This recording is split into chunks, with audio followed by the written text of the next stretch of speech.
my hands. What motivated me to come to School of Eloquence was because I knew I couldn't really express myself appropriately, and I knew I needed to know how to be able to talk and put my thoughts together in a way that it can make a meaningful sense to my audience. That's one of the reasons why I came for this program.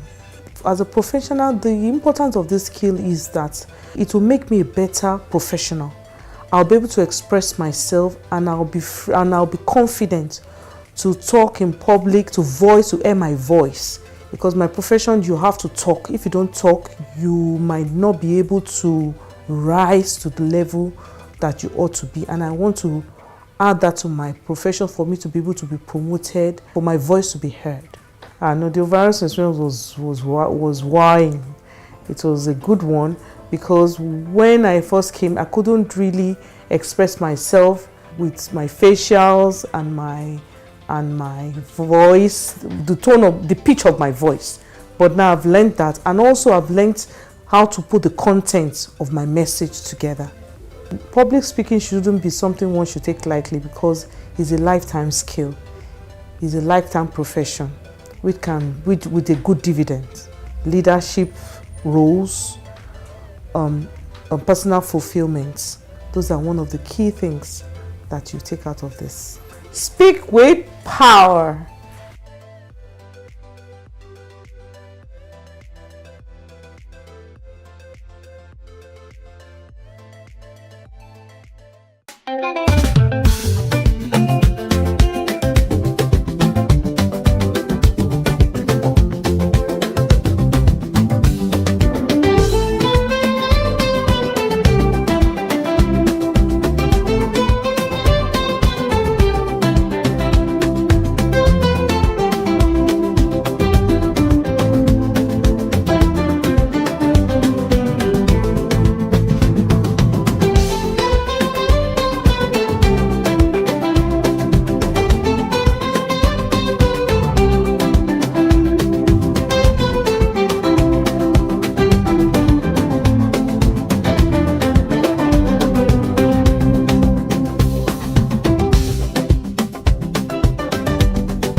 Welcome to Achievement on the Achievement Channel, Nigeria's first and only 100% motivational TV station, broadcasting from the School of Eloquence studio right here in Ikoyi, Lagos, Nigeria.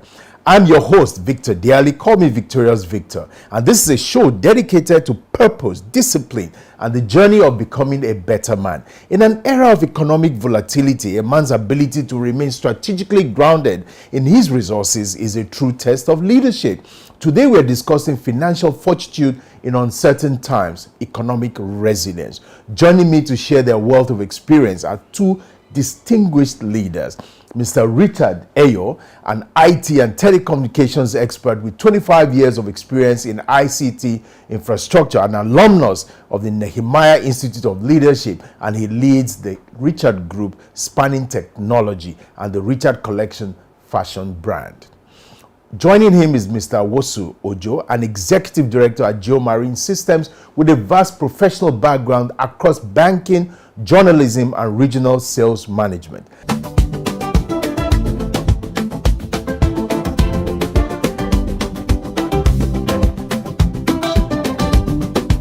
So welcome, gentlemen, to the studio. It's really exciting to have you, Mr. Joe. You're a returning guest. Yeah. You know, it's always good to have you. And Mr. Richard, thank you so much for coming. Thank you, sir. Today we want to talk about something very important, especially looking at the context of Nigeria today, and in fact Africa.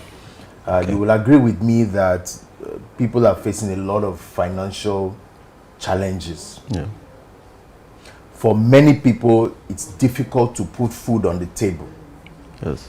And because of our environment, you know, most families rely on the man, the husband, the father, to provide for the entire family. So I'm going to start with you, Mr. Ojo.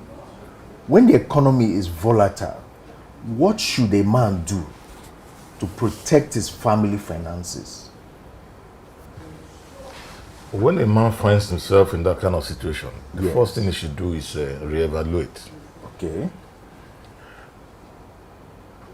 What was my income before? Okay. What has it dropped to? Okay. When he does that, he will now begin to juggle resources. Yes. Say, this has to go, Yes. this has to go. There has to be a lot of financial discipline in it. You know, if you are used to buying ice cream for children all the time, you cut part of it. If you are used to going on vacation, you cut some vacation. Yeah. If you are used to all these kind of frivolities, you cut it. See, that's financial discipline. Yeah. And at the end of the day, what takes you through that thing is still that discipline. One, assuming you have some savings. Yeah. That's assuming. Yes, assuming Because most people don't have don't savings. have, you know, but you must have. You can't eat all. You can't eat all you have. I don't know what the statistics would be, but in Nigeria, you Yes. know, what's the percentage of Nigerians who actually save? Yes, you see, but the dictum is save at least 10% of your income. Yes. This will come in for you during this bad weather. You know, that's going through that and this thing. Excellent. Thank you very much. And for this 10% you mentioned, I've heard it so many times. In Yes. fact, I've heard it. It could be higher. I've heard it for years when people talk about saving 10% of your income. Yes, yes. But I think it came from a book that a lot of us read while we were growing up, titled The Richest Man in Babylon, Yes. by George Clason or so, where there's a tale about a man called Akkad or so, who, you know, talked about the whole idea of saving 10%. And in fact, in the book, it says you should pay yourself first, meaning before you even take out anything from your income. You should take out 10% of your income, put it somewhere that is your own payment. At least you are working for the money. Yes. So you should pay yourself first. So keep that aside, and then you have 90% to do anything Anything else wrong. you need to do, you know. But the challenge is you are assuming that people have income, enough income to put something aside. So I'll come to you, Richard. In the Nigeria that we know, Okay. most people work daily to earn their pay and hardly have enough. I mean, if you look at the salaries that civil servants are paid, salaries that policemen are paid, salaries that soldiers are paid, you know, people who even have to put their lives on the line virtually every day, Okay. they are not paid enough, right? And we still expect people who can't earn enough. Some people, by the time they take out their transportation costs to go to work, right, they're in deficit already. So sometimes I wonder, how do people survive, right? So when someone doesn't even have enough for the family, and then there's financial crunch, the economy is volatile, how does the person now apply the kind of discipline that Mr. Joe is talking about? Okay, thank you very much. I will probably make reference to the COVID time. COVID times, Yeah, yes. the experience I had then. Yes. And on my own survey about the Nigerians, as you say, most Nigerians earn on daily basis. Correct. And anybody that had that experience in COVID time would have learned a lesson. Yes. A lesson, this topic involved planning, developing, budgeting. Now, there's something I always tell anybody I come across in such situations. You create what is called emergency funds. Emergency funds. Those emergency funds, you discipline, just as Mr. Charles said. Yes. You discipline yourself, you increase your hustling. Sorry to use that word. Yeah. That is, the hustling means you have to create other channels of any income. You know you are the head of the house. Yeah. Everybody look up to you. Everybody will ask things for you. You create an emergency fund. You insure it. People may think insurance is just big. No. Whether you're running your own company, you are working for individual, whatever you earn, after you create that emergency fund, you insure it. Yeah. You can insure it up for your children education, for your feedings. There's a way you do it. You do stretch budgeting. You can do, like I learned from one of my boss when I was working for somebody. He was a very rich billionaire. But I always look at what this man does. He budget things for 6 months. Wow. And they will stock it in the house. So one day, how I got to know, I have to challenge him. He's always relaxed. No pressure, nothing. So I have to approach him. Sir, let me learn from you. I'm just coming up. That you always relax. I know you are rich, but there is nothing bother you. He said one of the secret he does that drink. Wow. So when those things comes, it will not cut him unaware. Yeah. The family will not just come, food has finished.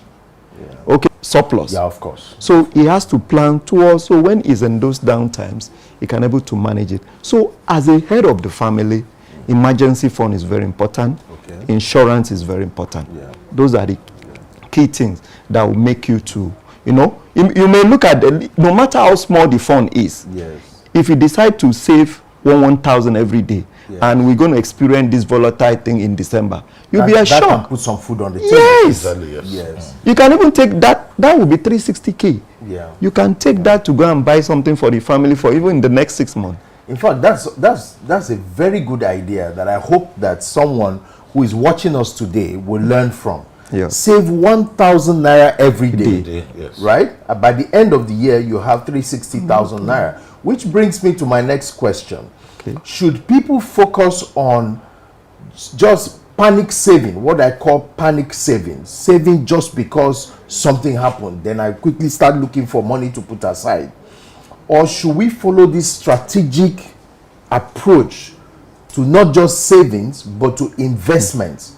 Because we have to also look at what is the difference between savings and investments. Yeah.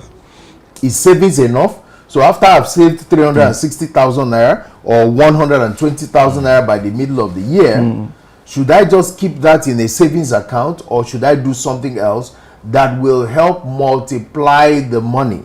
Because I mean, there are money multipliers, and I'm not talking of MMM or any of all these other all these other phony strategies. Those are part of panic. That's part of panic saving, you know. But our people are so gullible that, in spite of all the crash and everything, people are still investing in those kind of short-term panic instruments where you don't even know who is behind it, and suddenly the money just develops wings and flies away, and then somebody commits suicide, or So how do you navigate between panic savings and strategic investment decision making? For just like we just mentioned now, panic savings, like all these Ponzi schemes. Yes. All this emergency. If you put in 10 naira, you make 1 million naira. Yes. Yeah. And those are panic investments to savings. Yeah.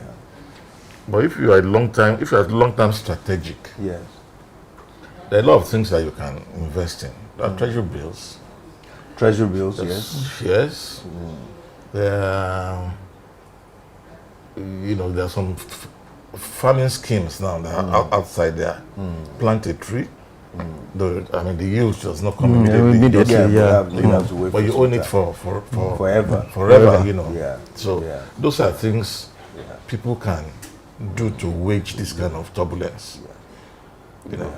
But you see, the challenge, I think, is with us. Maybe it's cultural. I don't know if you will agree with me. Yeah. That we tend to be a people who think very much short term. Yes. Right? We don't think long term. People are usually concerned about what am I going to get today? Today, yes. Right? Let's take care of today, and tomorrow will take care of itself. Right? And that's how most people think. So even when you're telling them about saving, and then they're going to ask you, look, that 10 years you're talking about, 20 years you're talking about, will I even survive till then? So let me grab what I can grab now, eat what I can eat now, and then we can trust God. And that brings the religious out. Or look at the local trader. Yes. Just like he said, they are job people. You understand? They assuming every day, just like you said, 1,000 every day. Yes. You drop something 1,000 with somebody every day. Yes. At the end of the day, the only thing that person takes away is just one day. Okay, but I can tell you. No, wait. It takes away one day. Okay. That's discipline. It's discipline. That's the discipline I'm Yes. talking about. And that is a saving. Yes. In case of this kind of turbulence, when it happens, You can draw. you can always draw from that place. It doesn't shake you too much. It's not as if it don't shake you, but it doesn't shake you too much. But have you heard of that person who used to take one day out of the 30 days? Have you heard of them? Eloping with One day, they are at the meeting waiting for that person to bring their money so that they can share. And then the person's phone is unreachable, and the person elopes with the money. Yes. It happens a lot. Yes. So I think what is important is that as people are putting that money aside, they should deal with reputable organizations. Yes. Deal with the bank, deal with the microfinance bank, and there are all, a lot of reputable organizations that provide savings, programs like that. In fact, it's the Ajor system in our culture. Yes, even the conventional banks now do this. They now do, yes. The conventional banks have now most of them are started to build do an this app as well. to They have apps that you for can use. Yes, they I do. mean, some apps are managing trillions trillion, of naira yes. of people's savings Savings. just from their phone, and it can be deducted automatically. Automatically. Because one of the challenges is once you I see don't the see money, money. you spend it. So the trick is take the money out before I see it, Yes. and that way people can save a lot better. So that's an idea for you, viewers. Let them take the money, take the savings out before you begin to spend that money, because once you touch it, it's gone. It's gone, yes. It's gone, right? So Richard, I want us to talk a little bit about, because our people are quite religious. Yes, it is exactly. Quite religious, and many of us go to church or we go to the mosque, and we hear our religious leaders say to us, that if we bring this certain amount of money, tomorrow we're going to get this. If you want your finances to improve, you have to sow this. So there's seed sowing, there's seed faith, there's Harvest. So many of us have believed these things. So, and there's nothing wrong with religious beliefs, right? But the interesting thing is that a lot of people have been doing these things for many years without doing the physical ones. So I call these religious activities. But without doing the physical activity of putting some money aside. So if you are giving money in church, what's wrong with putting some money aside Yes. with an investment bank or something like that? And even if you have to do the two on side by side, that may be able to help, because some people have sold so much money, and when they have needs, they go back to the church for help, and the church is not there. The church, Church will say of course, they are not it's there. not there. do you understand? So Church because maybe church is so big, there's so many other needs, they're not able to help. Yes, it's true. Not that they don't want to help, but maybe they just are not able to help at that point. time. Yes. And then the person doesn't have anywhere to fall to, and begins to feel bad. What would you say about that? How should we manage this, our religiosity, with our savings culture?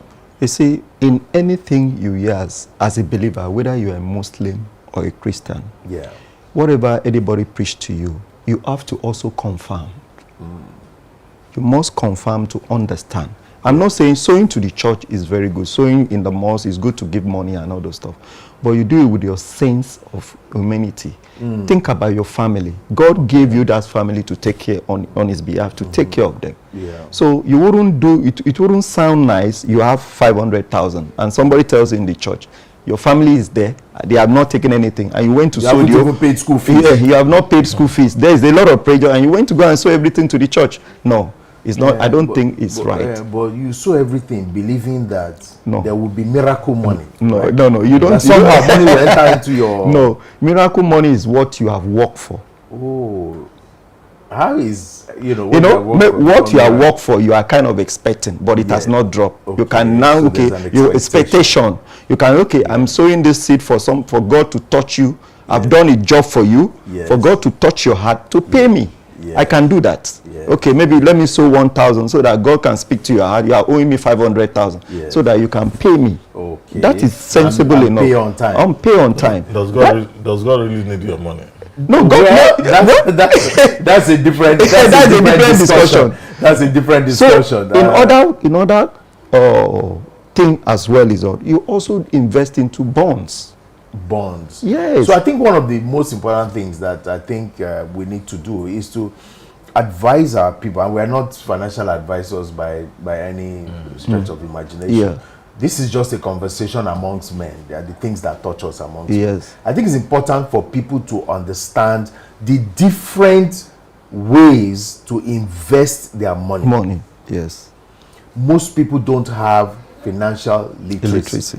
You know, I have a friend who does programs on financial literacy. In fact, written a book, you know, that he gives to children, in fact, because he has to start from childhood, you know, and once we have that as a habit, once you build it as a habit, then it becomes part of you.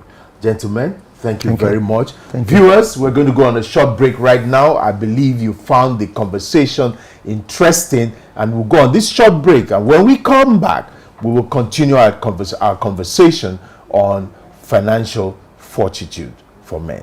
Please join us again.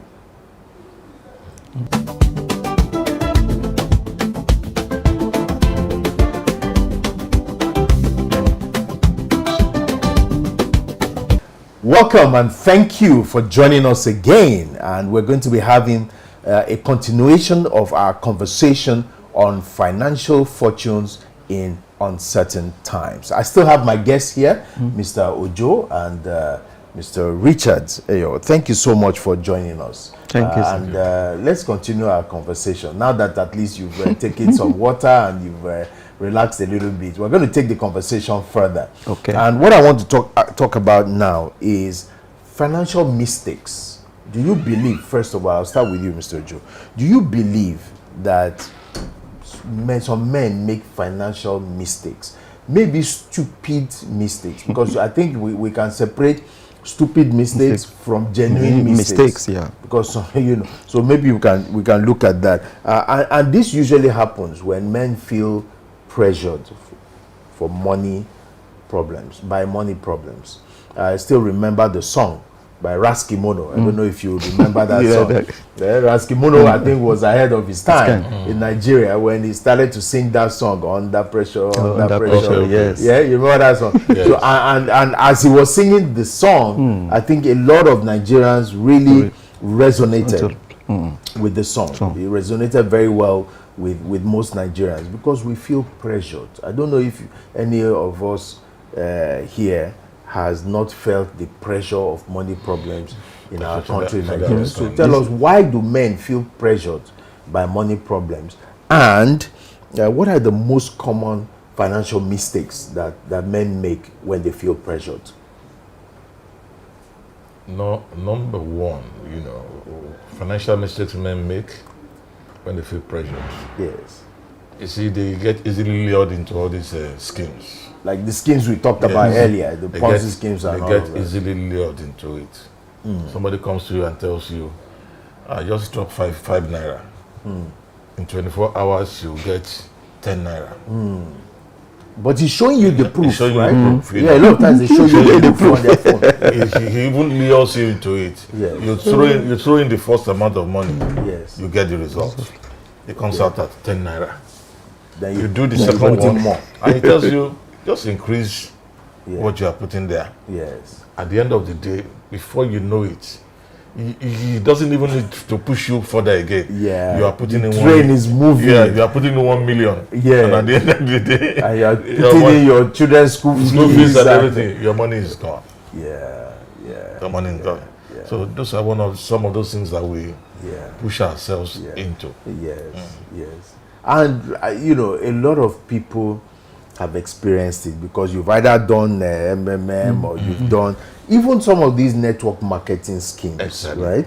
A lot of you don't hear so much about them anymore. Yes. Because I think most people got their fingers burnt, right? They thought they were dealing with, reputable companies and they have products. So, you know, so you find overpriced products and then you're pushing, they have to push you because you have to have your downlines, you understand? So as you, to get those downlines, you convince your family members and then they lose their monies and there's bad blood. So sometimes poor financial decisions can destroy families. Yes. Mostly. Can even destroy marriages. Yes. Some people die and then just because they were rich, they had a lot of wealth, properties and things like that, their children begin to fight, and siblings who had a good relationship amongst them before begin to fight over properties that their fathers have. So it probably would have been better if the parent didn't have so much money to fight on. So there's a lot of those financial mistakes. Can you think of any? Richard? No budget, no planning. No budget, no planning. Oh, okay. I think we can say that. Put that in. Okay, budget is planning. Yes, we can probably integrate it into one. So when a man doesn't plan, everybody is, especially in our system that is a very volatile system. So we go through a lot of... doesn't even allow you to plan. Yes, it doesn't come so... Okay, just for example, we are already experiencing high in fuel. You already who planned for it? Who budgeted 1,400? You get, so, but you have to boil down to what Mr. Charles said at the opening. Discipline as a man, even if you have 100 naira or 1,000 naira, you must be able to be disciplined to plan. You know, you have a family that will, someday you need to take care of them, whether feeding, schooling, whatever thing. You list all these things down. Then you plan any money that comes to you. The moment that money comes, you know what it's for. Yes, you've budgeted for it. You've planned. Nobody can now bring scheme to come and say, anybody that comes to, I know I'm expecting 100,000. I've already budgeted for it. This is going to my school fees for feeding for this month, for the next 2 months. And you are coming to tell me, if I put 10,000 here, it will give me 20,000. I will not listen to you if I'm a disciplined man. Thank you for putting that. Because if you are a disciplined man, so you are not disciplined. No, you have to. You're more excitable. Sir, you are the head of the house. Everything boils down to you. Your wife is just there. If you marry a good wife, she's just there to support you. But the whole arrowhead is on you. So you must be able to be disciplined to plan whatever comes across to you. With the little income, you can discipline yourself to do that. So talking about spouses, right, and the cultural context. Yes. You know, in Nigeria, or maybe most parts of Africa, you realize that there's so much pressure on the man. The man is paying rent, is paying the school fees of 4 or 5 children, right? He has to put food on the table. He pays for everything, up to even detergents to wash clothes in the house. The man has to pay. If they need to buy milk in the morning, the milk I think costs about 800 naira now. They need to buy milk of 800 naira. They will say, go and ask daddy. Yes. How does that put pressure on Nigerian men? Is it possible that that is what leads to, you know, early exit of most men? Because men died before women in Nigeria, right? Let me even talk on that, because everything must start from planning. Yes. If you don't want to go into that kind of situation, you plan the number of children you want to have. That to start with, right? Yes, to start with. You plan the number of children you want to have. But some people believe that it's God that gives children now. That is the discipline we're talking It's about. God that gives children. How can you control that? You see, and the problem is, this thing is God that gives children always holds with the poor people. The rich man does not have more than just maybe 2 children. Most wealthy people have 1 or 3. Yes. You see, the man even the richest man in the world. Yes. the man who earns as little as a token, goes about, you know, flying that kite of say children are God's heritage. But that's his investment now. That's the investment for the future. Okay. okay. But a lot of people, they look at children as investment. Investment. It's okay. Yeah, but a lot of us too, pray that we don't get into a situation where if my child does not bring money, I won't eat. Yes. See, my obligation, That's another thing. the obligation of the children is train them Yeah. and leave them alone To live their live life. their Yeah. Yes. Don't depend on them. Yes. If they bring, Don't mind. if they don't bring, don't hold it against them. Yeah. Yeah. You know, because they're also going through their own hustle. Yeah. So, Mr. Richard, So, how do men stay calm under pressure? How do we stay calm? So the investment is not there, okay. the savings is not there, but there is need. There's a pressure. You have to bring a certain amount of money. Okay.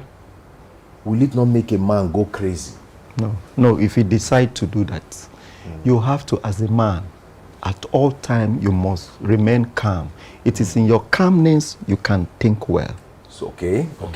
So, When you think well, creativities can come. yeah. And as a man, any opportunity you have, invest in yourself. Okay. So when you invest in yourself, you can be a bit creative to do things that can bring money. And how do you do things that will bring money? You do that when you are calm. Yeah. Ideas will come. If I have an idea, I come to you, I speak about it. Oh, and it's something you've been looking for. Yes. That is a value.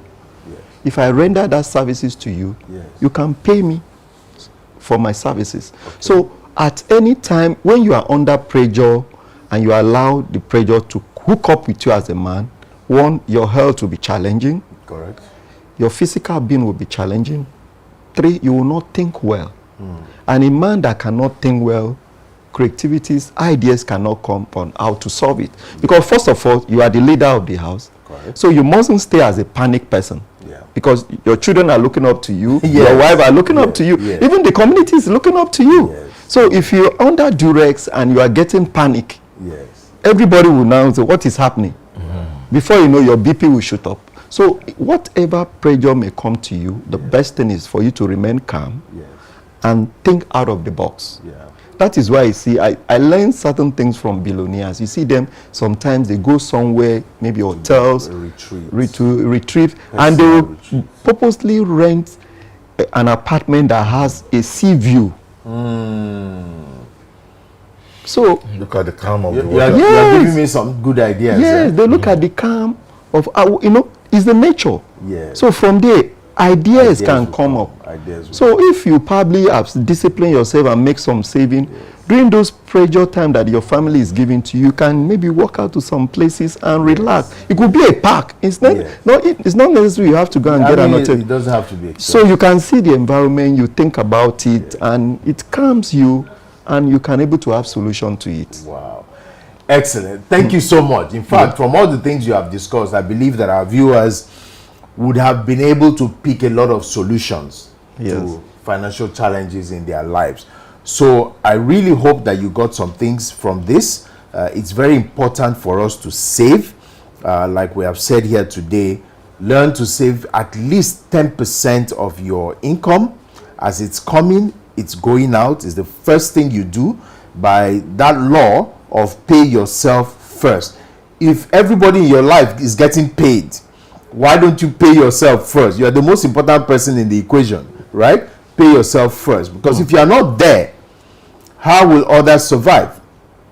So you need to pay yourself first. That 10%, put it aside and look for a viable, reputable investment instrument to put it in. So what I advise is that you talk with your financial advisor, walk into your bank, tell them you want to discuss about investments. The banks would, I mean, I could have given you my bank, but sorry, we're not doing adverts here. But go to your local bank and they will be able to advise you on how to invest your money. Really, really important that you are able to invest for the future. It's important that we put aside some emergency funds because someone could fall sick, there could be something really urgent that you need to take care of. And sometimes, of course, business, if you're in business, business could be slow, right? Business could be slow. There are times maybe for the first 3 months of the year, there's no business. So how are you going to sustain yourself? And like we have also said, it's very important that you maintain a budget. You have to plan. And don't go into all these crazy Ponzi schemes and money doublers, bring in 10 naira today, get 20 naira tomorrow. A lot of those things, if not all, are deadly schemes. They have led a lot of people to their early graves. Yeah. All right. So with that, I'm going to leave you to go and think back on all the things that we have said. And at this point, would like to sign out. I want to say a very big thank you to you for joining us. So thank you, gentlemen, for bringing your words of wisdom into this matter. My name is Victorious Victor again, and thank you very much.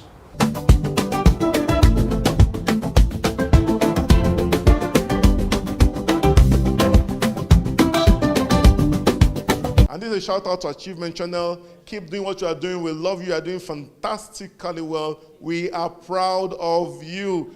Keep watching Achievement Channel. Again, my name is Dr. Edward Bush, one of the co-founders and president-elect of AMEN. That stands for the African American Male Education Network and Development. I want to give a big up and a big shout out to the Achievement Channel for all the great work that you're doing, motivating and inspiring the young people of Nigeria. Keep up the outstanding work, Achievement Channel.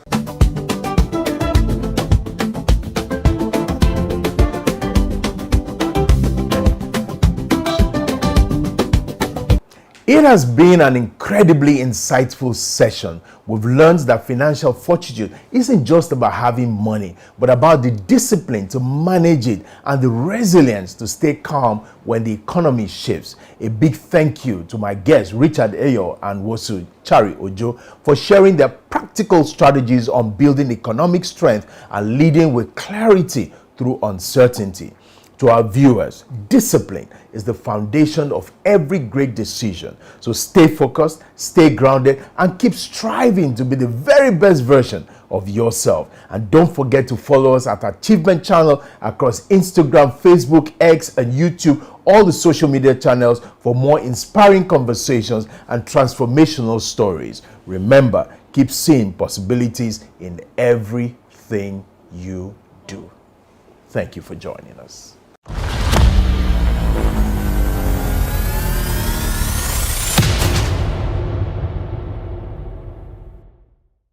I'm Dr. Fumi Akinyele. I am the Chief Executive Officer of Food Basket Foundation International. Shout out to Achievement Channel. You guys have been fantastic. You've been here. You've been engaged. You guys are amazing. Thank you. My name is Henry Onokoba. I'm a senior fellow and full-time faculty at Lagos Business School. Hello, everybody. This is Achievement Channel, your best channel in Lagos. Make sure you tune in. Thank you. My name is Mariam Aliko Mohammed, and I'm a professional and personal development professional. Okay, hi, Achievement Channel. Thank you very much for having me. Well done. Success is not just about what you do, but how you show up. Your style speaks before you do. Style is confidence, and confidence drives success. From the boardroom to the runway, your presence matters. Welcome to Style to Success, where fashion meets ambition. Your journey to success starts with confidence.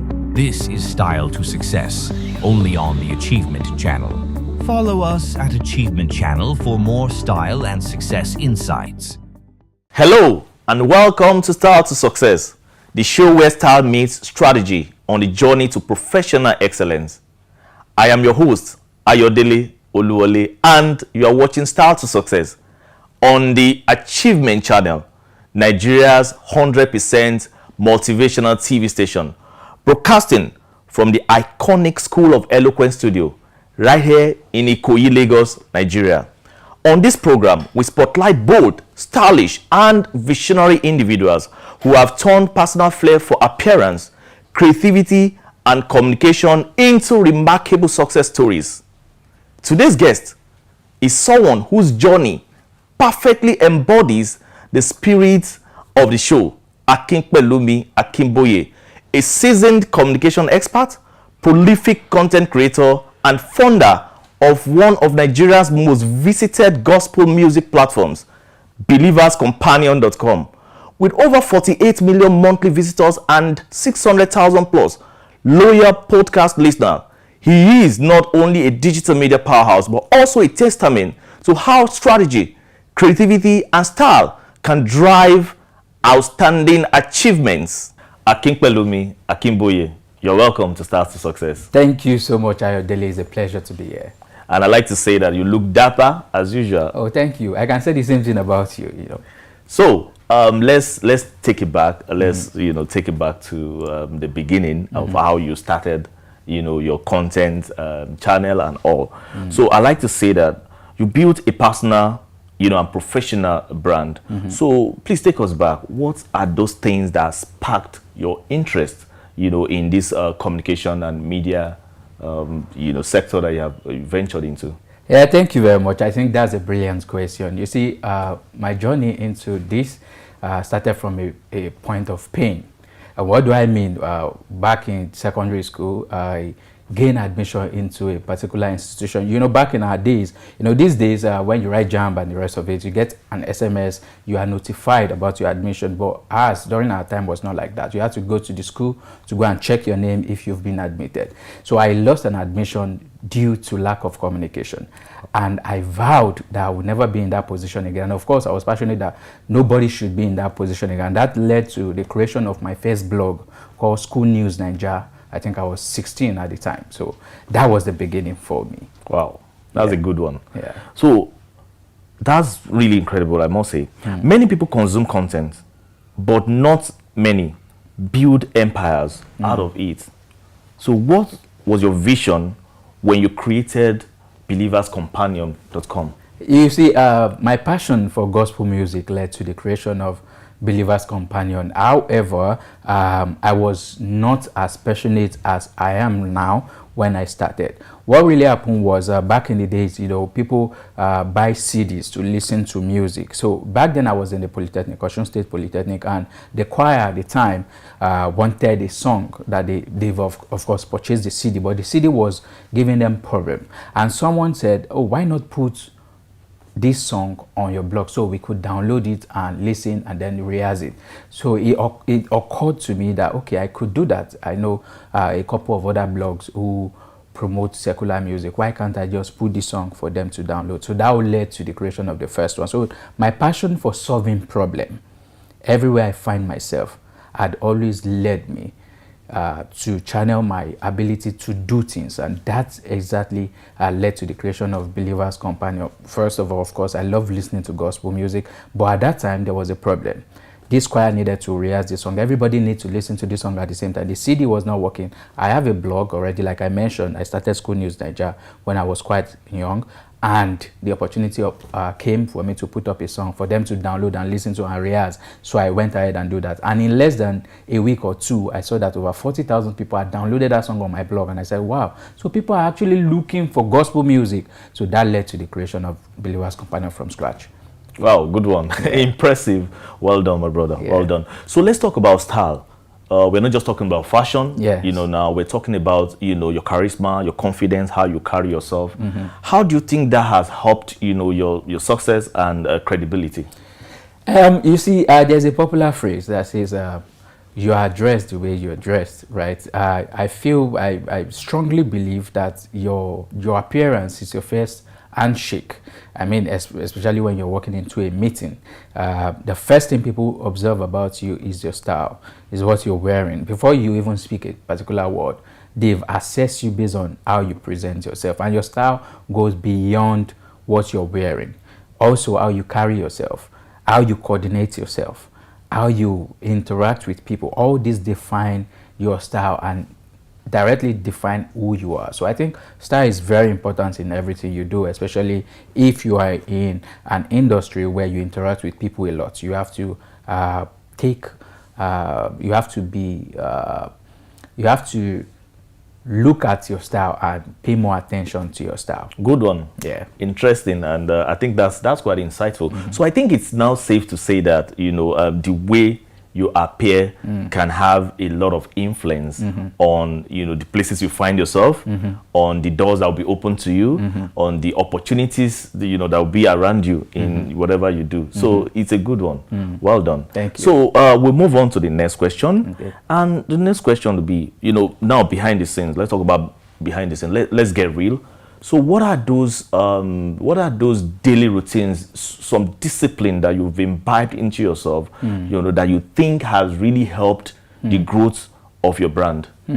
That's a very brilliant question. You see, we celebrate success without discussing the discipline that brought this person to this level. You see, growing up, I want to say a special thank you to my mother for ensuring that some principles, some discipline were introduced to us at a very young age. Like for example, up to today, I still wake up every day by 4:30 a.m. It's by default because I'm used to it, because my mom ensure that we wake up early to do our responsibility, to carry out our responsibility before we step out every day. So because I wake up that early, I have enough time to prepare for my day, to make sure that I do. For example, up to today, I still look for stories of gospel musicians to tell through my blog. I have a 9 to 5.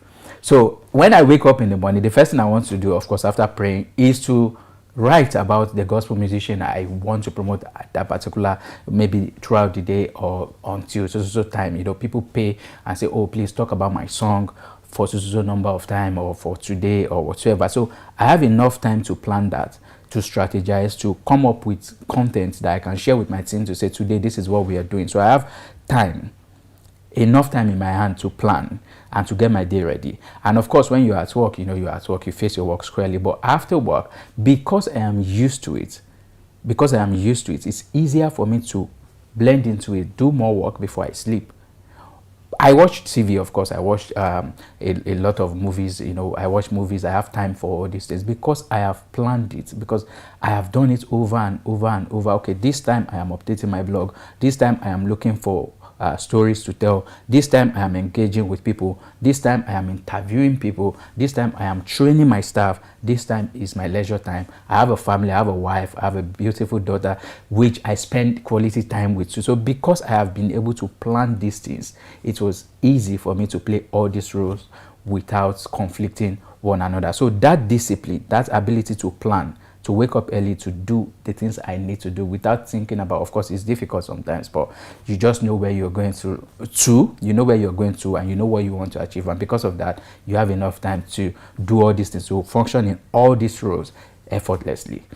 A good one. So it's safe to say that this discipline that you have imbibed in yourself has really helped you to be consistent for over 13 years in the communication and media space. So that's really impressive. Thank you very much. Viewers, we'll be right back after this short break to hear more insightful stories from Akinpelumi Akinboye.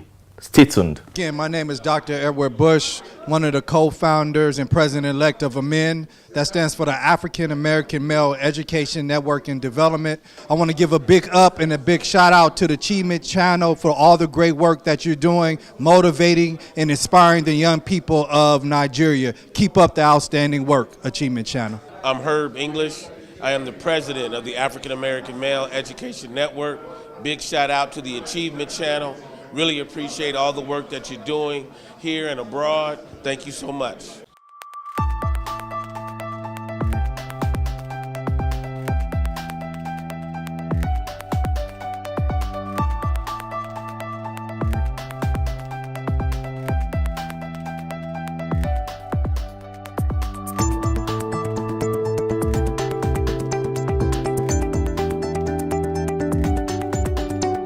Eloquence focuses attention on the message and the audience.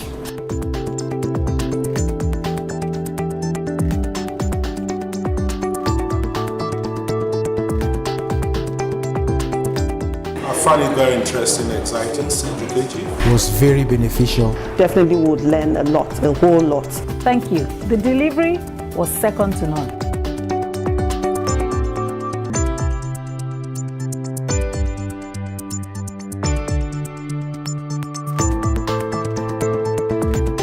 Speak with power. Speak with power. Speak with power.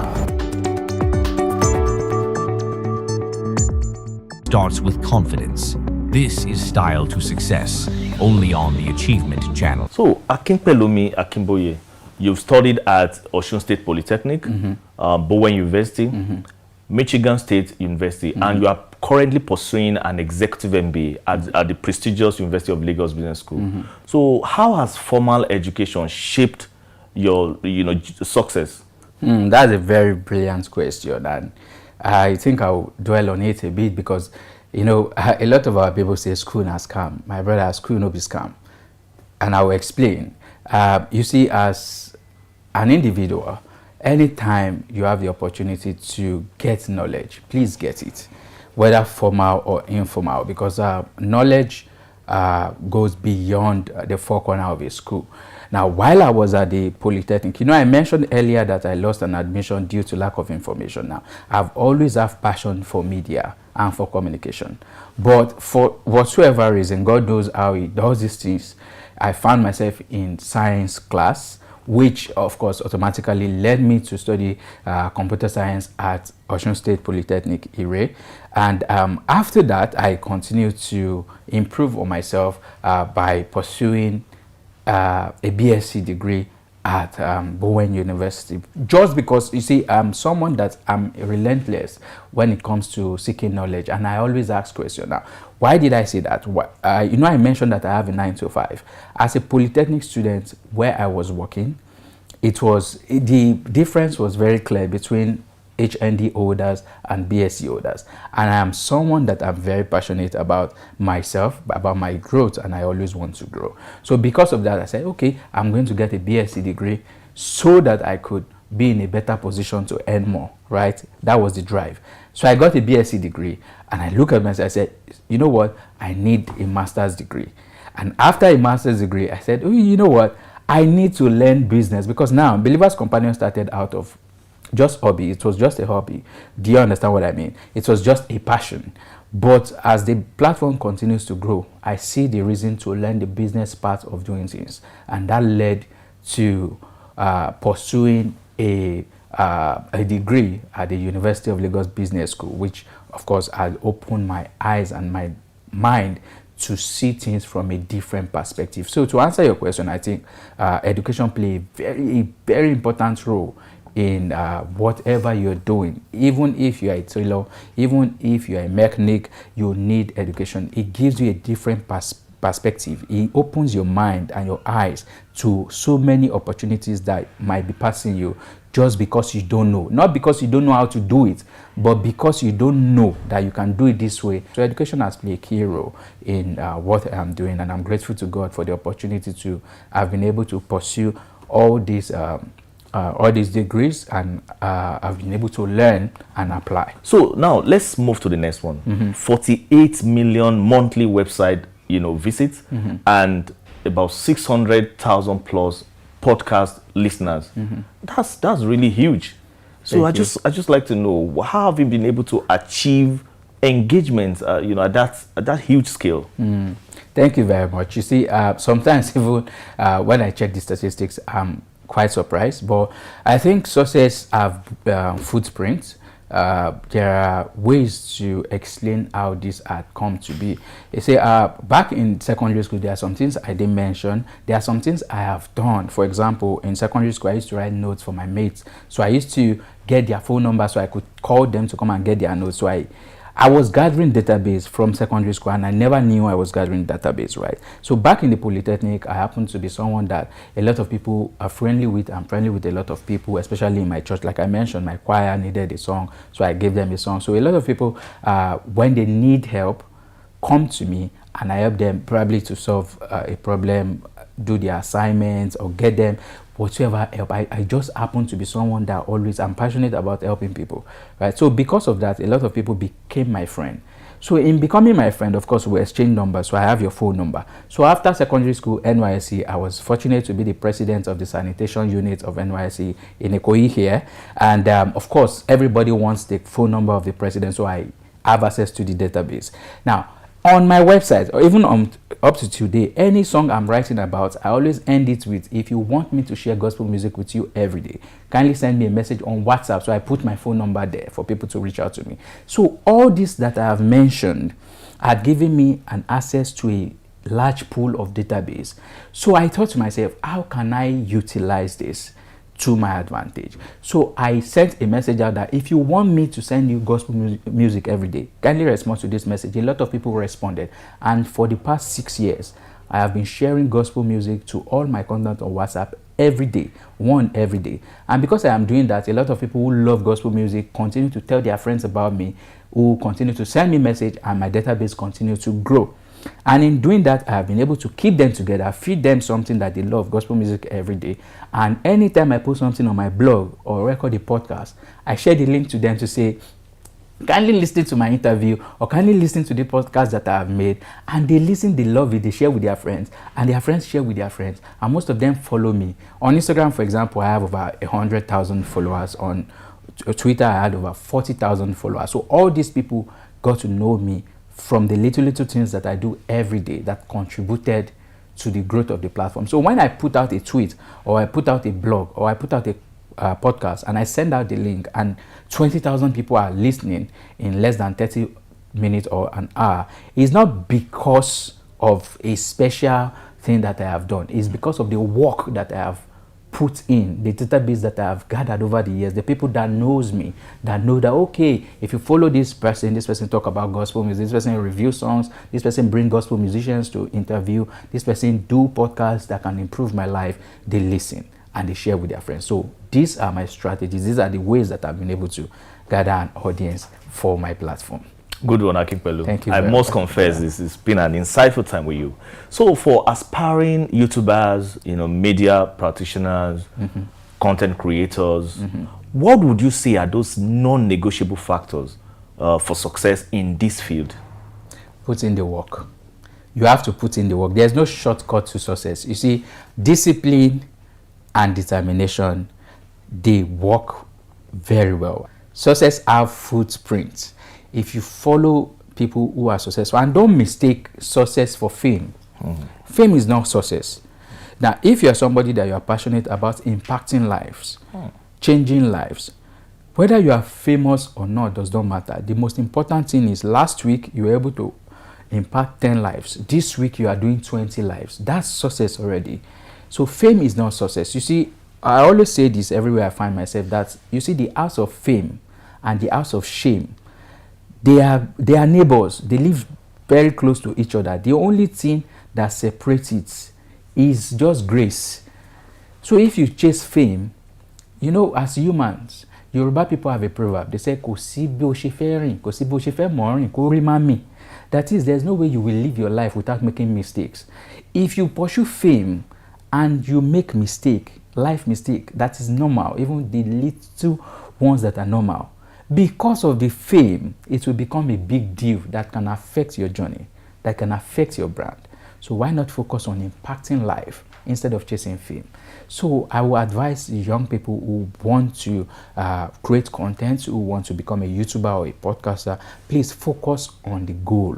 And your goal is to educate people. Your goal is to help people become better. Your goal is to become better at your own craft. So those should be your focus, not numbers. Fine, it has been mentioned that, I have over 40 million people that come to my website and listen to me on my podcast every month. Those things are good, but those things are not my focus. My focus every day is to give you a better experience. When you come to Believers Company, I want you to live with a positive impression. I want you to be able to tell your friends about it. So when you do that, the numbers grow. But growing the number is never my focus. Of course, it's good. I want you to also check me out on all my platforms, but that shouldn't be the focus. This is such an inspiring story. Thank you. So let's talk confidence. Yeah. You've worked, you operated across Spotify, Boomplay, YouTube, and several other media. So how were you able to develop confidence? How did you develop confidence to cut across these platforms and come out confident and speak up confidently? If you know me very well, you know I'm a very shy person. I'm the kind of person that if you have a crowd, you would probably find me in just in my space. I would just be in my space. I'm a very shy person. But when it comes to talking to people, facing crowd, I don't know. It's an inbuilt thing. It's an inbuilt thing that has been developed over time. You see, I grew up as a Baptist, And if you are a Baptist, you can testify that from the tender age of 5 or even 4, you face the church to read your memory verse. You know, we call it Sunbeam. From Sunbeam, you move to the Royal Ambassador and things like that. So you face the church. The whole church is looking at you, and you are expected to say your memory verse, your Bible verse that has been given to you to study, you know. So from that tender age, I have been exposed to facing crowds, to deliver my lines without fear, you know. So because I have done that from a very tender age, it's very easy for me now. It's not really easy, but it's an inbuilt in that become part of me to come on stage and just face the audience and deliver my speech or whatever thing I'm talking about. And once I am done, once I step out, the shy man is available for you to pick on again. I'll just look for a corner and I'll just be there. Except to talk to me, I'll probably not say hello, except when I'm networking, of course. And those were the ways that I've been able to grow myself to face an audience and to grow in confidence over the years. Good one. Thank you very much. So talking about young professionals in your field, you know, how do you think the young professionals can build a brand that it's outstanding like yours? All right, thank you very much. That's a good question. I think it's a question that everybody can relate with. And the truth is this: put in the work. Put in the work. Forget fame. Like I mentioned, forget fame, forget money. You see, value attracts money. Value attracts money. If you give value, if you solve problem, money will chase you. You won't need to chase money. So I will advise the young professionals, if you are interested in growing a platform, if you are interested in creating something that can outlive you, I will advise that you should focus more on solving problems. That is the best way. The more problem you solve, the more relevant you are, and the more money you make. Good one. Thank you very much. I'm sure that's a whole lot of people who can relate with that. And they want to listen to such a deep advice from someone like you. So we'll move on to the last question. And this has to do with legacy. Okay. With everything you have built, what does legacy look for? Akinpelumi, Akinboye. And what's next on your horizon? What are the other things you are thinking of achieving, you know, in the nearest future? Thank you very much.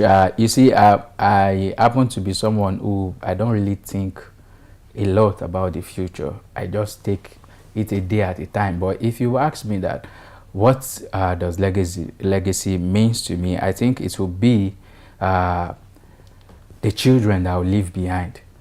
You know, because as far as I'm concerned, these children that God had given to me, they've been given to me for me to train them, for me to model them, for me to prepare them for what they intend to bring into the world, to make the world a better place.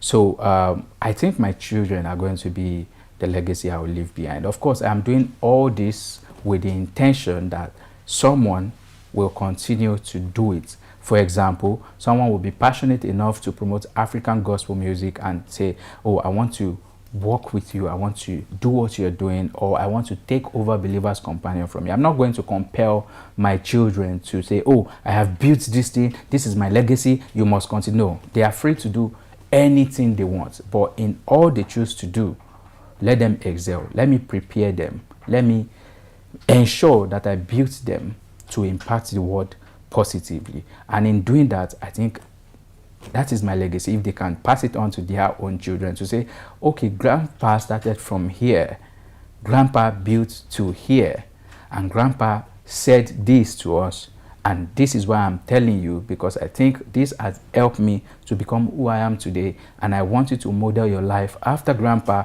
because he did this, he was able to achieve this and this and this, and he led me to follow my own path, and now I have done all this, and I want you to emulate this and continue to impact the world positively. I think that's my legacy. I think that will give me a great satisfaction than any other thing in this life. This is so impressive, and I must say that we've had, you know, an inspiring episode with you. You've inspired the generation to come, and you've inspired, you know, a whole lot of people that are even ahead of you. So it will be a step to learning new things, rebranding oneself, creating self-awareness, and, you know, projecting a better tomorrow. Thank you. Thank you so much, Akinpelumi, for sharing all this with us. I appreciate and you. we appreciate you coming to Style to Success. Thank you so much. What a powerful and refreshing conversation. Thank you, Akinpelumi, for sharing not just your journey, but your principles, your mindset, and your style. You've shown us that style isn't just about what you wear. It's about how you show up, what you create, and the legacy you leave behind. To our viewers, if you have ever wondered whether your personal flair could translate into success, let Akinpelumi's story be your proof. Let's continue the conversation. Follow at Achievement Channel on Instagram, Facebook, X, and YouTube for more Style to Success content and updates. Use the hashtag we see possibilities and share your thought with us. I am Ayodele Oluwole. Until next time, keep showing up, stay inspired, and let your style speak for your success. Bye for now.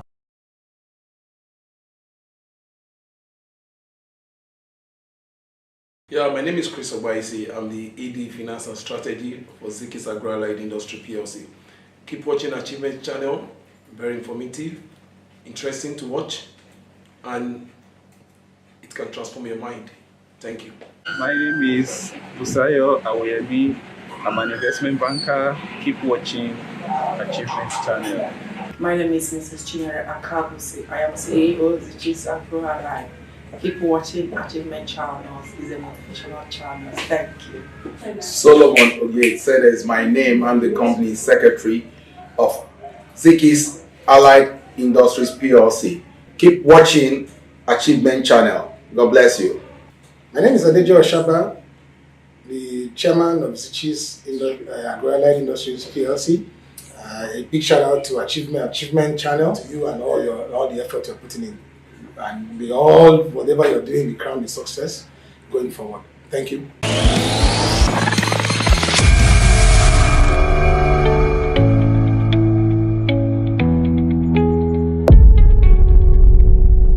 Hello and welcome to another inspiring episode of Career Success. It is the show that brings you one-on-one with exceptional individuals whose journeys inspire and motivate us all. This is the Achievement Channel, and we are reaching you live from our studios at the School of Eloquence here in Lagos. I am Christine Davis, and today we are delving into the world of agriculture and entrepreneurship with a remarkable guest. Joining us is Taiwo Oshinowo, founder, CEO of Tima Farms, an enterprise established in 2016 with the mission to promote food security and reduce hunger in Nigeria.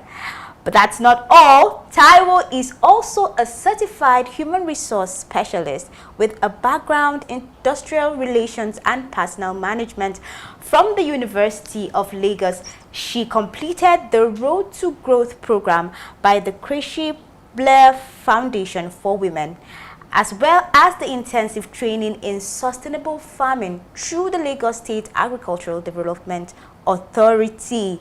In addition to running her farm, Taiwo is deeply committed to community development. Her Outgrower program trains and empowers women and youth in her community to acquire skills in cassava and tomato processing, helping them become financially independent and contributing to the value chain. We are super thrilled to have her here with us to share her journey and her expertise.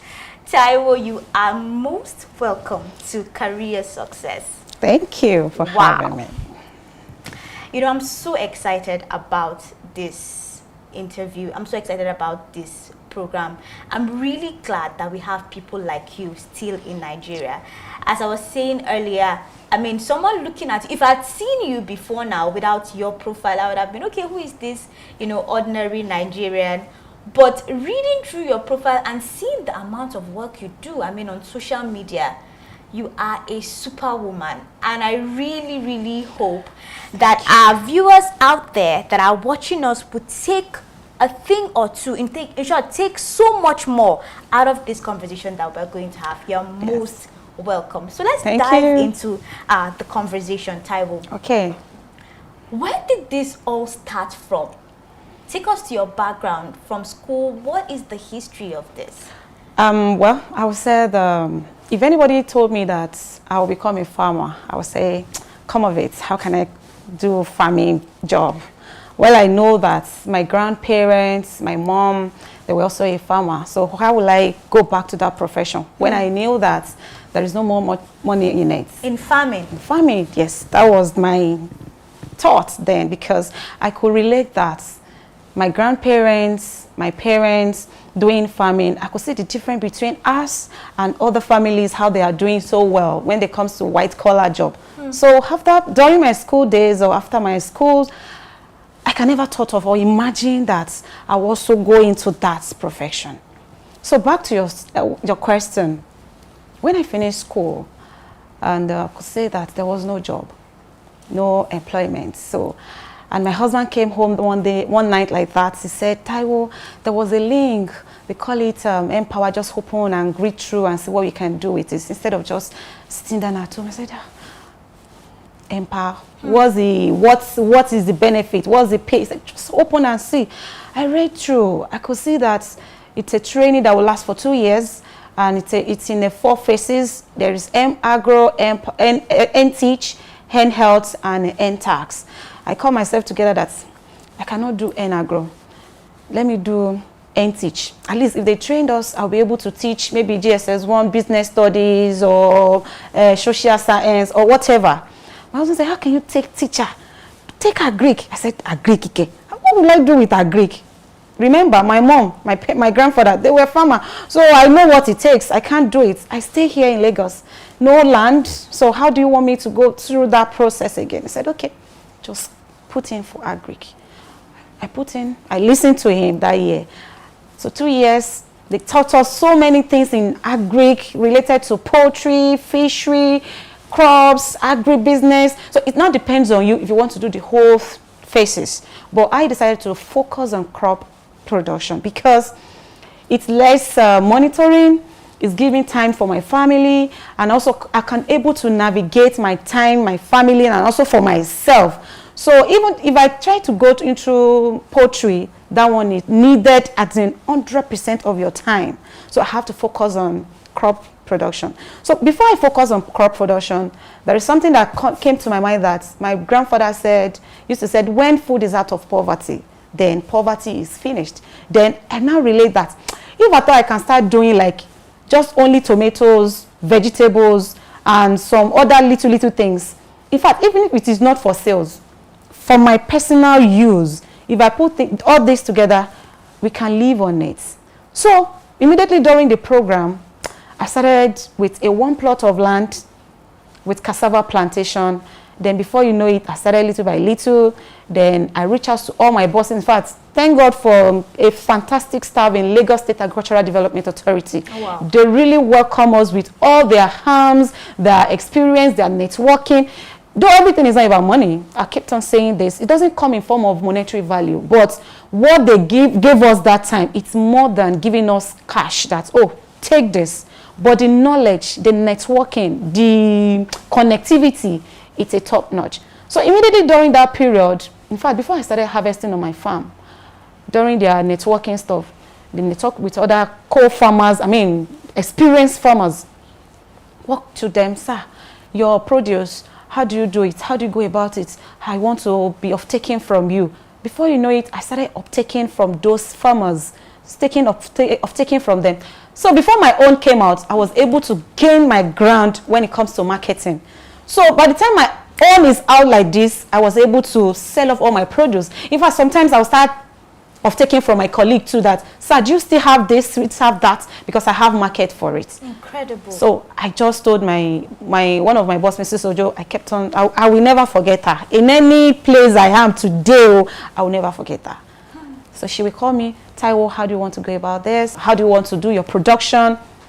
During those times, it wasn't easy, I won't lie to you. Where they deployed us, I could remember during 2016, when the Empower started. I stay in Ikoyi Obalende here. They deployed me to Ekpe. So every day I go from Obalende here to Ekpe for my PPA, place of primary assignments. So we will go there every fortnight. Then they deploy me to, if I don't go to Ekpe, I will go to Ikota to go and see the farmers, disseminate information that have been aggregated by the Federal Ministry of Agriculture through the extension farmers, because we are the extension officers. So we try to have a word to heart to them, how to go about their production. But me, I do not go there as an officer. I go there as a learner. That's it, sir, because they are mamas. Ma, sir, if I want to plant ugu today, how do I go about it? So they will open their mind to tell me the step-by-step procedure on how to plant, on how to nurture, on how to go to the market, even the challenges on the farms. They will try it. I mean, even the markets, they will relate everything with me, because I do not go there because as a, I know it all. Wow.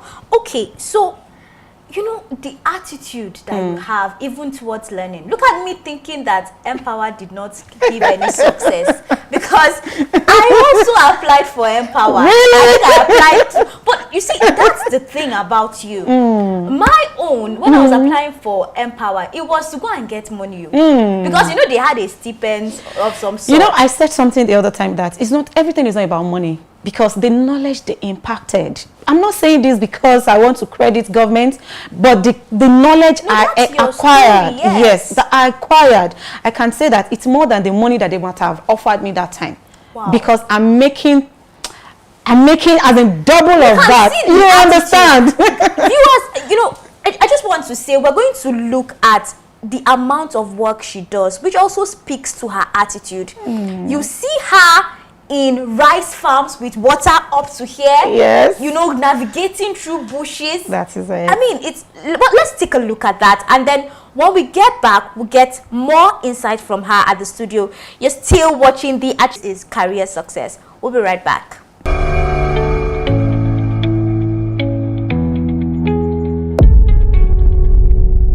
Search and search before we could get perfect sites of perfect farmland for our rice production, because rice need water. There are some stages that rice need water for it to grow well, and if not, everything will just will not grow or germinate. So from the upland side, we have to come here. So these are the water has been helping us to grow our further rice. So over 3 months now, I've been hiding this. I've been doing this. We've been putting hands together for it to be successful, because I would like to. It's our first production, and we need to be very, very careful with it. We don't know if it's going to be out well, or how do I put this. So we thank God everything came out as we planned, as we expected. Time, harvest time. What's today? Today is Thursday. I told you to place your order before today. It's harvest time at Timor Farms. You know what? Every Mondays and Thursdays remain our harvest day at Timor Farms. Don't mind me, I have to take this. Let me show you. The sweet corn.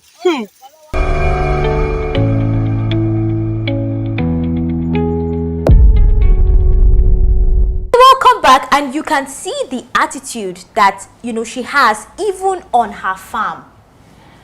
You know, I've seen you going around harvesting, even eating your sweet corn on your farm. Yeah. So right now, how many farm produces come out of your farm? I've seen gari, I've seen your sweet corn, I've seen your bell peppers, those juicy bell peppers that you have. I've seen, so like, what variety of produce? Well, we have varieties of produce on our farm, and there is one for the seasonal farming. Then there is one that we always have on a weekly basis. For instance, sweet corn. Sweet corn, we have it every week. We plant every week and we harvest every week. Every week? Yes. You plant every week and we harvest every week. Okay. So it's because we don't want to run at when the customers ask for us, and we kept on telling them that we don't have a produce. So we structure ourselves in the sense that when a customer asks for a corn, we'll be able to deliver anytime. So we harvest twice in a week, Mondays and Thursdays. So that is twice in a week. So, and we have cassava. I've seen ofada rice as well. Ofada rice and cassava, they are seasonal produce. We harvest that one once in a year. So once we are in a season right now. So once we in a season we process, then once it's off season, that's all. And our gari, we also harvest and process ourselves. There was a time we do sell out to people in industrial companies for internal industrial, for alcohol and the likes. But now we produce our gari ourselves because we realize that there are a lot of, limited supplies in the market. This makes gari to be highly expensive. So we decided to do processing ourselves. At least everybody can have access to cassava. There was a reason for that, but I don't know, maybe it's another topic for that. What caused the shortage or limited of gari in the market at the moment? You know, gari is 4,000 per pint. It's even more than that. Right now. Because in our farm, we do strictly gari jebu. And gari jebu is a quality one. You can't compare gari jebu with other gari. And it's expensive in the market. Fantastic. Yes. Let's go back to some of your professional training. Okay. I know that you have media strategy in and sustainable farming training. How has that helped you in your success? I would like to. It has helped a lot, because I can say that when you are in a particular field, if you don't invest in yourself, that means you can never grow. You will just remain. You will think that you are doing better for yourself. Let's look at when I took up a course on marketing and strategy, because remember I said my grandparents were a farmer, and I could see that the growth in them, it's not something that can be boast of, that I also want to take up this profession. You were just local farmers. Thank you. So now when we bring in all these ideas, the creativity, the innovation, it's really bringing this business for the top notch. Even my mom, I forgot to mention that when I told her that I want to go into farming, she was crying that, look at the child that I suffered to raise, to train in school with you this, want to go back and you want to go back to look this. at that. You understand? And now if I tell her that I'm not doing a particular crop for this season, it will be the one to be advising me. No, Taiwo, how will you do that? Let's do, okay, it's just that I will be the one to be in charge of this. That kind of thing. So I could say that that training really helped. It helped me to scale up for growth, and that is why you are meeting me here. If I don't do all those training, this and that, definitely achievement might not come to me today to come and say, okay, let's hear from you. You are a successful farmer. You are. Thank okay, so you. let's look at the various organizations that you've worked with. You've worked with Lagos State Agricultural Agency. You've also worked with a National Homegrown Feeding Program. Yes. Tell us a bit more about that. Yeah, it's, as a farmer, they will engage with us to be supplying them all the farm fresh produce directly to the schools, because there was if you remember, okay, I don't know, maybe you know about it, when the government started the homeschool feeding, whereby they engage all farmers to be supplying their produce, because they know that what is coming directly from farm are quality and nutritious compared to something they don't know the basis, or they don't know the foundation where the food is coming from. So related to the Empower program, I was one of the independent monitors whereby they engaged me when I finished my NYM Empower training, because they could select some of the likes-minded that are really top of that training to also engage us to monitor the activities of others beneficiaries coming in. Mentors to them, exactly. So we monitor them when it comes to their training, monitor their activities, their welfare, and also the teachers that taught maybe in the area of NTeach. So it's, like I said, it's a different phases. So like now, I go to them, know what their activities is all about, know what they do, know if they are being paid on time, know their records of attendees, whether they are present or not. And if there is any challenges, I bring it on board to discuss it with the right stakeholders. Wow. So you've moved from N-Agro, you are now on NTeach. In short, you are everywhere. Everywhere. Because as their coordinator, because I was the coordinator for Etiosa local government. The entire local government. Yeah, entire Etiosa local government. You know, we have 20 local governments in Lagos State. Yes. So Etiosa local government, I'm their coordinator then. So I have to move around to see if the program is being monitored, is being coordinated according to the plan from the federal states, because then it was we are working for federal government at so you that were working for the federal government. Federal government. Somebody that was looking for a job.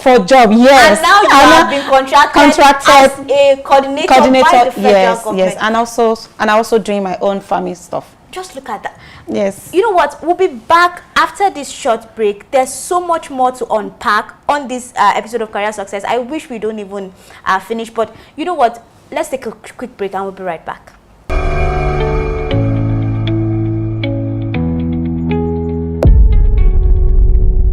For us here at the School of Eloquence, our primary focus is on the art of public speaking because it's a major problem.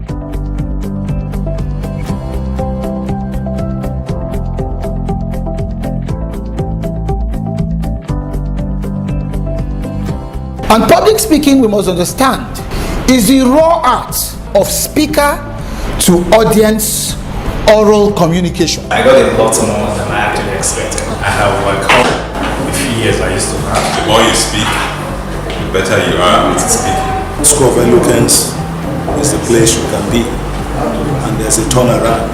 That change you are expecting, you get it there.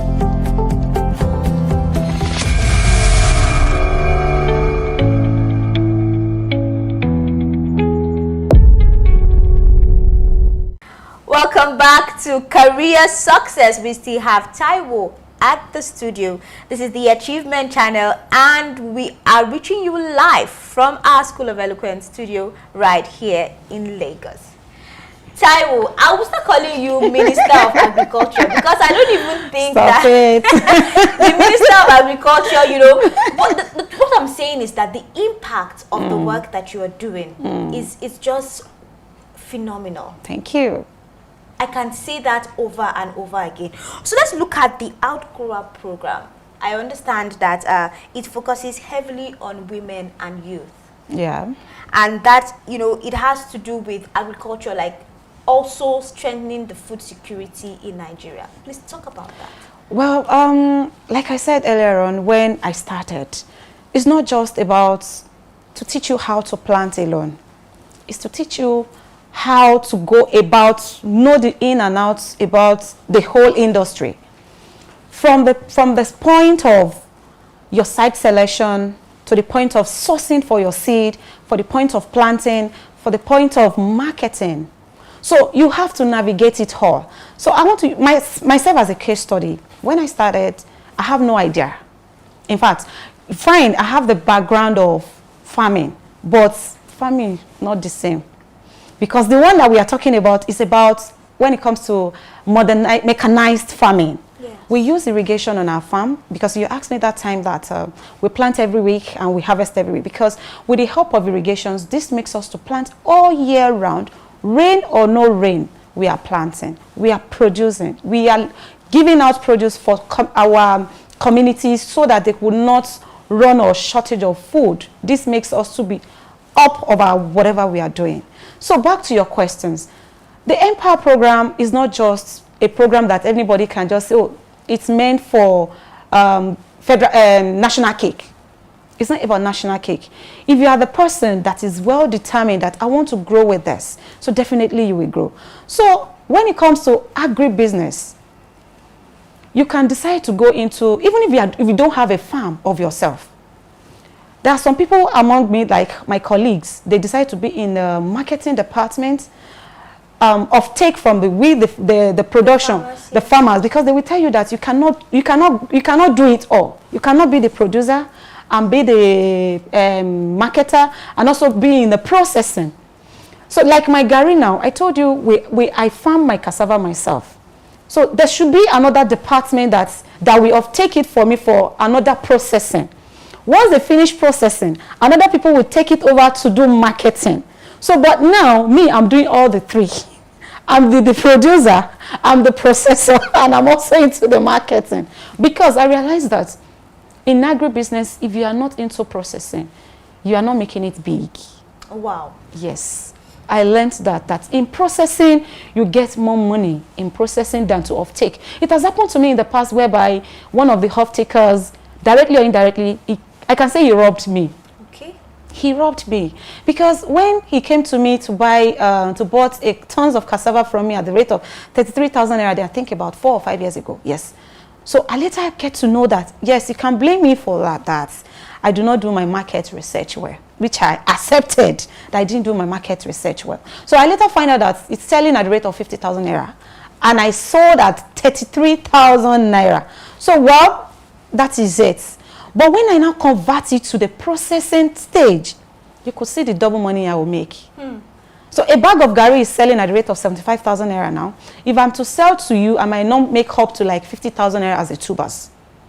Do you get? So in Empower as a whole, as a farmer, there are a lot of things I've learned, which I also urge every other people that wanted to go into farming to see it as not just I want to plant, to see it as a life, as a survivor. You know, this story that you just shared right now talks about your challenges, some of the challenges. You have a fantastic success story. Thank you. But let's because I know that every successful story has challenges. Because I know that you cannot just, it's not a bed of roses. It can never be. Okay? So let's just talk about, for the people that are going through these challenges right now, if you could share, what are those challenges that you had from the beginning? Let me change my position because the challenges, if I start, we don't have much time. I'll first of all start with land, accessibility of land. First of all, because I've experienced it and I still have some people that is still in that issue at the moment. You see, farming now, there are some lands that we know that is meant for agricultural purposes. It's not really so now. You will see that real estate, I'm sorry because I kept on saying this on my page, that real estate have taken all over the land that is meant for agricultural purposes. Developers, thank you. Because that is number one. My colleague, even me, I've planted on a land of, as in not acres, as in acres, that they just got there and uproot what we have on the land. You don't say. Yes. Uproot everything. That this land has been sold to so. So if you want any agreement, just go and meet them and have the new contract, you know. And those ones cannot wait. So they have to uproot. And that is number one. Number two, laborers. How to get a commitment as in that we see your job as your own. Not to talk of a young lady trying to see something to do for ourselves. Some of them will look at you like, see the ones that is not even older to my last born. You want to order me around to do this. You know, as a young girl growing up or trying to do something and you are in power or engaging somebody that can be your grandparents as your staff. You know, sometimes I can say I don't have the control over them. If you ask them to do this, they'll tell you, once she leave like this, they will also find their way. They don't see, that is what I can say when it comes to labors. They do things as they want. You will plant down like this, and before you know it, your co-workers that he or she meant to be on the farm at the time of harvesting or weeding, you will not get them on the farm. Even to see them, it's another problem. Aside that, finance, Yoruba people will say anybody, any business, it requires money. If you don't have money, you could see that, oh, Taiwo is doing very well. He has everything. But there are sometimes that we need to, maybe I want to diversify. I want to expand. I want to go into some processing. Like this ofada rice that we are doing now. I can tell you, a lot of people walk us to me that, come and sell paddy to me. I want to process. But if I look at my pocket that I don't have enough money to process this, let me sell it out. But if I have money, I'll be able to process to whatever tons of rice that I want or I wish to have within this circle. But because of that, we could not fly as in the way we want it. So I can say finance, labor, that is human capital, land, and security. That's a big one because I was going to ask you about that. How are you coping with security. Well, I can say that we have hunters because I'm a village girl. Yes, I'm a village girl. We have hunters, I have to engage them. Sir, please, if you want to monitor my farm for a certain period of time. And that time, maybe period that, you know, okay, I have to break this down. There is all this Fulani, you know, and there is other thefts that will just burst into your farm With and the harvest. food insecurity now. I'm telling you. I understand. So, and once I just woke up to them that, sir, please, I want you to monitor this this farm for me for a certain period, because maybe when we realize that it's getting to harvest time, so I have them on the farm to secure that space for me. So if not, before you know it, they will just come into your farm and harvest. They will not just say, it's not just by taking little to just eat. No, they will harvest the They entire will harvest. Like, by the time you come back the next day, you just see everywhere cleared on your behalf. What is happening? So you get, so now this has been really helpful, that engage some local hunters, pay them at the end of the month. If it is wages, I pay them, then they secure the farm for me. Then when it comes to, though we've not experienced that in my locality where we farm, about Fulani esmen, so God will not let them reach our side. Amen. But Amen. for that, there is hunger in the land, so we have to protect that by engaging some local farmers to look after the farm for us. Okay, so very quickly right now, for the future, because right now you've done so well, where do you see Tima Farms in the next 5 years? Just well, I hope and I wish to see myself because now I forgot to tell you that we have a farm store here in Obalende. So every produce coming from farm comes to store, so that everybody can have access to food. It's not that your farm is far, I cannot come. So I hope to see my farm across the 36 states in Nigeria. Fantastic. Yes. So have another branch here in Lagos.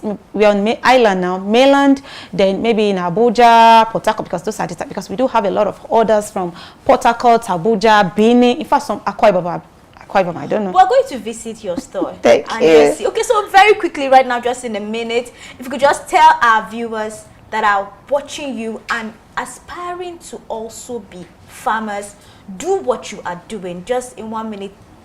Motivate them, inspire them. What do you have to tell them? Well, I have to say that whatever they want to do, they should just be focused, be determined. There are a lot of challenges that will arise. You might be hearing from other farmers, maybe your mentors, that, oh, this is what they are facing, but I don't think I have the mind. You can do it. Forget about the challenges. In as much you are determined and you are focused, then, believe me, you will overcome it. That's it. You've heard it all. You can overcome all of your challenges. We've had a fantastic time with you, Taiwo, at the studio. I really did not want this to end. But that's it for today on the episode Career Success. We've had Taiwo share her amazing work from Tima Farms, showing us that the power of passion, purpose, and community can make a real difference. We hope her story inspires you to pursue your dreams and make bold steps in your careers. Join us next time for more inspiring stories on Career Success. I'm Christine Davis. And remember, success starts with you. Bye for now.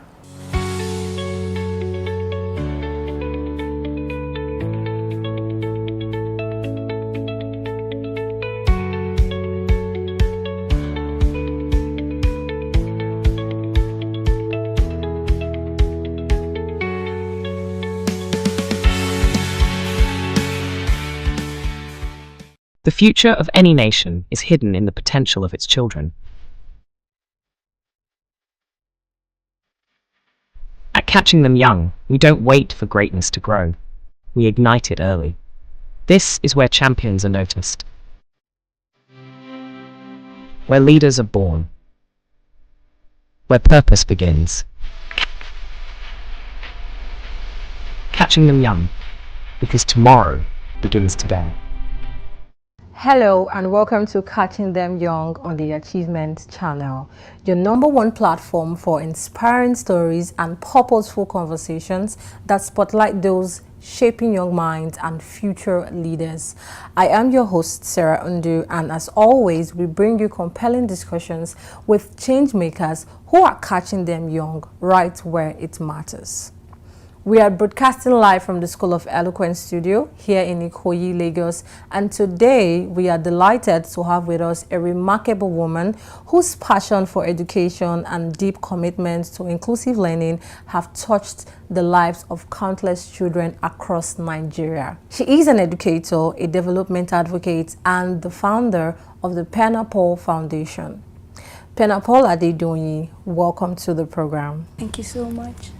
So, tell us, take us back to the beginning, Penna, the beginning. How was it like for you? And what planted the seed for the passion you have currently in education and for advocacy? I was confessed, you're looking gorgeous. I wanted to celebrate actually. Okay, so, you know when they say making life a better place to be, that is just the push.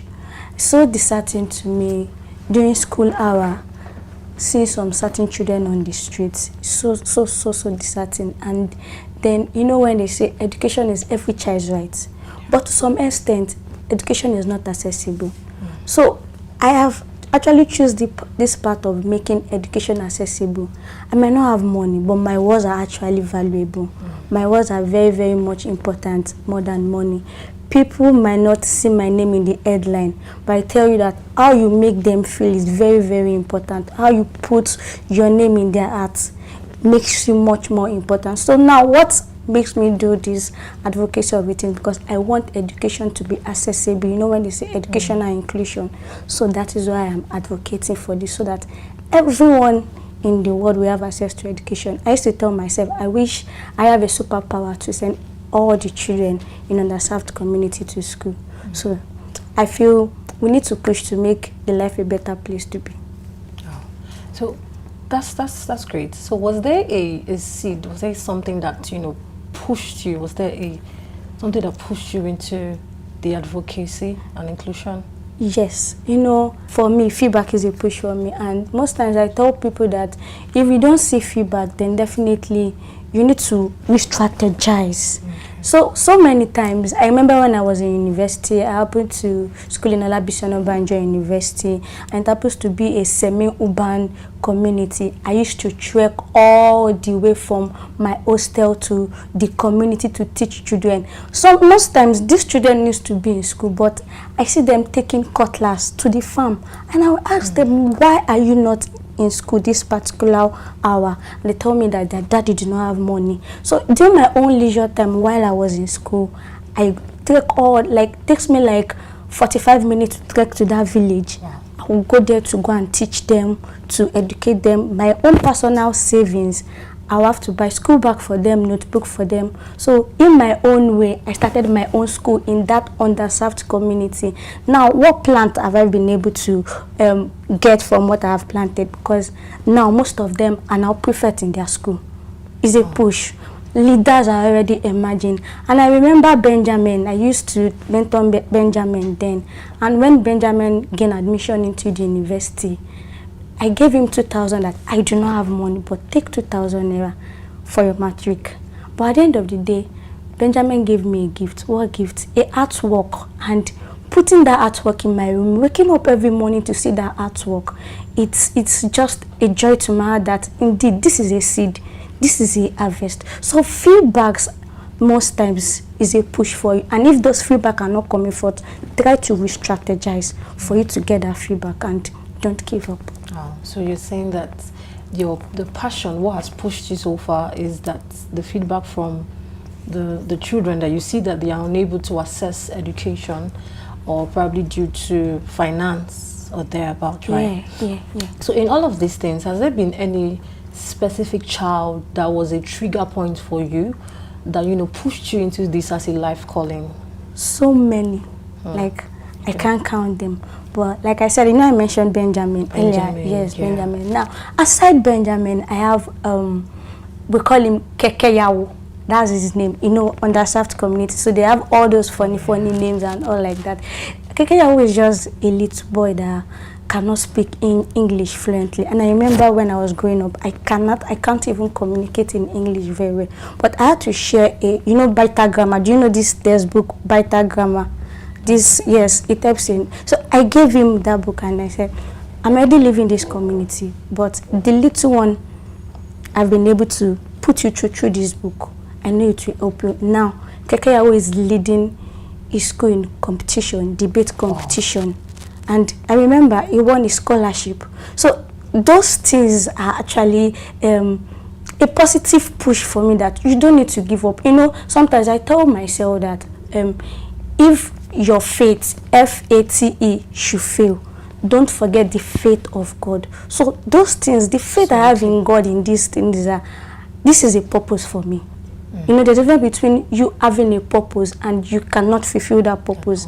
I am fulfilling a purpose with the result that God has actually called me into this field of giving inspirational talks, giving textbooks to children in order for life to be brighter in future. Wow. Wow, Penna, that's inspiring. Thank so you. now let's talk about your foundation. Okay. Tell us about the Penna Paul Foundation. What inspired it and how did it begin? Okay, Penna Paul Foundation. Yeah. Okay, let me start with, I like giving facts and figures. I remember when I finished university 2018, and after university, and I said I graduated in an underserved community. So I had to come back to Lagos, and I'm like, okay, Lagos is not an underserved community. But then I remember 25th of May 2019, I was just in my room, and the burden of there is more. Agowoye is not the last place for you to just finish this purpose. So that particular day, I just called my friend. My friend is a graphic designer. Damilare, please, can you just design these graphics for me? Freedom to go, freedom to experience, freedom to explore. That's the theme. And I got the theme from Unilever. I attended a seminar about Unilever that particular year, and that's just, I'm like, I don't know this thing, but the information I got through that conference, I had to re-strategize them in order for it to get into the context of secondary school children. And 25th of May, I created the graphic design, and 26th of May 2019, I went to over 20 schools. Most of them rejected me. I used my phone, you know, technology is actually taking over. So I used my phone to create the lecture and everything. I printed it out and knocking the gate of each schools. Like, where is this small guy? You know, I have a small stature already. I'm accepting that already. Who are you? All those. So most of them rejected me. I went to over 20 schools, and I must say only 5 schools accepted me. So don't forget, I said 26th of May 2019. So the second is actually a children day. So 28th of May 2019, the first school that accepted me said they will only give me 7 minutes on the assembly ground. 7 minutes turned to 15 minutes. And it happened that I featured in one magazine then in a newspaper. I had to share that magazine, and they saw my story, my inspirational talk there. And the principal was like, wow, small but mighty, your words are valuable. And this is the first time my students will be hearing this from an outsider. Lo and behold, I started Penna Paul. I went to different schools. 2 weeks or 3 weeks later, the first school I attended, the principal called me and said, ever since you stepped into my school, there is a transformation. Ever since then, I know that, okay, Penna Paul Foundation is not just a foundation. I had to transit my body into responsibility, and my responsibility now is raising leaders, and that is how Penna Paul Foundation came into existence. And to the glory of God, we'll be celebrating our 6th year anniversary with positive results, leaders emerging through Penna Paul Foundation, awards, and all like that. We are grateful to God. Amazing.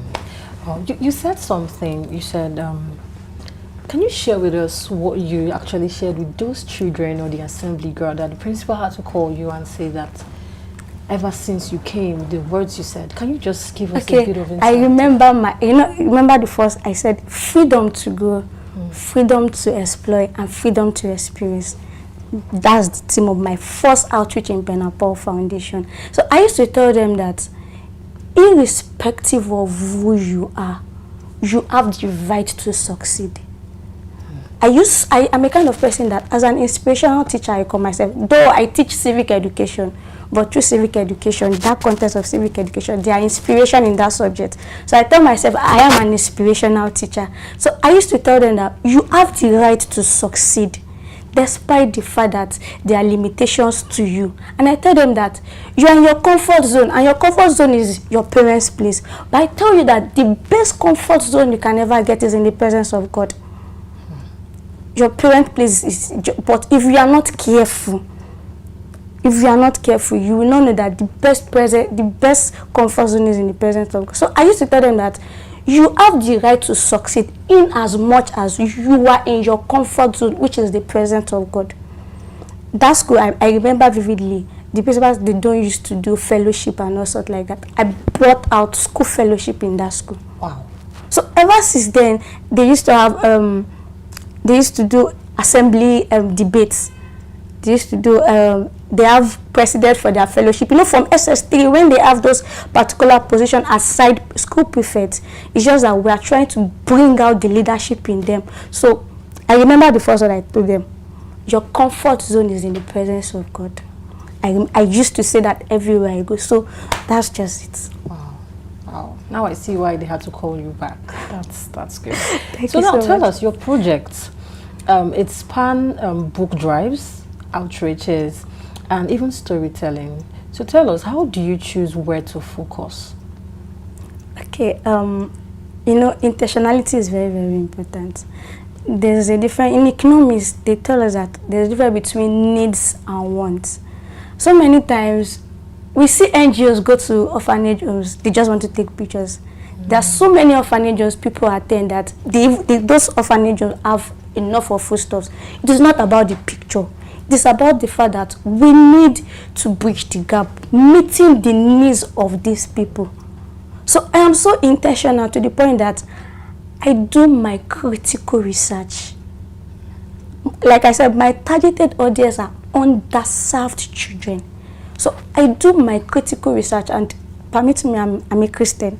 I pray, I pray, God, please give me this direction. Which community do you want me to go to? Then after that, I do my critical research. You know, in a community or in a local government, there are communities. If this community should need this community do not need this. So I do my critical research. I meet the elders in those community, and I let them know that, okay, I will not go in front that I want to bring something to them. And I just see somebody going on the street, and I ask them that, do you people have a school in this community? Another person tell me they don't have. I just do unaware personal interview with people living there. Then I know that, okay, these people really need it. Then I just tell them, can you take me to your community leader? So from there, I pick it up and I execute the projects. So intentionality and trying to meet the needs, not the want of community. And it is not about the pictures, it is not about the documentation. Despite the fact we need documentation for us to have result and backup. But then I tell them that it is not about pictures. There are so many outreaches that I have executed that I did not post the pictures on social media. So many. And so people know, like the Bible will say, if you are doing something to the right hand side, don't let the left hand know. So it's not everything I post personally to social media, but then we just need to post for branding's sake and all sorts like that. But then intentionality and direction of God and meeting the needs of the community is very, very important. Yeah. Wow. So you made mention of undeserved children. So what has been your biggest challenges so far, and how did you overcome reaching out to those children? You know, when they say Okpo, permit me to use that word Okpo, it's plenty. But I tell people that challenges are inevitable, and at the same time, challenges are channeled to your success ground. So if you are not facing challenges in your journey of life, then definitely something is wrong somewhere. Or something is wrong somewhere. So when we talk about challenges, I have a whole lot of challenges. Is it the days of going to bed with empty stomach? Is it days of begging for urgent 2K? Yes, I will not deny it. I beg for urgent 2K because I want these children to be happy. Is it the days of people that place value on me, and I tell them that, please, can you borrow me 2K? And at the end of the day, they'll be like, people, me that they call Auntie Penna, they now call me Penna. It is not about the auntie, you get what I'm trying to say, but the fact that because we beg for donations, we don't have value again. But we get to know that it is not about the value, but about the life we want to meet. So the days of rejections, the days of embarrassment, the days of we losing value in order for me to meet, in order for us to place value. Yes, those challenges are inevitable. But you know, if I don't have challenges, my success story will not be interesting. And my success story is actually in process, and I know one day, to the fullest, we'll share it. Wow. So that's just it. It's been an interesting conversation with Pen and Paul, and we will go on a short break. We will be right back. Catching them young, because tomorrow begins today. Are you in governance? You need public speaking. Are you in business? You need public speaking. Are you a professional? You need public speaking. Now you too can learn how to overcome nervousness and speak with confidence before any audience at the School of Eloquence, the home of public speaking. Attend our practical and training one-on-one coaching with West Africa's only certified speaking professional at any of our centers in Lagos and Abuja. To register, call 0802 3032 066 or 0706 1606 078, or log on to our website schoolofeloquence.org. School of Eloquence, teaching the world to speak. My name is Ome Sylvia. Stay tuned to Achievement Channels for more positive information. Hello everyone, my name is Chinedu Ndugwe. If you know you are looking out for anything to do with innovation, motivation in Nigeria or Africa, please watch out for Achievement Channel. Hello, my name is Emmanuel Zeole. Keep watching Achievement Channel for daily motivation and you're good to go. Catching them young, because tomorrow begins today. Welcome back. Penner, you developed a version of Snakes and Ladders to teach mathematics. Yeah. Tell us how that works and why play is actually important in learning. Thank you so much. Most people have been asking me this question. Okay, so you see, dice. Every portion of your dice has a value. The 1, 2, 3, 4, 5, and 6. We all know numbers as values. So if you should roll a dice, if you should put it on 2 on the snake and ladder board, then you have to put your seed on 2. Then if you should roll 6, so 6 plus 2 is what? 8. So normally they will play that, okay, 1, 2, 3, 4, 5, 6, 7, 8. Do you understand? But then for the educational aspect of it, I put it on my board in my community there, and I tell them that don't count. From your head, what is 6 plus 2? So they should not count. Now, most of these children don't know how to calculate mathematics. True. But when you tell them that 1,000 minus 800, they will tell you what? It is 200 naira. Now, we need to inculcate it in the aspect of snake and ladder. I said 8 the other time, right? Now, if you should roll the dice again and they happen to play, let me say, 6, which is the highest number. And at that particular point, they have to get to that particular number. Let me say, that particular person put it in, let me say, 12. Yes, 12 or 14. Let me use the word 14. And that particular spot of 14, snake has actually, snake, the rules of snake and ladder, and there's a snake there. So definitely for snake to bite you, if you are on the tree, if snake should bite you on the tree, definitely the person will actually go down. So if you should go down from 14 to 10, so they can't just go from 14 to 10. So I tell them, what will you subtract from 14 that will give you 10? I put that on my board. So it's just for them to calculate. Then I put 14 plus question mark equal to 10.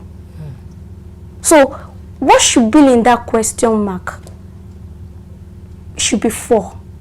So they should not just play it as 4. They should not just play it as them counting.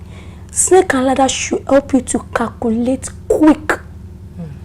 Now, if from that 14 you roll another dice and you have 6, that is So 14 plus 6 is 20. So at that particular 20, you've been able to climb the ladder to 60.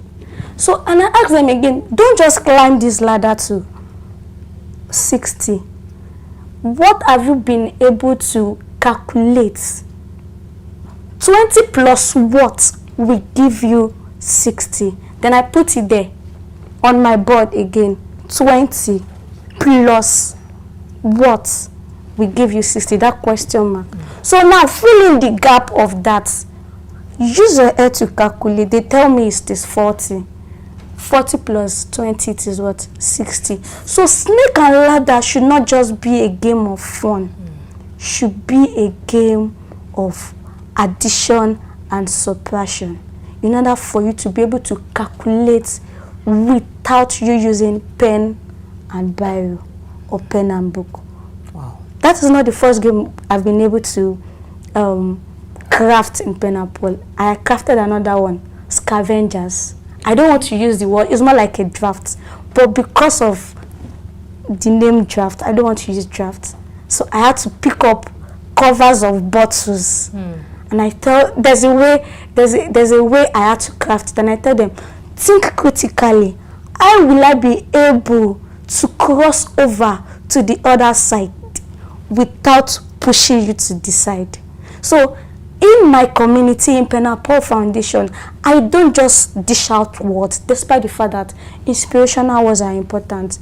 I let my children know that you need to know how to think critically so that you can be smart.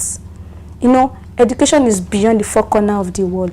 So if you cannot do well in class, you should be able to do well outside the four corners of the classroom. That's right. So that's just it. Wow, that's interesting, and I see that because a lot of children love to play. Children love things that are fun. They love interesting activities, and I see that with that would, you know, bring them into the point where they actually want to learn, especially when it comes to mathematics, where they find it quite difficult. So with such games, it would, you know, inspire them into learning maths. That's amazing, Penna. Thank you That's so amazing. So how do you use creativity to make education more accessible for children with no resources? All right, so I used to tell people that every sport in this world is a classroom. And every tool God has created is an instrument for everyone in the world to learn. This cup is an instrument for me to learn. This place is a classroom for me to learn. I've been able to learn from you. You have been able to learn from me. Do you understand? So in Pen and Ball Foundation, I make sure every sport, anywhere I find myself, I make it a sport for everyone to learn. That is why if I'm on the streets, I make sure somebody beside me is learning. I can just, hello baby. I love little children so much. Hello baby, do you know that you are a future and your future is bright? And I use affirmation words to help them. I tell yourself you are a star. Tell yourself you are a champion. Tell yourself, I believe in myself. That is just a classroom for me. So if that particular baby is holding probably a school bag, and I tell them that, do you know that this school bag is not just for me, it's just not for you to put your note inside.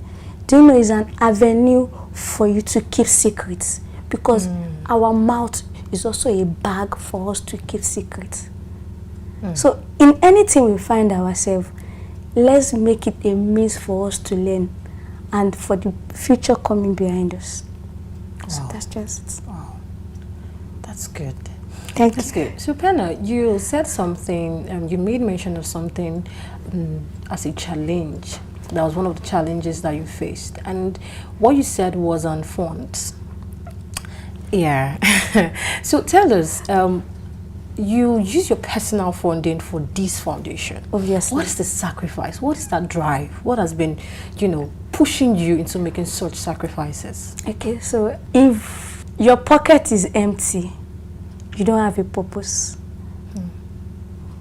But if you have a purpose, you are rich.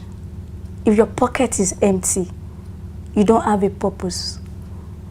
But if you have a purpose, you are rich. Now, I got to know that this is my purpose. I might not have money. I might face challenges. I have the days of me crying. The days where everybody decided to leave me alone. In my room, my pillowcase are soaked with tears. But because within a twinkle of an eye, the devil used to fail. And God will show up. You know, He's a miracle God. He is not a magician. For the fact that even when I choose to give up, within a twinkle of an eye, He will definitely show up. So He wants me to face those rejections because He wants my success story to be interesting. And because I'm doing this because the children I'm talking to are now leaders. Wow. They are prefects in their schools. Amazing. So I'm happy about the JAMB results recently. Most of my students passed. Wow. Most of them passed. It's a joy to my heart. So God is putting me there. I'm still in the incubating room. After 9 months, the 9 months, you understand, when God gave birth to me, then God will know that indeed I am fearfully and wonderfully made, and the story is yet to be told. That's just Wow. So what drives your sacrifice is that one, you understood that it's a passion or it's a purpose. Okay, you know, like I said earlier, the days of me giving up, but in a twinkle of an eye, you will God definitely shows show up. Judas, he betrayed Jesus. I have Judas. But at the end of the day, what a friend we have in Jesus. I'm sorry I have to say Jesus because I'm so proud of Jesus. Do you understand? So, what pushed my sacrifice is the fact that I know that God has actually created me into this calling of purpose. You know, the book of Jeremiah 1, I have to quote Bible. Feel free. Book of Jeremiah 1, verse 5 says, I have known it from your mother's womb. I have ordained you as a prophet. So I know that God has ordained me. Right? So I had challenges even while I was growing up. My English were not fluent. I struggled to read and assimilate easily. But I got to understand that for me to be successful, so I picked up when I was in GSS 3.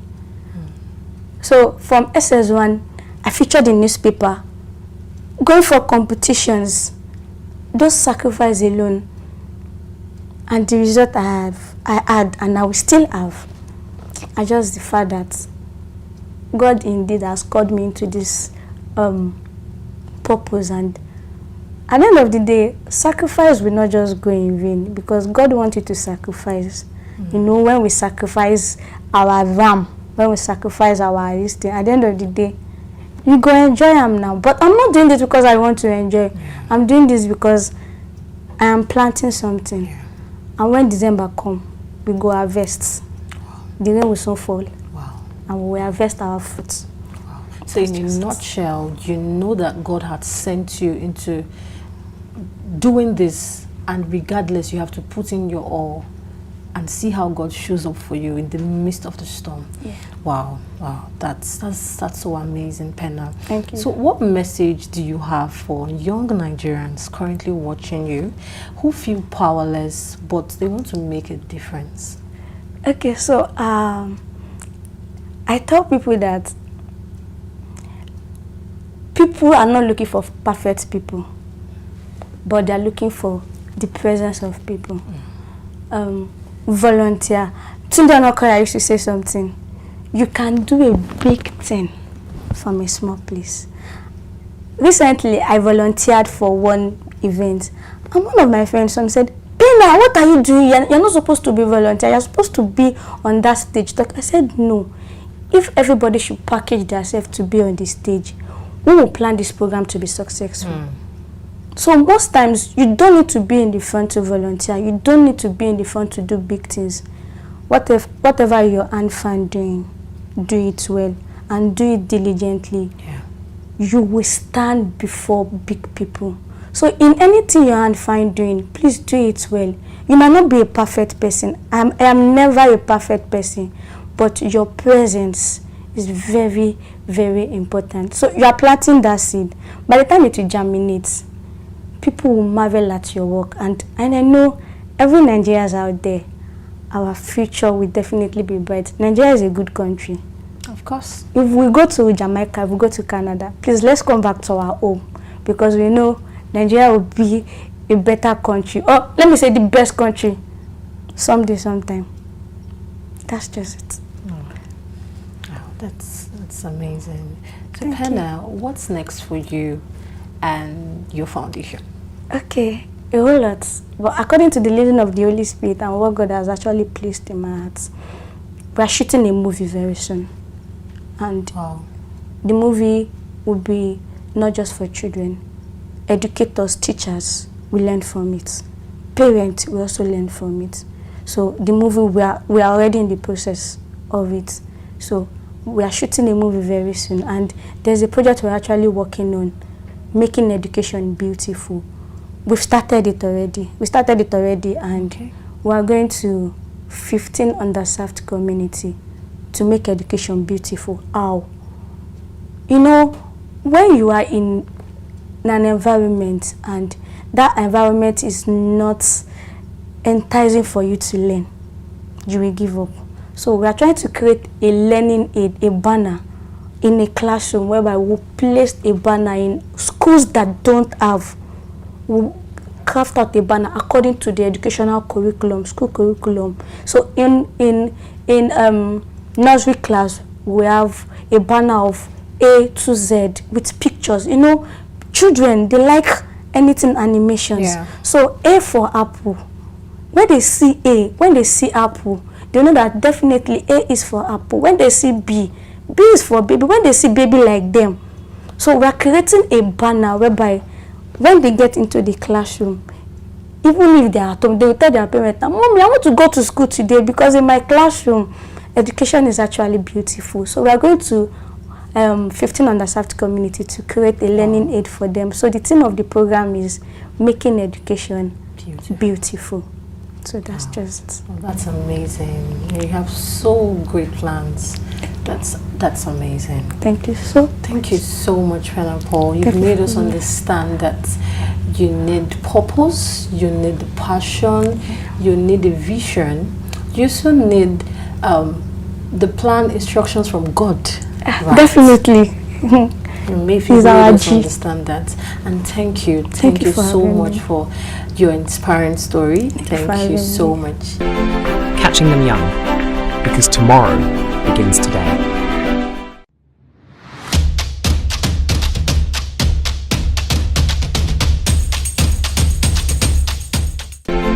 Catching them young, because tomorrow begins today. And to our viewers, we hope you've been inspired by this story of faith, vision, and resilience. Remember, the future is shaped by what we invest in our children today. So let's all play a part in catching them young. Let's keep the conversation going. Follow us at Achievement Channel on Instagram, Facebook, Twitter, and YouTube for more inspiring stories and updates. Use the hashtags #WeSeePossibility and share your own experiences with us. I am Sarah Undu, and join us next time for stories that inspire action and ignite purpose.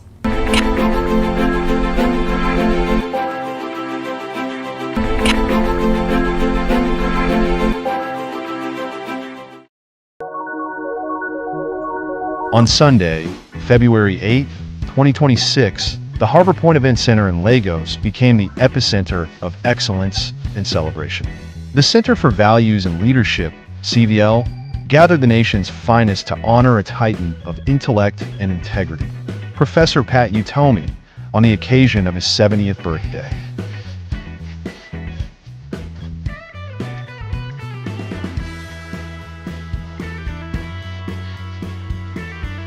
The evening was a tapestry of testimonies. One after another, colleagues and mentors took to the stage to share how Professor Utomi had shaped their lives and careers.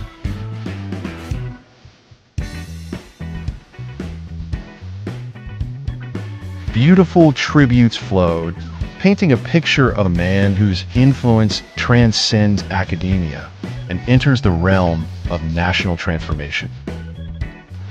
Perhaps one of the most fantastic opportunities apprenticing under this man. Learning from him, listening to him, and having him support what we have done over the years, right up to where we are today with the School of Eloquence that we set up. The School of Eloquence is 20 this year. And the Achievement Channel that we set up, including the Blue Economy Academy. So, Prof, all I want to say today, and I know you've done so much, we're glad that you're alive and well. The celebration crossed borders and boundaries. Dignitaries who could not attend in person sent their regards via video, their voices filling the hall from the big screen. Most notable was the message from former President Olusegun Obasanjo, who joined many other world leaders in wishing the professor a landmark happy birthday. What you have done for me, you are a wonderful man. Except that you still owe me $100. And until you give me that $100, we will not have celebrated your birthday. Make sure that my father's young is ready for the birthday. Otherwise, I won't die until I get my father's young. I said, yes, we are our papa will be vampire.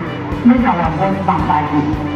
We, the wife, the children, none of them will be found one thing. Long life and prosperity. My wish for you, Dr. Otani, is that in your lifetime you are able to see the Nigeria of your dream. I'm happy that God has kept and sustained you to this day, 70 years. Pray that God will continue to keep and sustain you, continue to do what you believe best. You symbolize the truth we need in leadership. The God of this bless you. Not only that we have long life. And to make beautiful children, you have one more child. One more child, and it's the kids. I love his kids, one more. Prayer is that you have a long life, in good health, and that you need to see your children together, and that you continue to be happy and be a fulfilled person. In Jesus' name. Many more years of good health, ability to read a zillion more books, and the peace and joy of a life surrounded by people who love and cherish you. I wish you so much happiness, good health, all your aspirations will come to pass, and that indeed your joy will be full on this landmark anniversary. The angels of God will always be for him and the family, wishing him the best of the best. I pray that God will give him testimony, landmark testimony, and God will answer all his prayer in the name of Jesus. As Prof turns 70 on February 6th, I would like to wish him a very happy birthday. I wish you a happy birthday. Happy birthday. Happy birthday. Once again, happy birthday. I'm happy. It will be a wonderful celebration. Happy birthday. You're always calling me, Oka, what's that? Well, now, Oka Paruri. Happy birthday.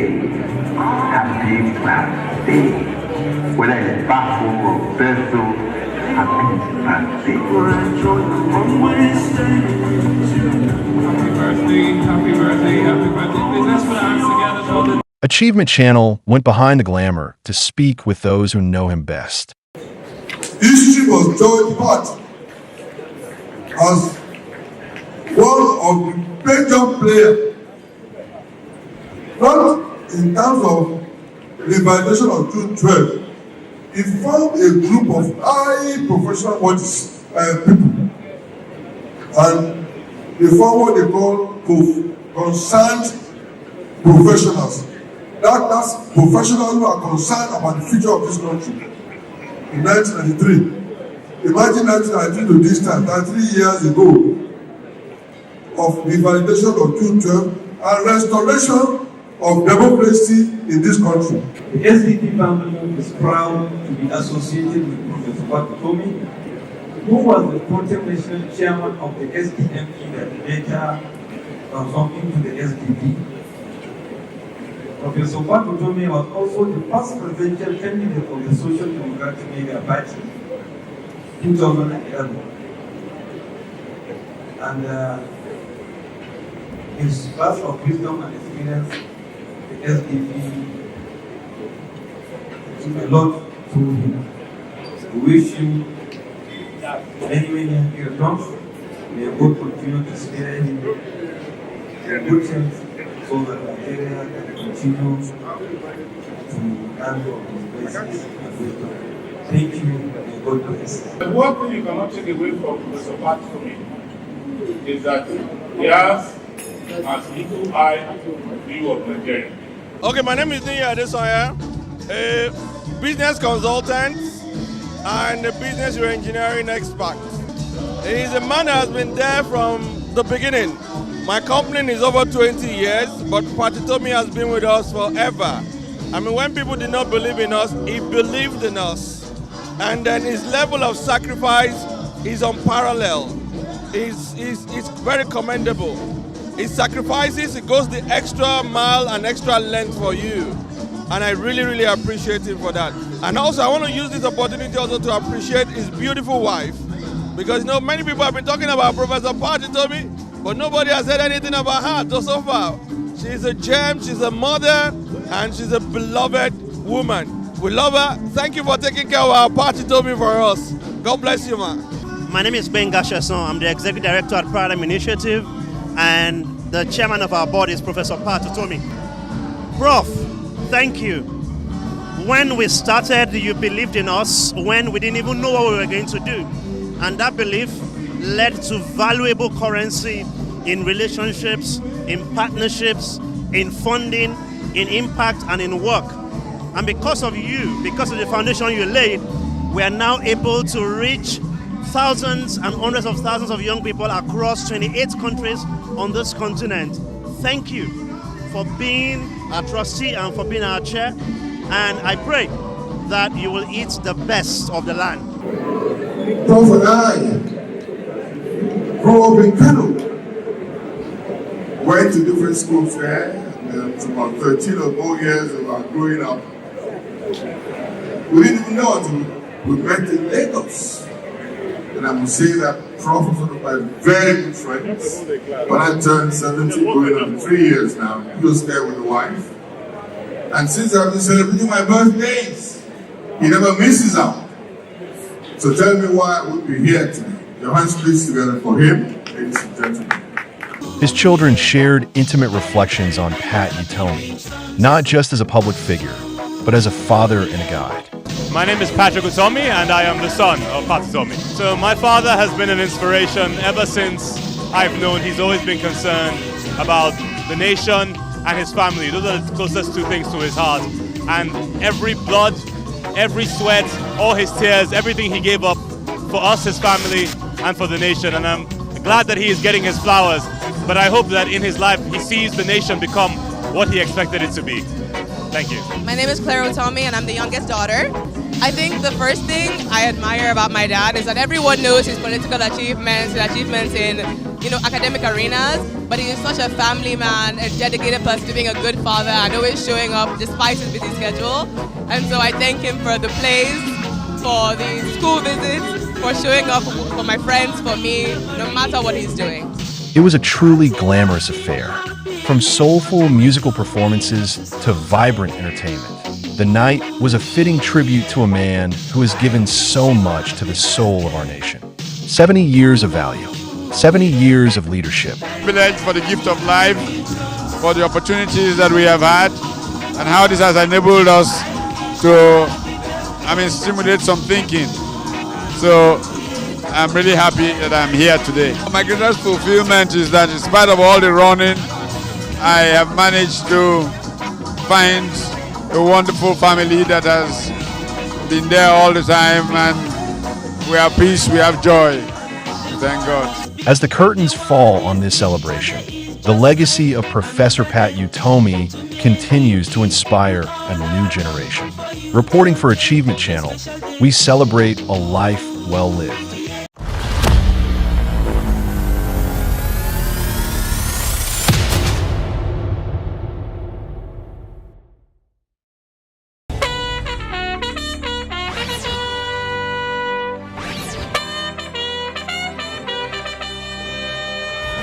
We wear the khaki, but we carry more than just a bag. We carry dreams, grit,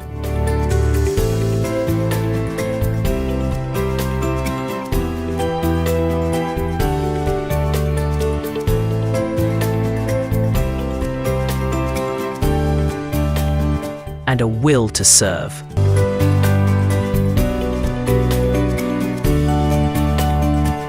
This is Corpuscan, rising to serve, rising to lead. Hello and welcome to Corpuscan, the show that inspires and empowers young Nigerians to make most of their NYSC journey and beyond. I'm your host, Nofisat Adeyola, and you are watching us right here on the Achievement Channel, Nigeria's first and only 100% motivational television station, broadcasting from the School of Eloquence Studio in Ikoyi, Lagos. Today's topic, Bloom Where You Are Posted, is all about turning those unexpected moments into opportunities for growth and purpose. To help us explore this inspiring conversation, I'm joined by two amazing guests. Bankole Emmanuel is an aspiring accounting professional from Kwara State, Nigeria. He holds both ND and HND in accounting from Kwara State Polytechnic and is currently pursuing a bachelor's degree in accounting while working towards the ACA certification with ICANN. Passionate about numbers, integrity, and growth, he aims to make a meaningful impact in finance and auditing. Egwuoti Favour, a fresh graduate and newly called barrister, embarking on a year of national service. Favour is currently serving at NYSC at the esteemed School of Eloquence, Ikoyi, Lagos State, where she is applying her knowledge and skills to make a positive impact with a passion for the law and a commitment to excellence. Favour is poised for a bright and successful future. So, whether you are serving in a busy city or a quiet village, in a classroom or a corporate office, this episode is for you. Get ready for inspiring insights, real stories, and practical tips on how to turn your service year into a season of growth and purpose. Welcome to the show. I'm very glad to have you guys here, Emmanuel and Favour. Thank you so much. Thank you very much. So today we'll be discussing Bloom Where You Are Posted on today's episode. So many core members found themselves in unexpected places they never imagined serving. Yeah. So how can a corper turn unexpected posting into an opportunity for growth and impact? I'll start with you, Emmanuel. Okay, thank you, Nafisat.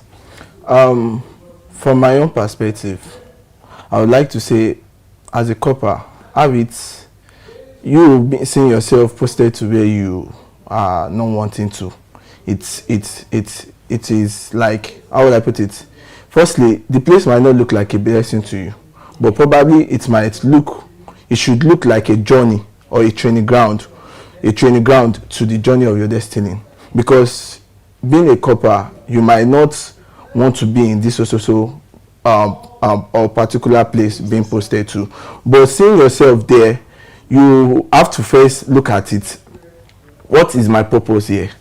Instead of seeing yourself, why am I posted here? It's not relating to what I study or something.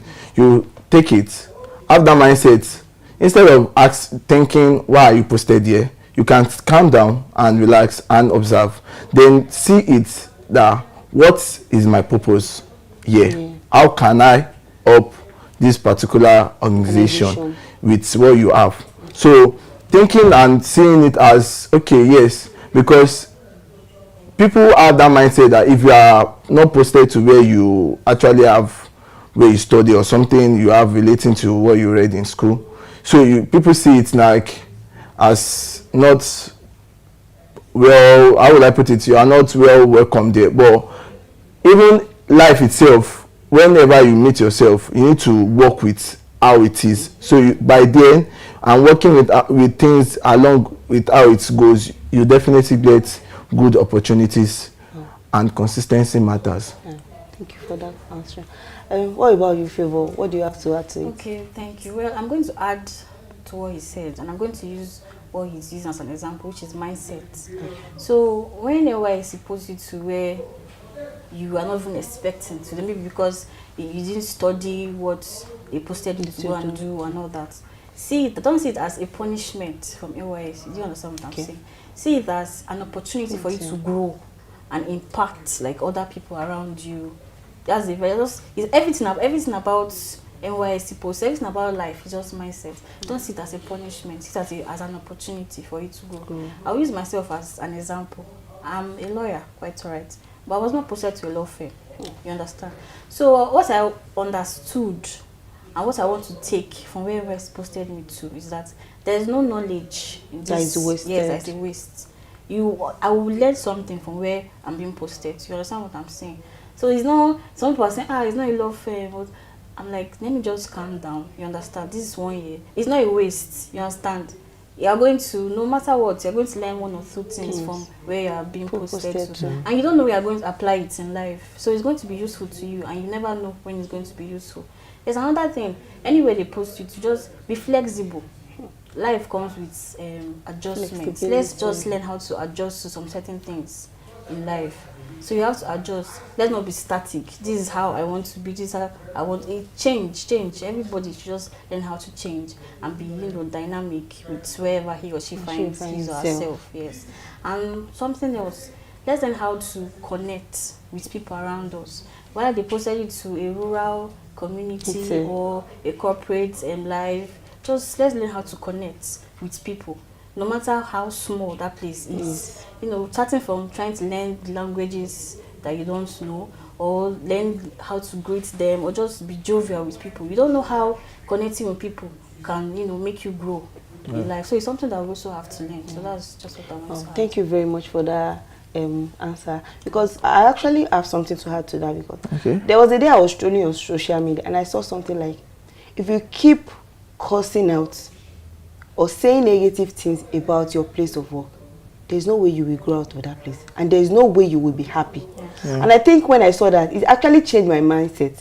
Fine, when in life, at a point in time, we always find ourselves in places or where we never imagine. Let's even put NYSC aside. Journey to life, you find your place in. There's something like that. It can never be me. The way it will be you will not even expect it. So you keep saying no every day. I don't like that place. I don't. Whether you like it or not, that's where you spend the next 1 year of your service here. So at first it may be challenging, and I used to say something about turning your struggles into opportunity. So just make the most out of it. Make sure you are, like you said, be flexible. Make sure you just see it as an opportunity to grow. So thank you very much for that wonderful answer. Thank you. Okay, concerning what you said earlier, that you said aside NYSC, it made me remember someone. There's this friend of mine. This friend of mine is well learned. Is that kind of person. When I met him, I saw his thinking and his academic ability. I was like, okay, why are you in this polytechnic like the way we also came?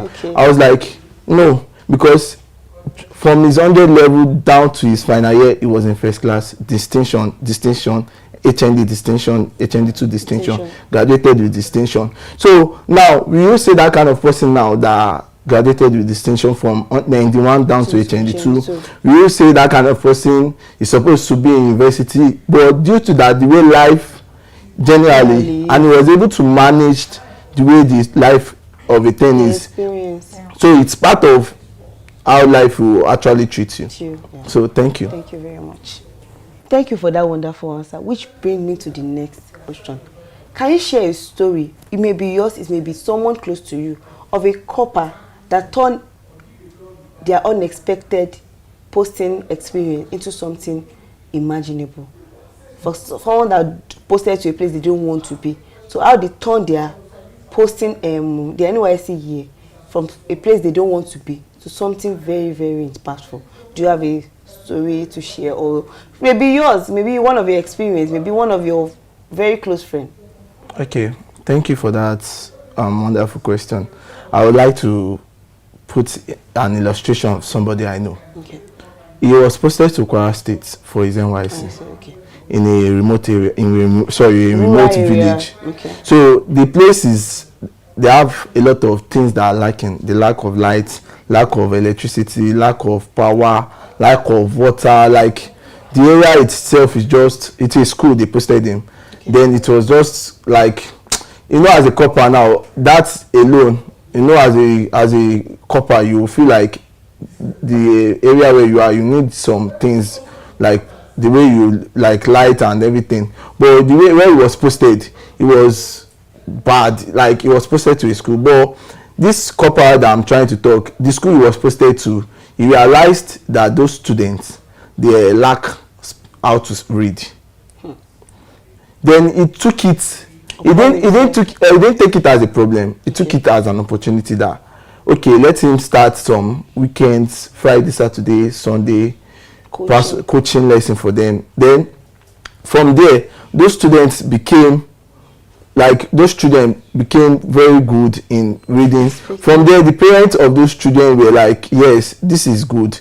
And this, during the processing, it gave him some opportunity, like to connect with some different people that he didn't even himself didn't expect, because what it took from the start, like taking them. But if you see some coppers now posted to that kind of area now, it doesn't. So me, I feel seeing that place as opportunity, like the scenario I said now, I can use myself as an opportunity, because I'm being posted to a place where it's not relating to accounting. Okay. But due to the fact that I have a skill at hand, it's actually one of the important things that is even keeping me going in where I'm working as my PPA. So it's very important that don't just see yourself that, okay, where you are posted, or wherever is being posted to is you don't have what you are doing. Like the way my lawyer said earlier, that where she's being posted is not relating to a law firm.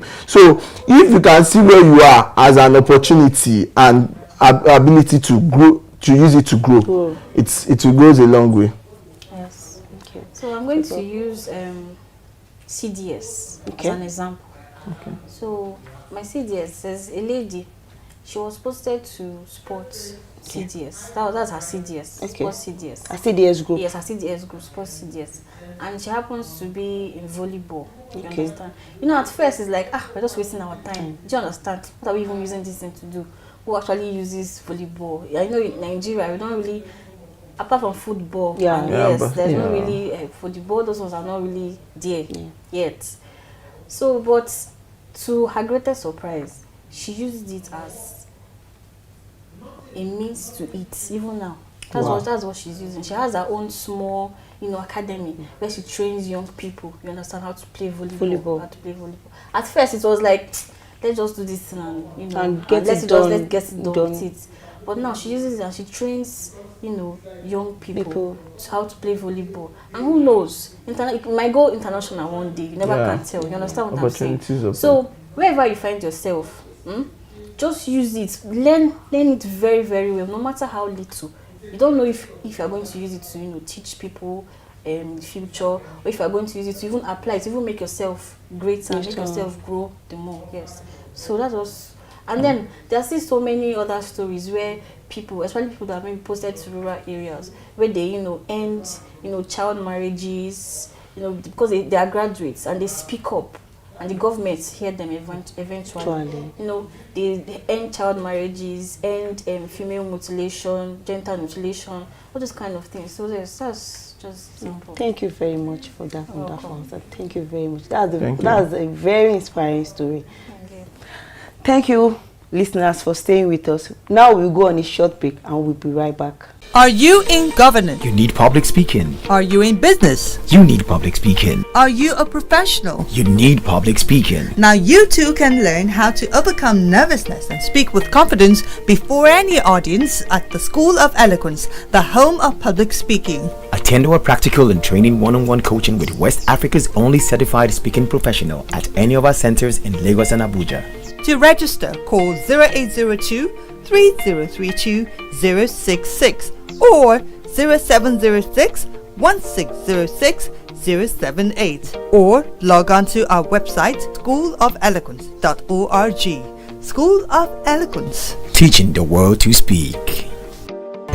This is Corpus Can, rising to serve, rising to lead. Welcome back, and it's still Corpus Can. Thank you for still seeing on the show. Yeah, you're welcome. So the next question I'll ask now is, what practical step can Corpus take to adapt, lead, and add values in communities that are completely different from what they are used to? Okay. Well, I'll say, for starters, immerse yourself in the way of life of that community. That should be like number one. And that is learning the culture of the people, learning the languages, because you have to communicate, you understand? You have to, whether it's to go to the market or enter a bus or transport or anything at all, you have to learn how to, and they don't speak English. So how are you going to, communicate? Yes, so you have to communicate, you have to learn their languages, learn their cultures, you understand? And you should listen more than you can speak. And this is, why I say this is because, we are all graduates. Yes. And we are enlightened. Let me put it that way, we are enlightened. And then there's some communities that they will post some of us to and won't like their way of life. So what I just want to say is, don't just rush into it. Okay. You understand? Yeah. Calm down. Even though you want to change something, there are ways to go about it. You understand what I'm saying? Just calm down, listen, observe how everywhere is first before you start doing anything, before you start trying to change anything. And lastly, what I want to put in is, you can initiate projects that you think, this project is going to be good for the community, or this project is going to take the community up, you understand? Or this project, I'm doing it because I also want to grow, you understand? To see that I can actually do something for this place I'm being posted to. Then my 1 year not just be a waste, you understand? And secondly, I want the community to grow because I don't really like how it is. Yes. So just number one, like I said, learn their languages. Yes, learn language, learn the cultures. You understand? And that's just. Thank you very much. Emmanuel, what do you have to add to what Okay, she thank you.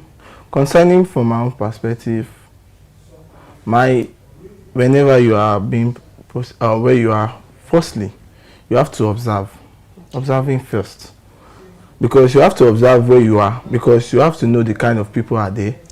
You have to know the kind of culture that is there, you get, and have to know how things are being done in that place. Then secondly, you have to create a relationship by connecting on how you can flow with how people is at that place. Then while making those processes of connections and relationship within them, you try to carry them along, and in any place you find yourself, have it at the back of your mind that you must have that mindset that you are here to learn. Because if you are in a place and you believe you know everything, or you are not ready to learn, it's not a good, or will I put it might not help in a good way. And also, if you are in a place where you've been appointed or been said to be a leader there, my own advice for you, being a leader, to everybody general, the person at the head leading the others.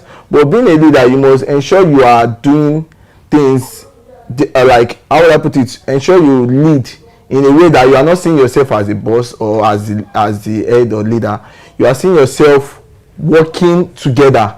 Like, you should be like working with your people, like, not that, okay, you do this. Yes, you give instruction, but there's a way you do things, like when even the way you, okay, let's do this, you walk along with everyone. So those are that's why I said you have to observe, because for an instance now, posted to a, or you applied for something and you've gotten there, and now you met people there. You can't just, okay, being the leader, you can't just say, oh yeah, these are things. That's why I said observing the way the things are, the culture, the nature of how the work and the environment is. Then you can now lead and do the necessary things. Okay.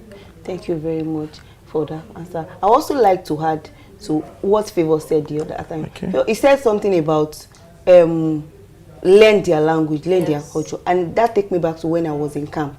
I camp in Kwara State, and I remember then inside camp, the tribe that dominates Kwara State include Yoruba and Nupe. I think that's the majority of people there.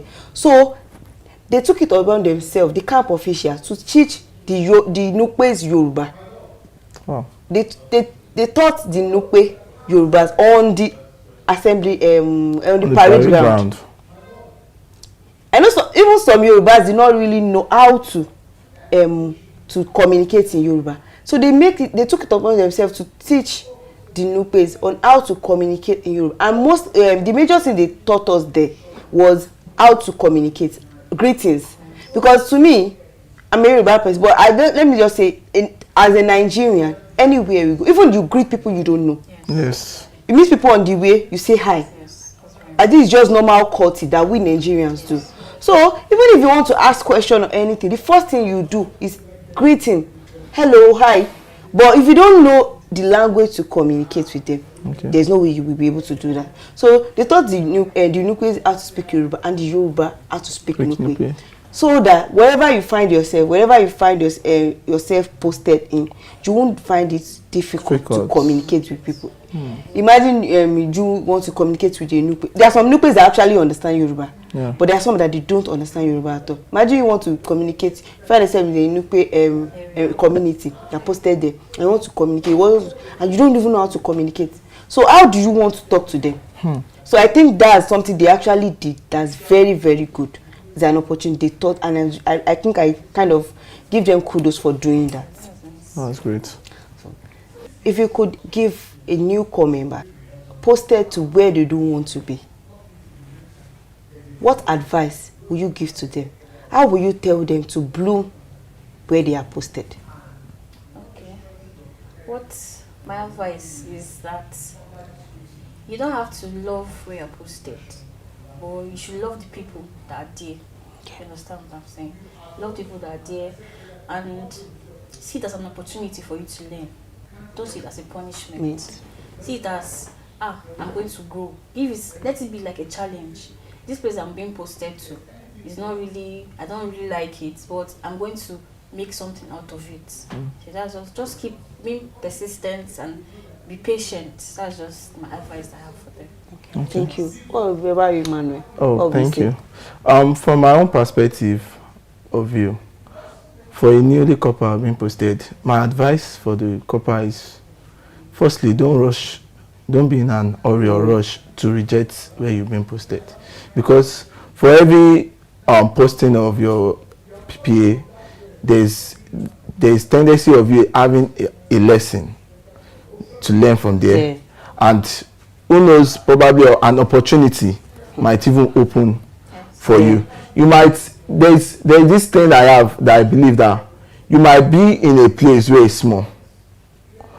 Like the place where you are might be small, but don't think your destiny is like below that place. Think like if the place or where you are being posted is looking small, you are aiming higher, but that place shows you a journey that you are starting.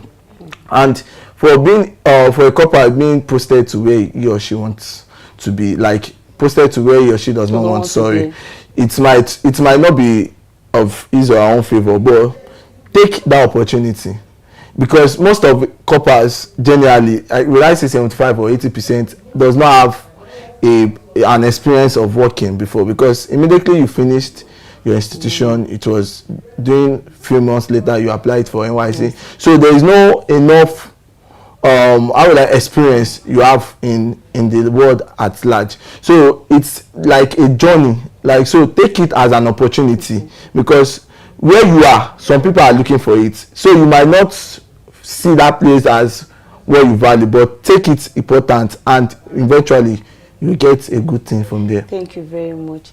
That was very, even me, I would say, turn your, like I used to say, turn your struggles into opportunities. Yeah. Out of 100% core members, 80% does not like where they are posted. But we can turn that struggle into opportunities. I think it will serve as a guiding stone or a stepping stone of your destiny to where you want to be. And I think that's that's the most important thing in life. So thank you very much for that. Thank you. My name is Christiana Salmon, Mrs. State Coordinator, NYSC Lagos. Keep watching Achievement Channel, is a motivational channel. This is Corpus Ken, rising to serve, rising to lead. What a powerful conversation. Today's episode reminds us that no matter where we are posted, we all have the power to create impact, learn and grow. Your environment may not be perfect, but your attitude can make all the difference. So go ahead and bloom where you are planted. Build connections, gain experience, and let this year shape the best version of you. Thank you for watching Corpus Can. I'm Nofisat Adeyola, reminding you that you can serve, shine, and succeed anywhere you are.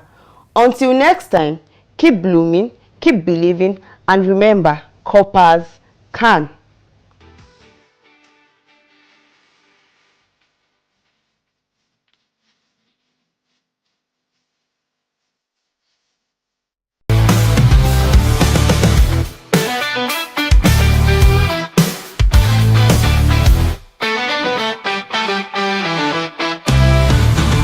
Welcome to the Achievement News on the Achievement Channel, your daily source of positivity and communication, where we don't just report the news, we celebrate achievement, inspire action, and empower you to reach your full potential. We're broadcasting live from our studios at the School of Eloquence in Lagos, Nigeria. Today, we bring you a story of dedication, recognition, and the transformative power of education, a story that truly embodies our motto: achievement is not just a destination, but it's also a journey.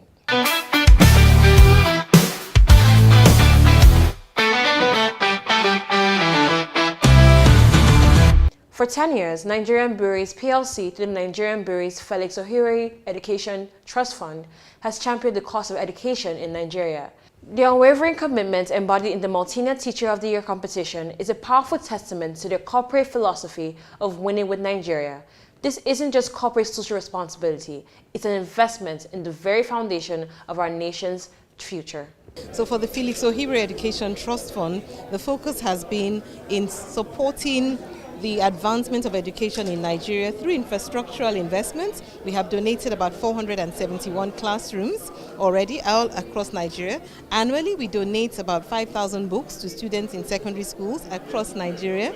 And we then have the Maltina Teacher of the Year competition, where so far in the past 9 years, we have recognized about 241 teachers and 9 winners who have won prizes in terms of infrastructural investments for the schools that they emerge from, such as classroom blocks, auditoriums, a language laboratory from our last winner.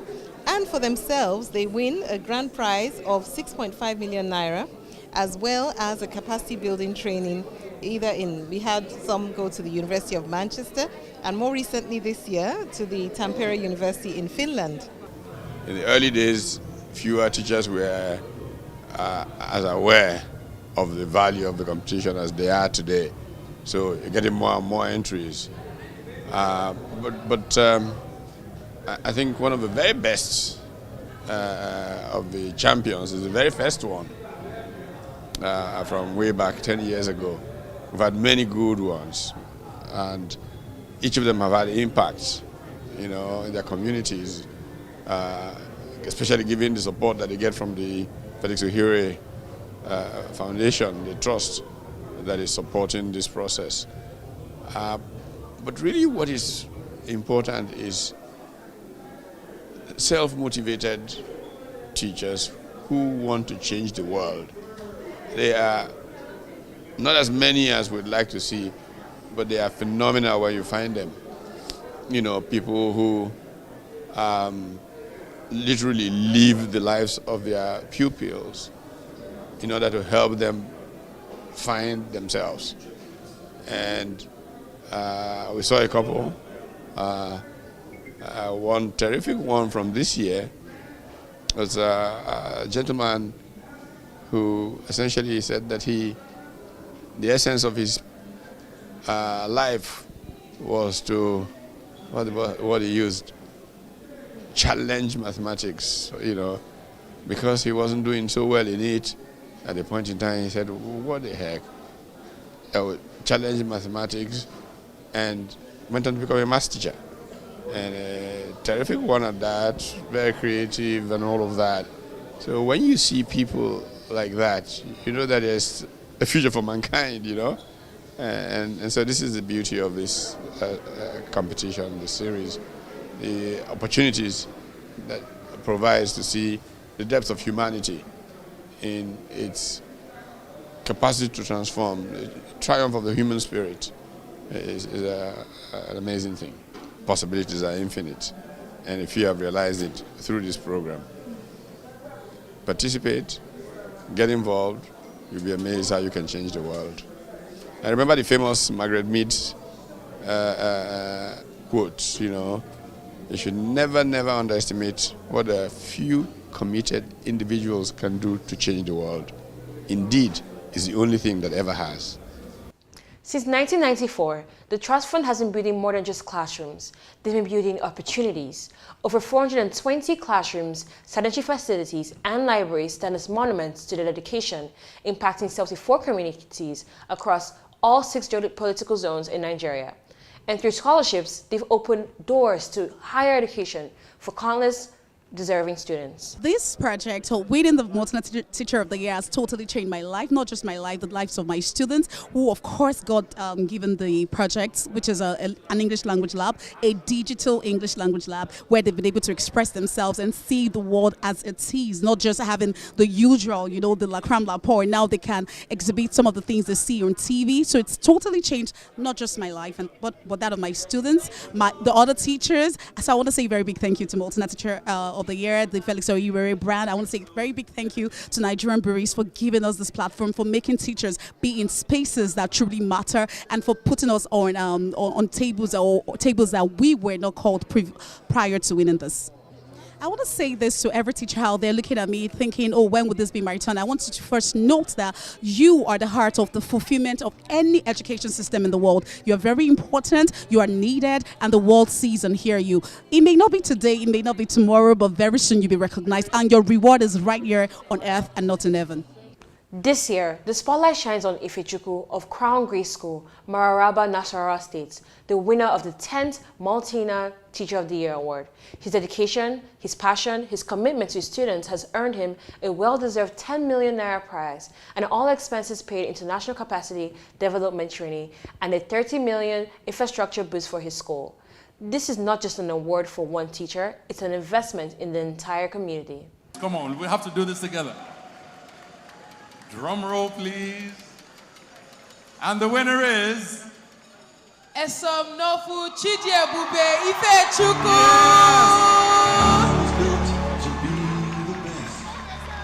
Congratulations. Nasarawa State.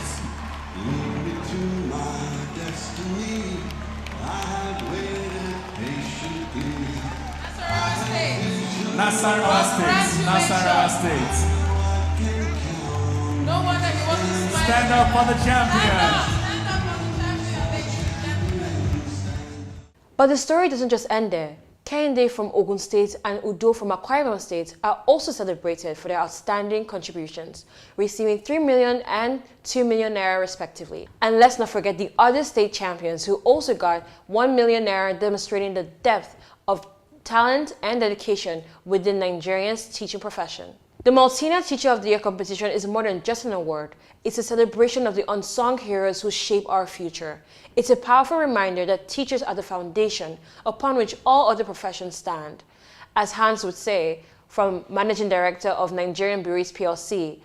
This initiative is about recognizing teachers for their labor of love and their role in shaping noble human beings.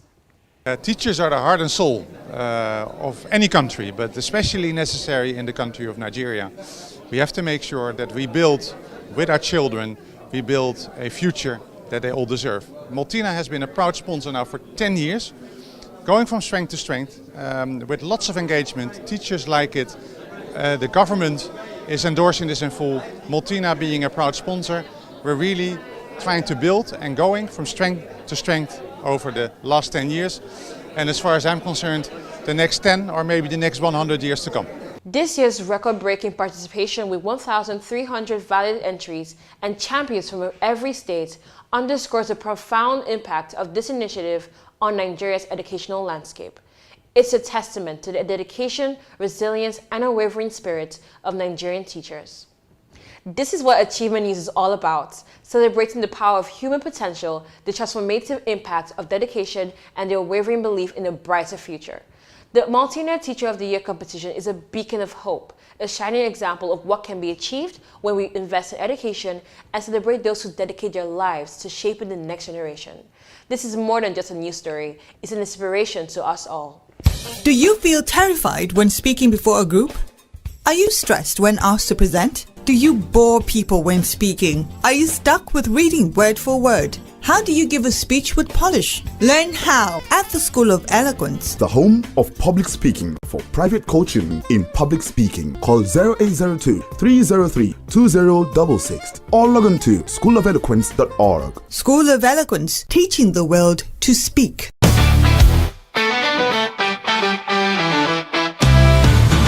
At Achievement News, we celebrate stories like this because we believe in empowering you, our viewers, with inspiration and knowledge to fuel your journey to greatness. Don't miss out on our more uplifting stories like this one. Hit the subscribe button on the Achievement channel and join a growing community of dreamers, achievers, and changemakers. Also visit our website at www.achievementchannel.com for more. Teachers inspire, shape, and build the future. The Maltina Teacher of the Year competition is more than an award. It's a movement that uplifts educators, strengthens communities, and empowers the youth. Congratulations to all the winners, and kudos to Nigerian Breweries PLC for championing this transformative vision. At Achievement News, we remind you every achievement begins with a dream and the courage to nurture it. Subscribe to the Achievement channel today and be a part of the movement for greatness. See you next time on the Achievement News, where every story is a step towards empowerment.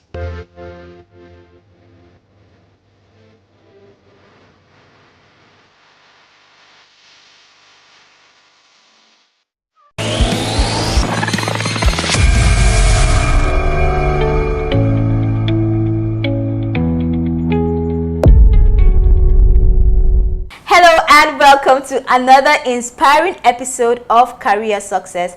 It is the show that brings you one-on-one with exceptional individuals whose journeys inspire and motivate us all. This is the Achievement channel and we are reaching you live from our studios at the School of Eloquence here in Lagos. I am Christine Davis and today we are delving into the world of agriculture and entrepreneurship with a remarkable guest. Joining us is Taiwo Oshinowo, founder, CEO of Tima Farms, an enterprise established in 2016 with the mission to promote food security and reduce hunger in Nigeria. But that's not all. Taiwo is also a certified human resource specialist with a background in industrial relations and personnel management from the University of Lagos. She completed the Road to Growth program by the Creshi Blair Foundation for Women, as well as the intensive training in sustainable farming through the Lagos State Agricultural Development Authority. In addition to running her farm, Taiwo is deeply committed to community development. Her Outgrower program trains and empowers women and youth in her community to acquire skills in cassava and tomato processing, helping them become financially independent and contributing to the value chain. We are super thrilled to have her here with us to share her journey and her expertise. Taiwo, you are most welcome to Career Success. Thank you for having me. You know, I'm so excited about this interview. I'm so excited about this program. I'm really glad that we have people like you still in Nigeria. As I was saying earlier, I mean, someone looking at you, if I'd seen you before now without your profile, I would have been, okay, who is this, you know, ordinary Nigerian? But reading through your profile and seeing the amount of work you do, I mean, on social media, you are a superwoman. And I really, really hope that our viewers out there that are watching us would take a thing or two, in short, take so much more out of this conversation that we're going to have. You're most welcome. So let's dive into the conversation, Taiwo. Okay. Where did this all start from? Take us to your background from school. What is the history of this? Well, I would say if anybody told me that I will become a farmer, I would say, come of it, how can I do a farming job? Well, I know that my grandparents, my mom, they were also a farmer. So how will I go back to that profession when I knew that there is no more money in it? In farming? In farming, yes. That was my thought then, because I could relate that. My grandparents, my parents doing farming, I could see the difference between us and other families, how they are doing so well when it comes to white collar job. So during my school days or after my schools, I can never thought of or imagine that I will also go into that profession. So back to your question. When I finished school, and I could say that there was no job, no employment. And my husband came home one night like that. He said, Taiwo, there was a link. They call it Empower. Just open and read through and see what we can do with it. Instead of just sitting down at home, I said, Empower. What is the benefit? What's the pay? He said, just open and see. I read through. I could see that it's a training that will last for 2 years. And it's in the 4 phases. There is M-Agro, N-Teach, N-Health, and N-Tax. I call myself together that I cannot do N-Agro. Let me do N-Teach. At least if they trained us, I'll be able to teach maybe GSS1, business studies, or social science, or whatever. My husband said, how can you take teacher? Take Agric. I said, Agric, okay. What will I do with Agric? Remember, my mom, my grandfather, they were farmer. So I know what it takes. I can't do it. I stay here in Lagos. No land. So how do you want me to go through that process again? He said, okay, just put in for Agric. I listened to him that year.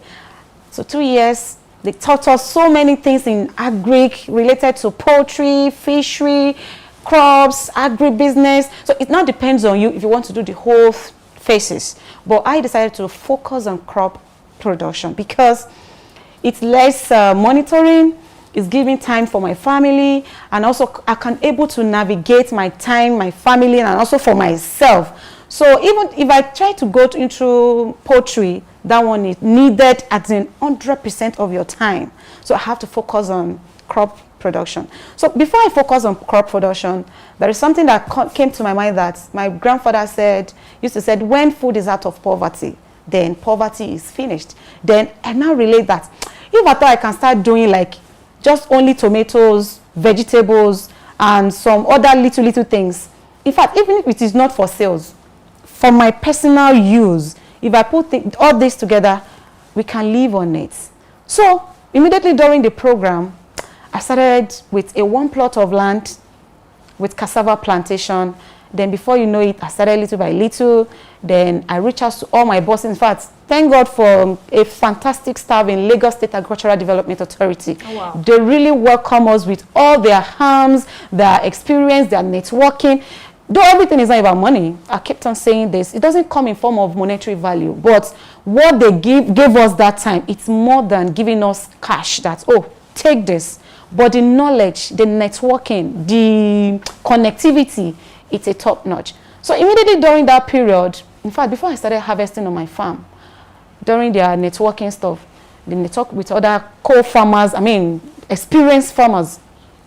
Walk to them, sir, your produce, how do you do it? How do you go about it? I want to be off-taking from you. Before you know it, I started uptaking from those farmers, taking from them. So before my own came out, I was able to gain my ground when it comes to marketing. So by the time my own is out like this, I was able to sell off all my produce. In fact, sometimes I'll start taking from my colleague too that, sir, do you still have this, sweets have that? Because I have market for it. Incredible. So I just told one of my boss, Mrs. Ojo, I kept on, I will never forget her. In any place I am today, I will never forget her. So she will call me, Taiwo, how do you want to go about this? How do you want to do your production? During those times, it wasn't easy, I won't lie to you. Where they deployed us, I could remember during 2016, when the Empower started. I stay in Ikoyi Obalende here. They deployed me to Ekpe. So every day I go from Obalende here to Ekpe for my PPA, place of primary assignments. So we will go there every fortnight. Then they deploy me to, if I don't go to Ekpe, I will go to Ikota to go and see the farmers, disseminate information that have been aggregated by the Federal Ministry of Agriculture through the extension farmers, because we are the extension officers. So we try to have a word to heart to them, how to go about their production. But me, I do not go there as an officer. I go there as a learner. That's it, sir, because they are mamas. Ma, sir, if I want to plant ugu today, how do I go about it? So they will open their mind to tell me the step-by-step procedure on how to plant, on how to nurture, on how to go to the market, even the challenges on the farms. They will try, even the markets, they will relate everything with me, because I do not go there because as a, I know it all. Wow. Okay, so you know, the attitude that you have even towards learning. Look at me thinking that Empower did not give any success, because I also applied for Empower. Really? I think I applied to, but you see, that's the thing about you. My own, when I was applying for Empower, it was to go and get money. Because, you know, they had a stipend of some sort. You know, I said something the other time that it's not, everything is not about money. Because the knowledge they impacted. I'm not saying this because I want to credit government, but the knowledge I acquired, yes, that I acquired, I can say that it's more than the money that they might have offered me that time. Wow. Because I'm making as in double of that. You understand? Viewers, you know, I just want to say we're going to look at the amount of work she does, which also speaks to her attitude. You see her in rice farms with water up to here. Yes. You know, navigating through bushes. That is it. I mean, let's take a look at that. And then when we get back, we'll get more insight from her at the studio. You're still watching the Achievement Channel, and this is Career Success. We'll be right back.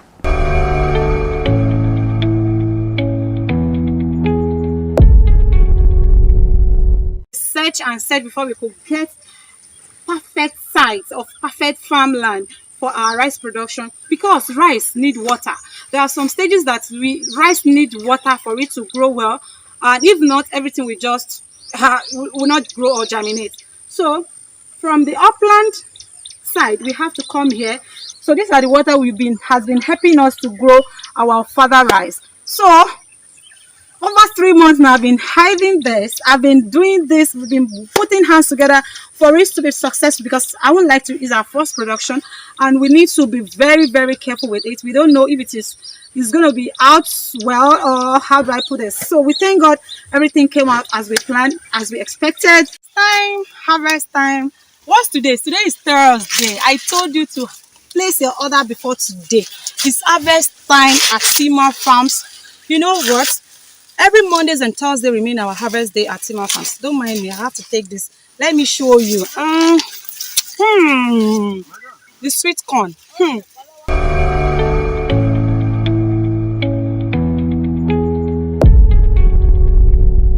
Welcome back, and you can see the attitude that, you know, she has even on her farm. You know, I've seen you going around, harvesting, even eating your sweet corn on your farm. Yeah. So right now, how many produces, farm produces come out of your farm? I've seen gari, I've seen your sweet corn, I've seen your bell peppers, those juicy bell peppers that you have. I've seen, so like, what variety of produce? Well, we have varieties of produce on our farm, and there is one for the seasonal farming. Then there is one that we always have on a weekly basis. For instance, sweet corn. Sweet corn, we have it every week. We plant every week and we harvest every week. Every week? Yes, yes, yes. You plant every week and we harvest every week. Okay. So it's because we don't want to run at when the customers ask for us, and we kept on telling them that we don't have a produce. So we structure ourselves in the sense that when a customer asks for a corn, we'll be able to deliver anytime. So we harvest twice in a week, Mondays and Thursdays. So that is twice in a week. So and we have cassava. I've seen ofada rice as well. Ofada rice and cassava, they are seasonal produce. We harvest that one once in a year. So once we are in a season right now. So once we in a season, we process. Then once it's off season, that's all. And our gari, we also harvest and process ourselves. There was a time we do sell out to people in industrial companies for internal industrial, for alcohol and the likes. But now we produce our gari ourselves because we realize that there are a lot of, limited supplies in the market. This makes gari to be highly expensive. So we decided to do processing ourselves. At least everybody can have access to cassava. There was a reason for that, but I don't know. Maybe it's another topic for that. What caused the shortage or limited of gari in the market at the moment? You know, gari is 4,000 per pint. It's even more than that. Right now. Because in our farm, we do strictly gari jebu. And gari jebu is a quality one. You can't compare gari jebu with other gari. And it's expensive in the market.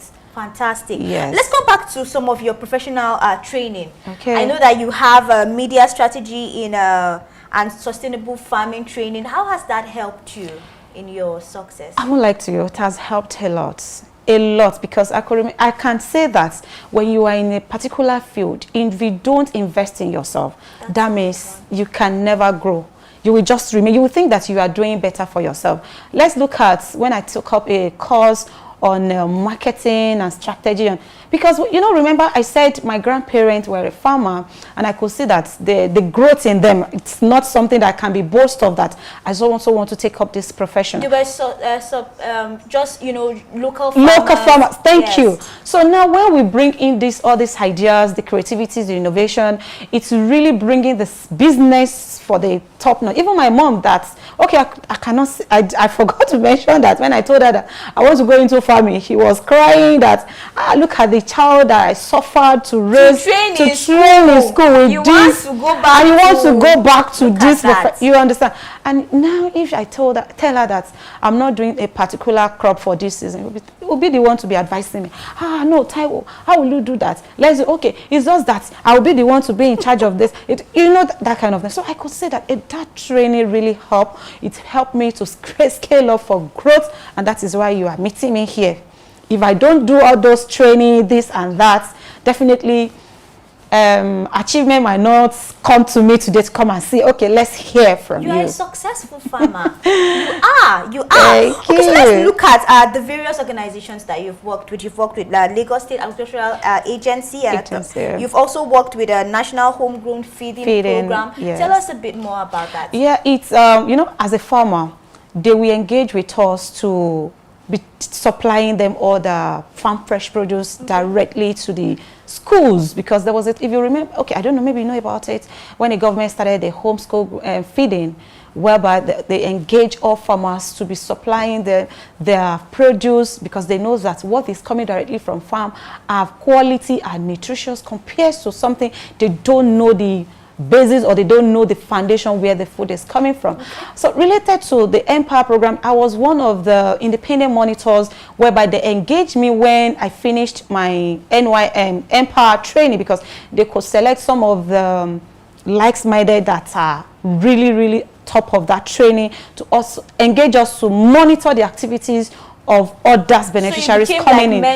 Mentors to them, exactly. So we monitor them when it comes to their training, monitor their activities, their welfare, and also the teachers that taught maybe in the area of NTeach. So it's, like I said, it's a different faces. So like now I go to them, know what their activity is all about, know what they do, know if they are being paid on time, know their records of attendees, whether they are present or not. And if there is any challenges, I bring it on board to discuss it with the right stakeholders. Wow. So you've moved from N-Agro, you are now on NTeach. In short, you are everywhere. Everywhere. Because as their coordinator, because I was the coordinator for Etiosa local government. The entire local government. Yeah, entire Etiosa local government. You know, we have 20 local governments in Lagos State. Yes. So Etiosa local government, I'm their coordinator then. So I have to move around to see if the program is being monitored, is being coordinated according to the plan from the federal states. Because then it was, we are working for federal government. So you were working for the federal government? Federal government. Somebody that was looking for a job? For a job, yes. And now you have been contracted as a coordinator by the federal government. Yes, and I also doing my own farming stuff. Just look at that. Yes. You know what? We'll be back after this short break. There's so much more to unpack on this episode of Career Success. I wish we don't even finish, but you know what? Let's take a quick break and we'll be right back.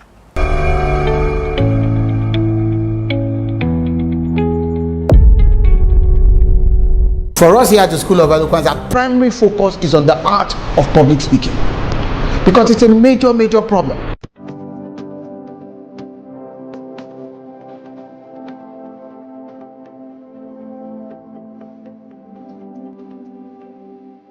And public speaking, we must understand, is the raw art of speaker to audience oral communication. I got a lot more than I actually expected. I have overcome the few years I used to have. The more you speak, the better you are at speaking. School of Eloquence is the place you can be, and there's a turnaround. That change you are expecting, you get it there.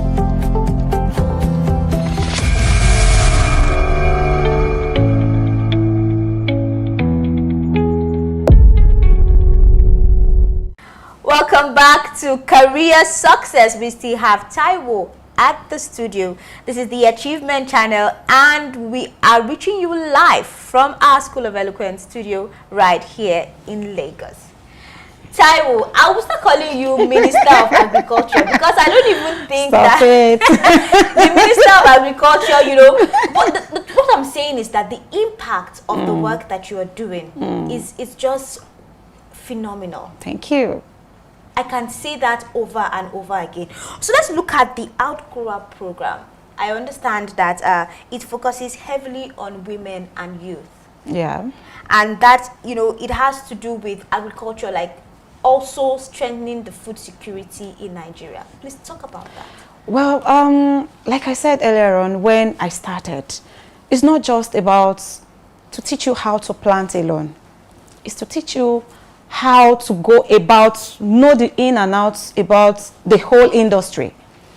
From the point of your site selection, to the point of sourcing for your seed, for the point of planting, for the point of marketing. So you have to navigate it all. So I want to, myself as a case study, when I started, I have no idea. In fact, fine, I have the background of farming, but farming not the same. Because the one that we are talking about is about when it comes to modern mechanized farming. Yes. We use irrigation on our farm because you asked me that time that we plant every week and we harvest every week. Because with the help of irrigations, this makes us to plant all year round, rain or no rain, we are planting, we are producing, we are giving out produce for our communities so that they would not run or shortage of food. This makes us to be up about whatever we are doing. So back to your questions. The Empower program is not just a program that anybody can just say, oh, it's meant for national cake. It's not about national cake. If you are the person that is well determined that I want to grow with this, so definitely you will grow. So when it comes to agribusiness, you can decide to go into, even if you don't have a farm of yourself. There are some people among me, like my colleagues, they decide to be in the marketing department of take from the production, the farmers, because they will tell you that you cannot do it all. You cannot be the producer and be the marketer and also be in the processing. So like my Gary now, I told you I farm my cassava myself. So there should be another department that will take it for me for another processing. Once they finish processing, another people will take it over to do marketing. So but now me, I'm doing all the three. I'm the producer, I'm the processor, and I'm also into the marketing. Because I realized that in agribusiness, if you are not into processing, you are not making it big. Wow. Yes. I learned that in processing, you get more money in processing than to off-take. It has happened to me in the past whereby one of the off-takers, directly or indirectly, I can say he robbed me. Okay. He robbed me because when he came to me to buy, to bought tons of cassava from me at the rate of 33,000 naira, I think about 4 or 5 years ago. Yes. So I later get to know that, yes, you can blame me for that I do not do my market research well, which I accepted that I didn't do my market research well. So I later find out that it's selling at the rate of 50,000 naira. And I sold at 33,000 naira. So, well, that is it. But when I now convert it to the processing stage, you could see the double money I will make. So a bag of Gary is selling at the rate of 75,000 naira now. If I'm to sell to you, I might not make up to like 50,000 naira as a tubers. Do you get? So in Empower as a whole, as a farmer, there are a lot of things I've learned, which I also urge every other people that wanted to go into farming to see it as not just I want to plant, to see it as a life, as a survivor. You know, this story that you just shared right now talks about your challenges, some of the challenges. You have a fantastic success story. Thank you. But let's because I know that every successful story has challenges. Because I know that you cannot just, it's not a bed of roses. It can never be. Okay? So let's just talk about, for the people that are going through these challenges right now, if you could share, what are those challenges that you had from the beginning? Let me change my position because the challenges, if I start, we don't have much time. I'll first of all start with land, accessibility of land. First of all, because I've experienced it and I still have some people that is still in that issue at the moment. You see, farming now, there are some lands that we know that is meant for agricultural purposes. Yes. It's not really so now. You will see that real estate, I'm sorry because I kept on saying this on my page, that real estate have taken all over the land that is meant for agricultural purposes. Developers, thank you. Because that is number one. My colleague, even me, I've planted on a land of, as in not acres, as in acres, that they just got there and uproot what we have on the land. You don't say. Yes. Uproot everything that this land has been sold to so if you want any agreement, just go and meet them and have the new contract, you know, and those ones cannot wait, so they have to uproot. And that is number one. Number two, laborers. How to get a commitment as in that we see your job as your own. Not to talk of a young lady trying to see something to do for ourselves. Some of them will look at you like, see the ones that is not even older to my last born. You want to order me around to do this. You know, as a young girl growing up or trying to do something and you are in power or engaging somebody that can be your grandparents as your staff.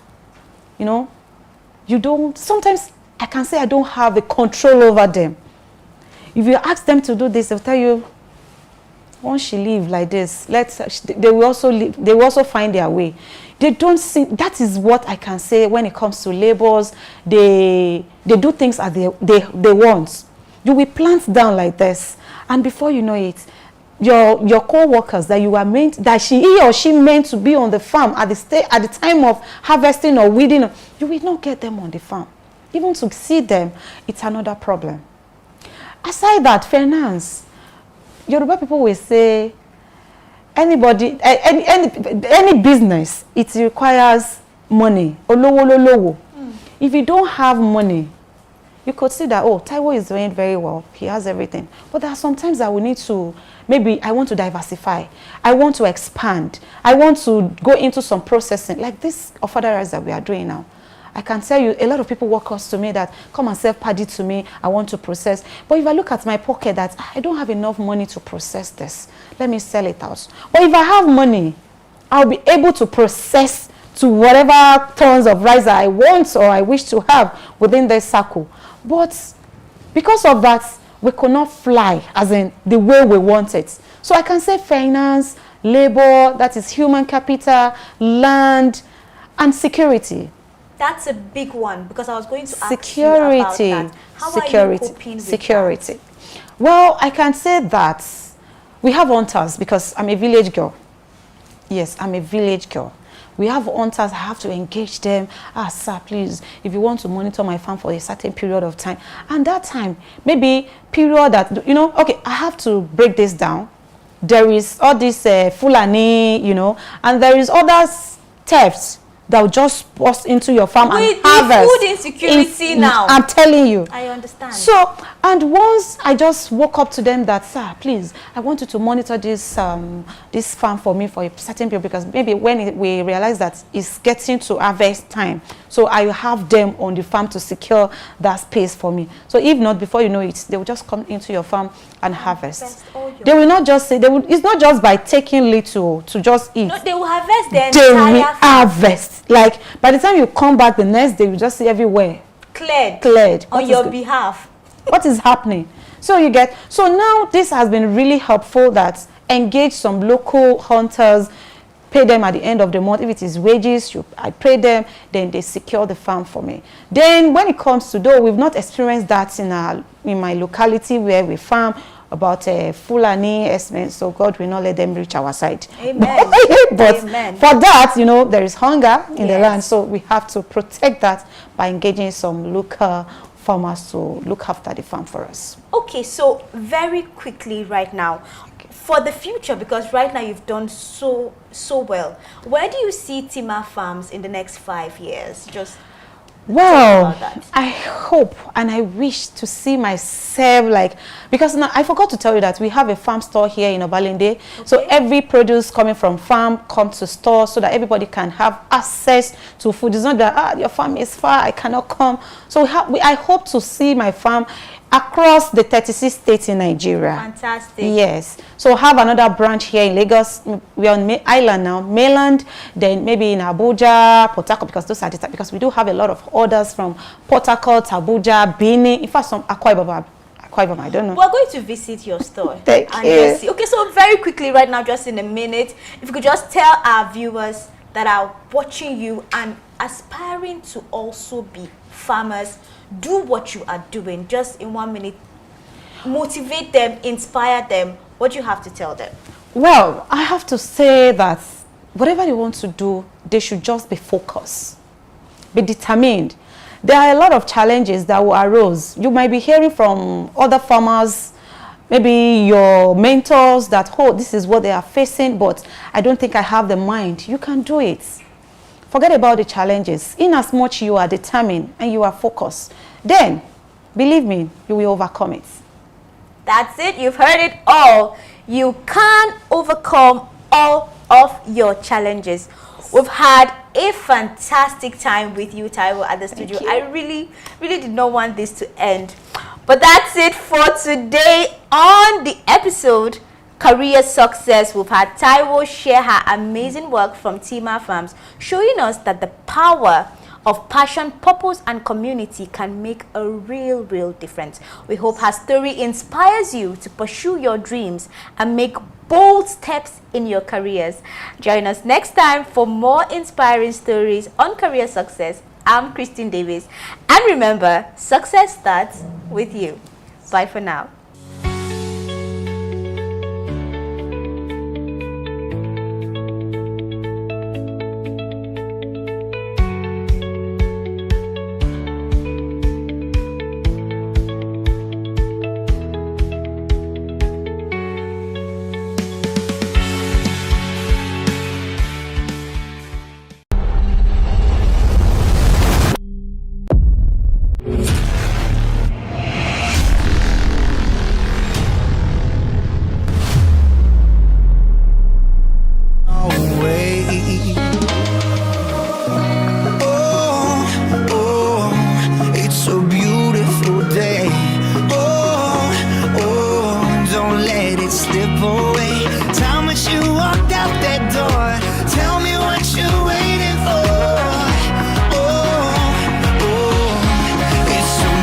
beautiful day. It's a beautiful day. Oh yeah, I know it's gonna be day.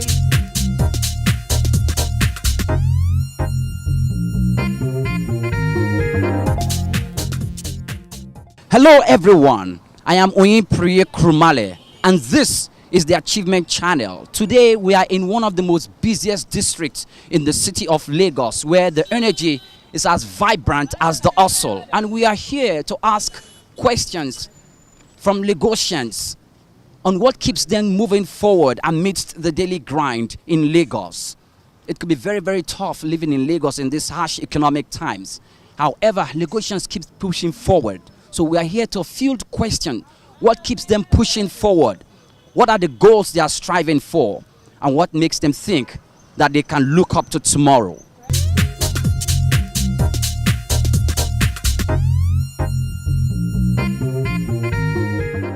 Okay, so for me, it's the success. I want to be successful. I want to live the life that I want. The life that I want to take care of my parents, my family. I just want to be there for them. And that's what success is for me, actually. It's not about the cars, it's not about the houses or whatnot. I just want to live comfortable. I want to be able to help people. That's it for me. Okay. Well, I have the resilience. At least I've been through school 5 years. I graduated with a good result, and I believe anything is possible as long as I put my mind to it. Basically, it's just family. So why I said family is because I know what my parents have been through to get me to where I am, and I also know where I'm coming from. So waking up in the morning, the first thing that comes to my head is how my papa and my mama go take their life now, waiting they go chop, all those kind of things. Yeah. Now I understand that the government is not so much good with pension. So instead of waiting for pension, you need to sort out yourself. And this my parents that I'm talking about, they are old, so that's one thing that pushes me. Also, I don't want to starve. Yeah, so if I don't stand up to work, nobody's going to give me free money. You hardly see someone that sends a guy free money without something in return, but that's how life is. Yeah. Why I mention guys is because I know some of my female friends that they can just enter anybody's DM now, voila. Guy, how far? I never chop. Oh, what's up? And you see someone sending like 5K or 10K or something. But make me follow my normal guy reason, guy, how far? You feel something like, man, guy, everywhere dry. Oh. That's basically what you hear, yeah? So that's it. All right. And begging is really, really not my thing. So instead of me begging, I think I would rather just make money with the little way I can. So basically, that's what keeps me going, not to beg, to eat. My goal in life right now is to just be one thing, to be the first and the only possible surviving sweetheart to my wife. That's when I get married.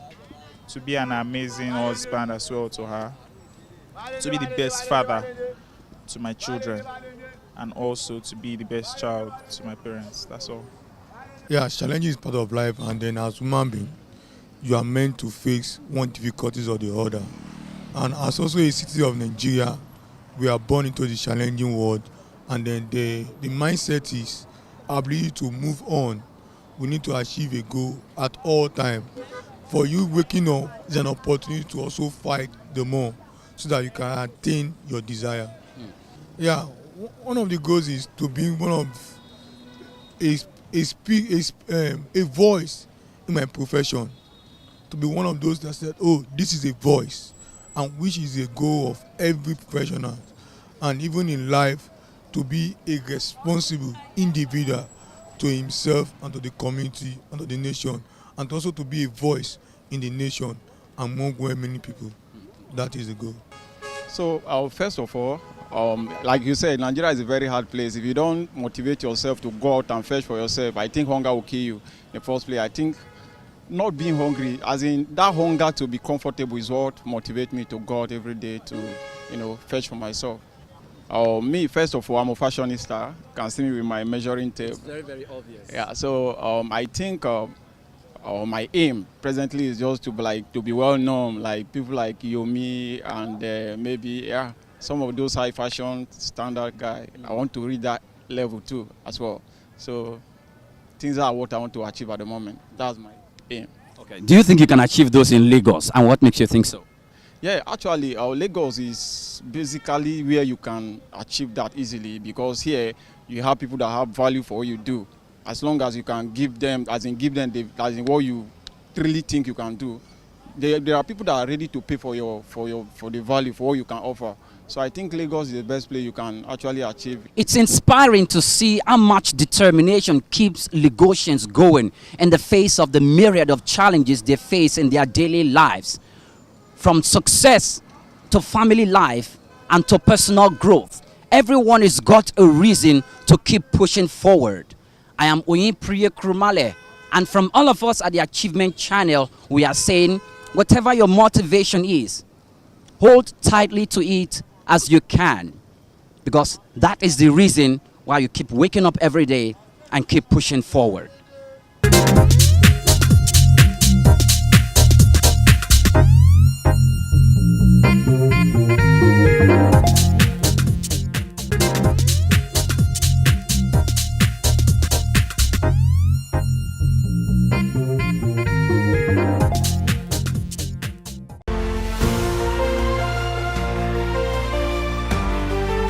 Hello and welcome to Inspire Her, the ultimate destination for women's empowerment, right here on the Achievement Channel. My name is Ongma Helen Odele, and I'm thrilled to be here today and to be joined by my co-hosts on the show. We are in the studios of the School of Eloquence here in Lagos. Today we will be breaking barriers and shattering glass ceilings as we explore empowering women to lead in male-dominated industries. And joining me are two incredible women who embody the spirit of empowerment. Let's meet them right now. We have Olushola Mimo, a trailblazing farmer and coach at Okpe Farms, who's making waves in the industry. And we have Mrs. Clara Norom, a distinguished businesswoman who's paving the way for women in leadership. As Madam C.J. Walker once said, there is no royal flower-strewn path to success. Whatever success I have attained has been obtained by hard work. So today we will delve into overcoming gender bias, leadership styles, and the power of mentorship and sponsorship. Let's get started on this inspiring journey and explore how women can thrive in industries that are traditionally dominated by men, if there's anything like that.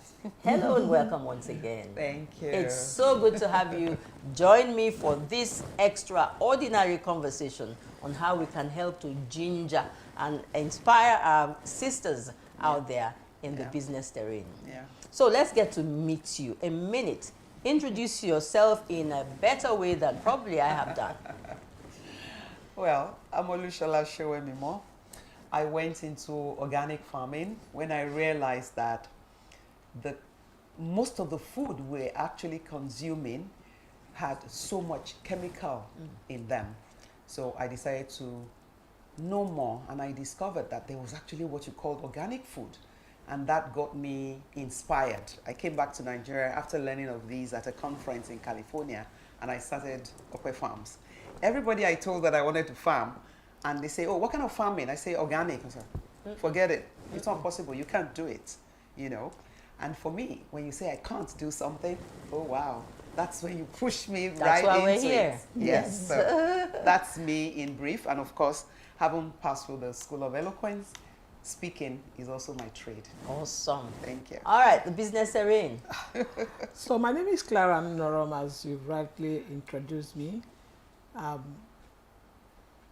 went into a business, a part of business that it was actually my mother's original business. My mother was into oil and gas. Wow. And it was solely male dominated to that point. And then I remember in Port Harcourt then it was so difficult for how would you be going into this kind of business? So my mother and one other lady, Mrs. Lasisi, Elijah Lasisi, were two of the millions of other men. So when I came to Lagos, I've been trying to figure it out. And then suddenly I ran into my friend's colleague who was in banking, and he had this model of retail gas shop, and I loved the mechanized way, simple, not the normal or usual thing that people do. I said I was interested. So yeah, I engaged him as my consultant. And when I started marketing it, and people were saying, oh, but you're a woman, but you're not from this particular tribe. How would you? I said, what has that got to do with success? And apart from what I do, the retail part of oil and gas. Oil and gas, I'm a speaker. As a matter of fact, the School of Eloquence discovered me. And I'm glad to meet a mentor, a big sister, who has always inspired me, Mrs. Show Me More. Okay. Pardon, All right. I need to say that. So there's a synergy when you talk success, you know, in being able to communicate your thoughts and your ideas fluently, with confidence, which we get from the School of Eloquence. Yeah. Oh, definitely. And the drive and the special thing that is in a woman also to succeed. All right? You've told me what inspired you into this. It's a family business, so to speak. Your mom started out. How about you? What inspired you into going, becoming a farmer? I know. My grandfather was a farmer, and he was quite wealthy, contrary to what people feel that, oh, farmers are poor people. Not only that, my mom started growing quite a number of what we ate at home at the back garden. But what then really pushed me into the core farming organically was the fact that she died of cancer of the colon at the age of 72. And I then went on vacation to the US and got these, emails saying that there was a cancer conference in California. That was how I decided I was going. And my sister-in-law was like, that's a very expensive journey. I said, if it's going to take every penny, I want to know what this is about. Got there and then heard everybody talking about organic food. I interviewed over 40 people. I ran outside, I got a recorder, and I started recording them. What is this? How does it feel? What has been your journey? And that was how I came back to Nigeria and said, if only in honor of my mom, I would set up an organic farm. But they all told me it was not possible. Up till now, people get to my farm and ask me for the bus. Who owns the farm? I said, oh, the shareholder is in Lagos. But this I'm is representing him. You're so humble enough not to say outrightly, I am the boss. Oh, yes. yes. Okay. So we're all smiling, the journey so far must have been very thrilling and exciting and fulfilling to some extent. But they're never without hitches here and there. Can we start with you? What are the challenges? At some point where you say, no, maybe the people who said, I shouldn't do this, were right. Yes. For me, the first stumble was lack of knowledge. I didn't even know anyone who was doing organic farming. So that was a real setback for me. I would sit in the middle of the night listening to YouTube videos. I see a name mentioned in a newspaper. I would trace that person until I find him. Then I met a particular professor in Osun State who was interviewing in the papers, and I called him. I said, I need you because I don't even know what I'm doing. I'm just losing money every day. And people have told me I would lose money. And he said, don't mind them. You will do it and you will succeed. Everybody needs that kind of push in their lives. That man, the first time I was a speaker at an event which was organized by the wife of the former vice president, he was in the audience. Whoa. I saw him and I said, Prof, what are you doing here? He said, when I saw the flyer And that my mentee was going to be a speaker at this kind of event, I knew I had to be there. So that was a low, but he raised the bar for me. And that is one of the things that I feel every woman in any sort of business need. We need each other. We need that mentorship. We need somebody to take you along and show you the ropes. This is how it's done. All right. And quickly, let's hear some of the obstacles you have faced. Oil and gas is like a no-no for women. One of the challenges I had was managing people you asked to come, engaging hands. one of the challenges of every business, and it's not have not to do with gender, is the fact that yes, people say there are no jobs, but people are also not willing to work. People are they don't see a vision. So you're talking about a long-term growth for the business. They want immediate gains. And so you have people who steal, who have had so many people. I traveled out and the boy who was working for me stole from the supplier. And so that's been a challenge. But then men are succeeding. And so we are going to succeed. We are already succeeding. We are already so on the succeeding. path to success, we're already succeeding. We are. Yeah. So for 5 years I've been in it, and I'm not giving up. You can't give up. That's why we're on this show. We're on this show to let the sisters and mommies out there and our daughters out there to know that they really can never give up. So let's look at how the journey has been so far, how you have been able to navigate and overcome. We're talking about traditionally male-dominated, you know. What's happening with the guys, with our men? Are they encouraging us enough? Or the buyers is also another huge challenge? Okay, so I have a very supportive husband who is not afraid of anything. He gives me the support and all that. But I've also met buyers. I mean, when I'm in the shop, they're thrilled, especially male. In fact, they encourage the support I've gotten so far for my male customers who come, when they come to the shop, they begin to look at it. They ask questions. How did you come with this model? They appreciate it, they love it. And then for women, you know, we are always not too comfortable with each one other. another. Is that true now? And but they're coming that to still terms. true? They're coming to terms with there's nothing you can do. It's either you leverage on what she has or you go solo. So we need to break that barrier. See, when people talk about male, female, I don't see those barriers. I see that we women need to encourage ourselves. And like I said earlier, my sister here she's been a very, very good support. In fact, when I saw her, I was just saying, goodness me, another encounter with her. So we need to, first of all, work with ourselves as women, accept who we are, and then the barrier is already broken. Okay. Yeah. All right. Finance seems to be one of the key areas that discourage, you know, especially the women, because economic empowerment is not, you know, something that a lot of us are proud of. So, you didn't get a sponsorship. No. How? What was it that pushed you to be courageous enough to throw in what money you had to take off? Let me be honest. I had to drag my husband into this. Sometimes he wonders, what exactly are you doing? You could still go back to your law, you know, because I'm always pulling at him. But really, one of the things that has worked in my favor was the determination and the passion to succeed. One other thing is that now we have strong networks of women. I have associations that I belong to that we support each other. You know, there's so many of them. I could name so many of them.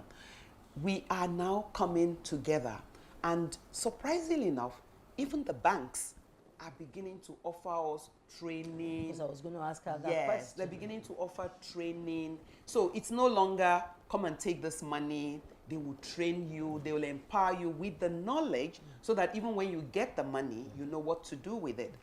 But where I have my reservation is because I'm also a secondary producer, because I now process some of the things I produce. But as a primary producer, the risk is so high that people like us cannot depend on the kind of loans that those banks are willing to give. Agric is not a 2 + 2, you get 4. There was a break recently where there was no rain, and so many farmers lost what is in the ground. So we still need our banking industry to look into agric in a different way. My father was the first agric finance director at the CBN, And that was because he traveled the world and realized the quantum of support that farmers were getting. So he came back and made that proposition to the CBN, and they started that agri finance. But now we can't really say agri finance is what we farmers are empowered with, because the rates are too high. It's not working in our favor. They can do better. The risks are so high, most people would rather just avoid us. Okay. So loans and sponsorships and all of that for oil and gas, especially for women, how easy is it? So, very difficult, and it's a part that I wouldn't want to trade. Because, Oh, no. But I get some training from Zenith Bank and on how to run a business and all that. But approaching them for facilities, no, because the conditions are too Stringent. And I said, look at this time, price of gas has really gone up. And usually what people don't know is when the prices are going up, your margins are reduced. And so if you are taking a facility based on yesterday's margin, you'll be stuck at this time because the margins are. So because I'm trading with my money, no matter how small it is, I'm not bothered about, because you're going to manage the crisis of no business. You're also going to manage the crisis of when things go wrong. 2 months ago, all my machines went down. The banks will not. So you want all of that burden to be yours? Yeah. Not an extra, no sleep, thinking of the interest rate that is piling up. And then when I approached them and they were telling me, I just started, and they said they told me what I'm supposed to be doing every month. I said, oh, no moratorium. They said no, I have to. I said no. So their financing is not tailored as it is to assist. That's the word. Because whatever business you do, you need a long time to understand there are risks that we would never have thought of that will come your way. Wow. So you have to be strong to take the good times and the bad times. Awesome. Good times and the bad times, and that's natural with life anyway, because the journey is not a straight one. No, it's not. It's not a straight. Getting to that successful part is not a straight journey at all. So let's look at strategies.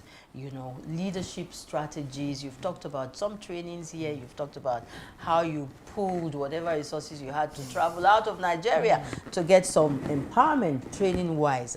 What are the strategies that you have found to be most effective in breaking through these male-dominated industries? Yeah. For women, one thing I would encourage is coaching by other women or mentorship by other women. It's not every woman who will be able to afford to buy a ticket to go out, to go learn. But if I come back with that knowledge and I bring probably 10 people together, those 10, imagine them replicating and training another 10. By the end of the year, we probably would have maybe 1 million or more. So that strategy of women helping women or supporting women is a very key one. So in the past, I've had people who would tell me, I've always wanted to do this organic farming, but I don't know where I'm going to get the knowledge. And I say, well, you are here at the right time. When I started, I didn't get that. So if you come there, and I've had quite a number of women come, some of them a whole week. They spend a whole week to understand and learn. Another strategy that would definitely work for us would be if some of these things are policy driven. Okay. If they're policy driven, then it will be something that is in the system and is helpful. You can look up to the fact that, there is this policy that would encourage me from here, I'm going to get there. Okay. Right now, we don't have enough of that. Number of things are being done, but we can all say it is still not enough. You want to add to that? So, yes, fine. Women, mentoring women, it's okay. But women will also have to, on their own, willingly submit to learning. A lot of people don't want to learn. And then you ask somebody, just get a book. They tell you it's expensive. But there are other things they spend money on that will not give knowledge. So women need to willingly submit themselves to learning. It's okay to get them together, but if the willingness is not there to improve on what, it's difficult to train people, especially adults. So if the willingness, there has to be a voluntary submission of self to learn. That's the only way we can break the barriers and then get going with knowledge. Lucky for you, your husband is supportive. Her husband has been supportive, has even given her money to start this business. Not a lot of women are that lucky.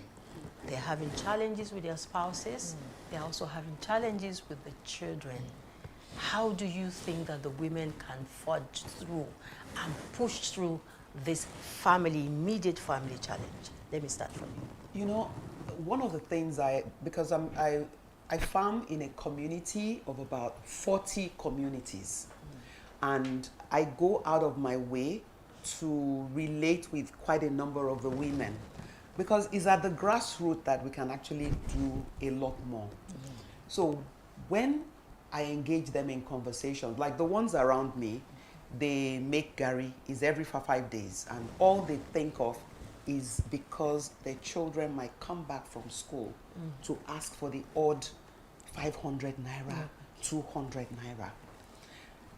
For a woman who doesn't have the support of any man, that means a lot to her. So one of the things I've had to help them with is a bit of financial literacy. I am not so figure-minded, but I was happy when I made them realize that even in those things they were doing, they were hardly making any money. So just by locally sitting down and asking, how much did you buy the cassava? What are you getting out of this much? Then they realized that, oh, they were just working in vain, you know? So another thing that helps them is now being able to have a purse where, you know, the Ajo system, the savings, where they're putting something aside. 2 weeks ago, I did something that gave me immense joy. I told the women that beekeeping is one of the things I do, and it is something that does not require them to spend so much other than invest in the hive. So I was able to sponsor some of them to a training where they have, the training is going to end maybe in another 3 months. So they've come along, and the idea is that the few who I have sponsored, hotel, feeding, you know, all of that, then the knowledge. Luckily enough, the training came free from the UK, you know, through a body. And now they're all excited because I have also been able to make them see the financial implication. So what I just see is that if those of us who are educated can go into our little spheres of influence, talk to them about some of these things, they have a better appreciation. For instance, there was a time I had a huge order that I could never have done all by myself. I got a group of them together. They too contributed. And that money, you can imagine you have a row of women all queued up, and they're probably collecting 5,000, 3,000, 4,000. The joy. So, the joy. So there are ways. It's only if, like she said, if they're willing to learn, then you can empower yourself in other aspects, you know, and that becomes something that they can own. Even while we were at the beekeeping training, one of them mentioned the fact that, oh, her mother makes, I forgot, tapioca. And everybody in class screamed, how do they make tapioca? And I told her, I said, you're going to become a queen here today, you know? So if they can find other ways, you know, then things will get better. What it means that the other skills, yes. More women should just come forward. Yes, come forward. Yes, and those of us who are in their area can also bring them together, because some of them see us and they just feel intimidated. Who rides a car to their farm? You know, that kind of, it's strange to them. So if we bring them together, come to their level, I sit down when they're making their gari and we're talking, that helps. Okay, so sometimes I said to myself that it's beyond what I'm doing, beyond selling gas to women. And so you will be amazed to hear that some women just come to buy 1 kg. That's where I saw that I was really adding value. 1 kg just to make food for their children. And sometimes they don't have the money. I've been at a place, I've been in my shop when the woman came and she was screaming. What was the problem? Her cylinder was leaking. And she has told her husband, I said, because my boy has filled the cylinder, I saw the stress of financial. I said, just go. But make sure you throw this cylinder into. Come pick a cylinder here and spread out payment.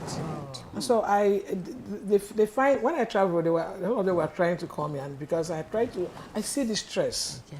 A lot of them have 3 children, but the financial support from the men are not there. Not because the men don't want to, but because they are not able to. So we have to always not create barrier. I'm educated, I'm this level, so we just get everybody together so that we can all move together. Awesome. So what I've gotten from this is no matter what it is or wherever you are, there's really nothing stopping you. Exactly. Yeah. Exactly.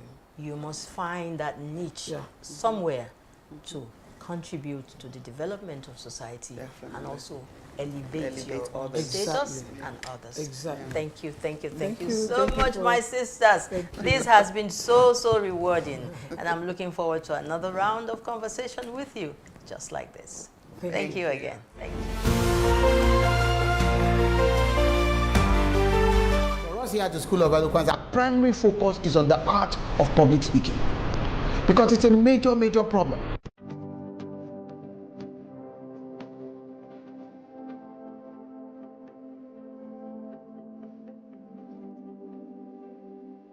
And public speaking, we must understand, is the raw art of speaker to audience oral communication. I got a lot more than I actually expected. I have overcome the fears I used to have. The more you speak, the better you are at speaking. School of Eloquence is the place you can be, and there's a turnaround. That change you are expecting, you get it there.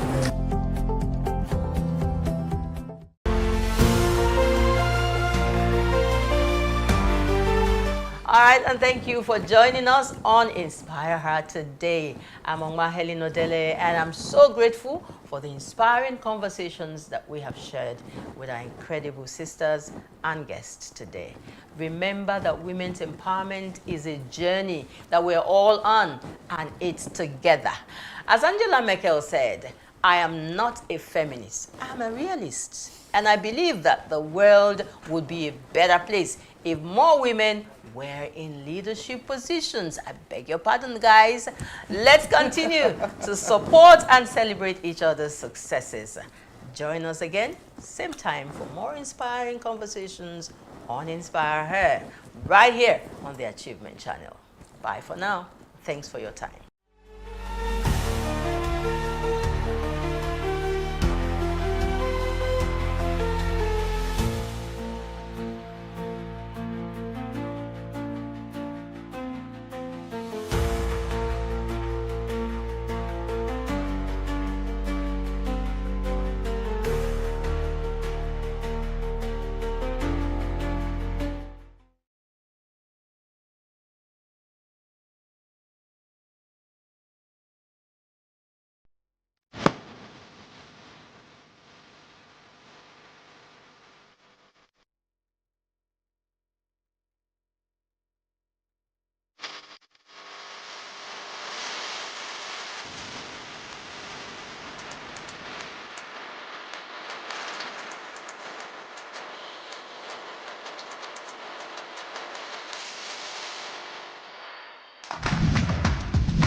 Welcome to my Eloquence Journey, an exclusive feature from the School of Eloquence, Africa's leading institution for public speaking mastery. Today, we are spotlighting participants from the Dean Public Speaking Masterclass, a powerful 2-day intensive training designed to transform everyday individuals into intentional, confident, and compelling speakers. Joining us on this special episode is Triona Women, an award-winning Nigerian author and a 6-time beauty pageant queen with a career spanning over 7 years. As the visionary founder of Queen Inspiration with HRH, she has taken this bold step to elevate her communication skills and unlock new opportunities in her career and personal life. In this conversation, we'll explore her journey, the struggles she faced, the defining moments that pushed her to seek change, and the reason she chose the School of Eloquence as the place to begin again. The program is more than just training. It is a breakthrough, a mindset shift, and the start of a powerful transformation. Let's dive into our eloquence journey.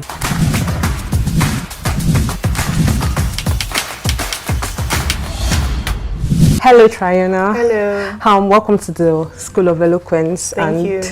So I'll be asking you a couple of questions. First of all, congratulations on completing your public speaking class. So my first question for today is, before coming to the School of Eloquence, what was your biggest struggle with public speaking? Struggle with public speaking. I never really had a struggle with public speaking. I am a motivational speaker. I've been speaking for a while now. I just needed to hone my skills. You know, there's always fine-tuning needed in every field. So that's why I came. Okay, very nice. Our next question is, why did you choose the School of Eloquence for your public speaking training? Oh, okay. So I had to make research on the available options out there. I went on Google. I didn't really know exactly what to pick. Before now, I never heard about the School of Eloquence. But with the reviews I saw, and even the dean is a very popular person. So when I saw Mr. Motivator being as the dean of the School of Eloquence, that was what informed my decision to go for. I hope you also give our recommendation to like your other friends and yes, of course, definitely I will. Thank you so much. Our next question is, what have you learned so far from the Dean's teaching that has already impacted you? Oh my God, it was so insightful. I've learned a lot. You know, I know that public speaking is basically like building a house. Prior to now, I never knew that. Like, there is the foundation, there is the body, there is the roofing, and so that analogy just was like a light bulb moment for me. I learned a lot, and now I have first-hand knowledge of what the public speaking skill really entails. Our last question is, how do you see yourself transforming by the time you complete this program?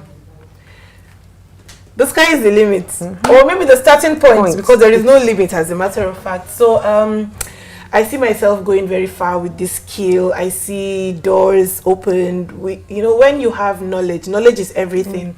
With this newly acquired knowledge, I will really invest it to do exploits in the speaking industry. Thank you so much. Thank you so much. Once more, congratulations on completing.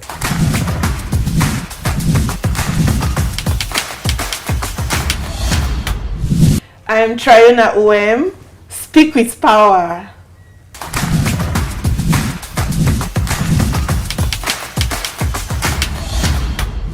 What a truly inspiring and honest conversation.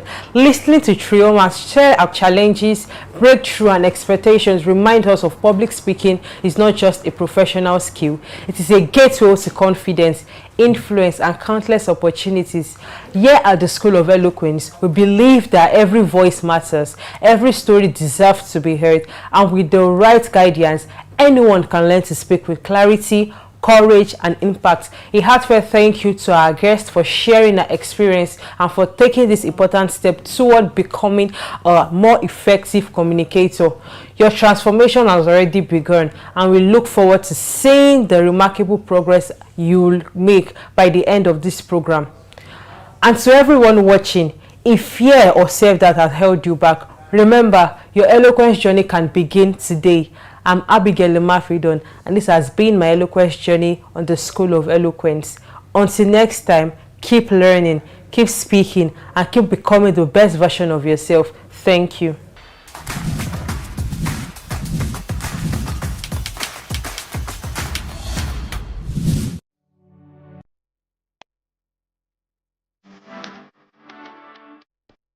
Success is a journey, not a destination. Every great story begins with a spark, a dream, a challenge, a purpose to rise higher. On Journey to the Top, I'm here to guide you through the inspiring stories of those who turned obstacles into stepping stones and setbacks into comebacks. Every week, we'll dive into lessons of grit, growth, and greatness, equipping you with the motivation to scale your own heights. This is Journey to the Top, with me, Mr. Motivator. Only on the Achievement Channel, Nigeria's first all-motivational TV platform, broadcasting from the School of Eloquence in Lagos. Your journey starts now.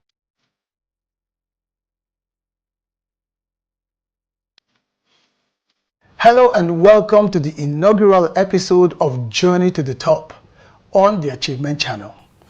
Proudly brought to you from the School of Eloquence studios here in Lagos. And I must say, a happy and prosperous new year to you today. As we embark on a journey of inspiration, determination, and empowerment, setting the tone for a phenomenal 2025. As we begin this year, remember this: the future belongs to those who believe in the beauty of their dreams. This is your year to dream boldly, act fearlessly, and achieve abundantly. And so, to help us kickstart this transformative journey on Journey to the Top, we have a truly remarkable guest whose life and times and achievements epitomize vision, resilience, and purposeful leadership. Mazi Sam Ohabunwa is a name that resonates with excellence and impact. From his foundational roots as a pharmacist to becoming an industry titan and a national advocate for ethical leadership, his journey is proof of his enduring truth that success is not a game of chance, but it is by effort and hard work. His accolade speaks volumes. Officer of the Federal Republic, Member of the Order of Niger, Fellow of the Pharmaceutical Society of Nigeria, and a recipient of the National Productivity Order of Merit Award. In 1997, remarkably, Mazi led the first management buyout of Pfizer Incorporated shares from Pfizer Products PLC, transforming that company to what we now know today as Nimet International Pharmaceuticals, quoted on the stock exchange. And Mazi served meritoriously for nearly 2 decades with distinction as both CEO and chairman. But beyond these remarkable milestones, Mazi Sam Ohabunwa has won many hearts with grace and purpose. He is the former presidential aspirant on the platform of the PDP and is also the former president of the Pharmaceutical Society of Nigeria, a former chairman of the Nigerian Economic Summit Group, the NESG. And most importantly, and I think this is also dear to Mazi, is that he is the visionary founder of the Sam Ohabunwa Foundation for Economic Empowerment, SOFI. But for me, beyond the titles and achievements, he is simply the man I refer to as Uncle Sam, because he's been one of my closest mentors. And in my early days as a young publisher of the Achievers Manual, Uncle Sam not only granted me his time and wisdom through those interviews we had, but he also became one of the shoulders I proudly stood upon on my own journey to the top. So it's my pleasure to welcome as our very first guest on this live transforming motivational show, a trailblazer, a mentor, and a living inspiration, Mazi Sam Ohabunwa. Uncle Sam, you know, I probably would have to have written more than 5 volumes about you. It's truly a pleasure to have you on the Achievement Channel. Thank you, Bong. You're almost making me blush. But I want to thank God for the privilege to be here and to see what you're doing. To God be the glory. We're so thankful. I'm particularly so thankful. I think this is going to be like our round 3 of interviews. Yeah. I remember the first interview we had in 2001. And I remember how we met at Faith Foundation. You had come to deliver a lecture. Yeah. I was one of the participants in the Faith Foundation Aspiring Entrepreneurs Program, and you delivered a lecture on entrepreneurship. And I walked up to you, showing you my magazine. I remember how small it was then, as far back as 2001. And I said I'd love to have an interview with you. And within weeks, you granted me that appointment, and we had that remarkable sit down that I think not only shaped the thinking of our readers, but I think, without a doubt, impacted me so significantly that I'm proud to say I have had you as a mentor for, going to 23 years now. Thanks be to God. Welcome, Uncle Sam. I'm very proud of how far you've come. Fantastic. Thank you. All right. We're going to come back after this break. This was just for me to connect with Uncle Sam, having not had the time to sit down like this in over a decade to have a conversation about success and achievement. When we come back, I want you to make sure you have your notes and your pen, because this is a journey to the top. It's a university on its own, the University of Life. There's a lot you're going to learn from this truly remarkable human being. Journey to the Top. We'll be right back. This is Journey to the Top with me, Mr. Motivator. Only on the Achievement Channel, Nigeria's first all-motivational TV platform, broadcasting from the School of Eloquence in Lagos. Your journey starts now. Welcome back. If you're just joining us, this is Journey to the Top, where we engage with men and women who have truly undertaken the quest of life through their professions, navigating their way through to the pinnacle of life, and have thus become inspiring examples, lighting up the way as trailblazers for others to follow. And in this first episode of the year, and truly our maiden episode of the show, we have Mazi Sam Ohabua as our guest. So Mazi, let's talk. Okay. I know the story to a very large extent, at least in the past 23 years having known you. But I'm sure there are a lot of people out there who want to know how it started for you, the beginnings. Tell us, what were the things that shaped your values and shaped your approach, your principles, your vision about life? Because every journey to the top has got to start at the very beginning. That's correct. Thank you, Ubong. Again, it's such a great pleasure to be here and to see that you have maintained consistent growth. You've innovated from the same early days of interaction you talked about 23 years ago. And I've watched you and watched the kind of things you did. And I must say that I'm very proud to be called your mentor. Thank you, sir. To be sincere to you, as you just said, every building has a foundation. Every success derives from some foundations that have been laid by you or your progenitors. I think that I strongly believe that my life has been impacted by a couple of factors. First is parenthood or parental influence. My parents taught me so many things.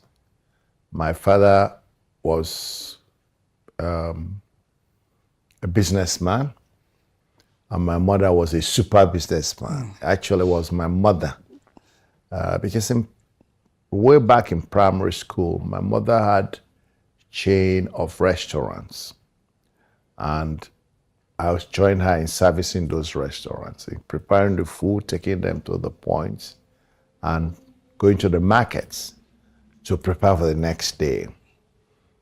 In fact, as a young person, eventually when I went to the secondary school, in those places my mother was working, her restaurants were situated because it was an industrial setup, the Shell residential area in Port Harcourt, Shell IA, the Trans-Amadi industrial layout. She had restaurants in many of those outlets. I remember my friends and I in secondary school taking a contract to do landscaping for some of the buildings that have been done by Micheletti, Taylor Woodrow, and all kinds of companies that were building those places. So we did landscaping, planting flowers as a young secondary school person.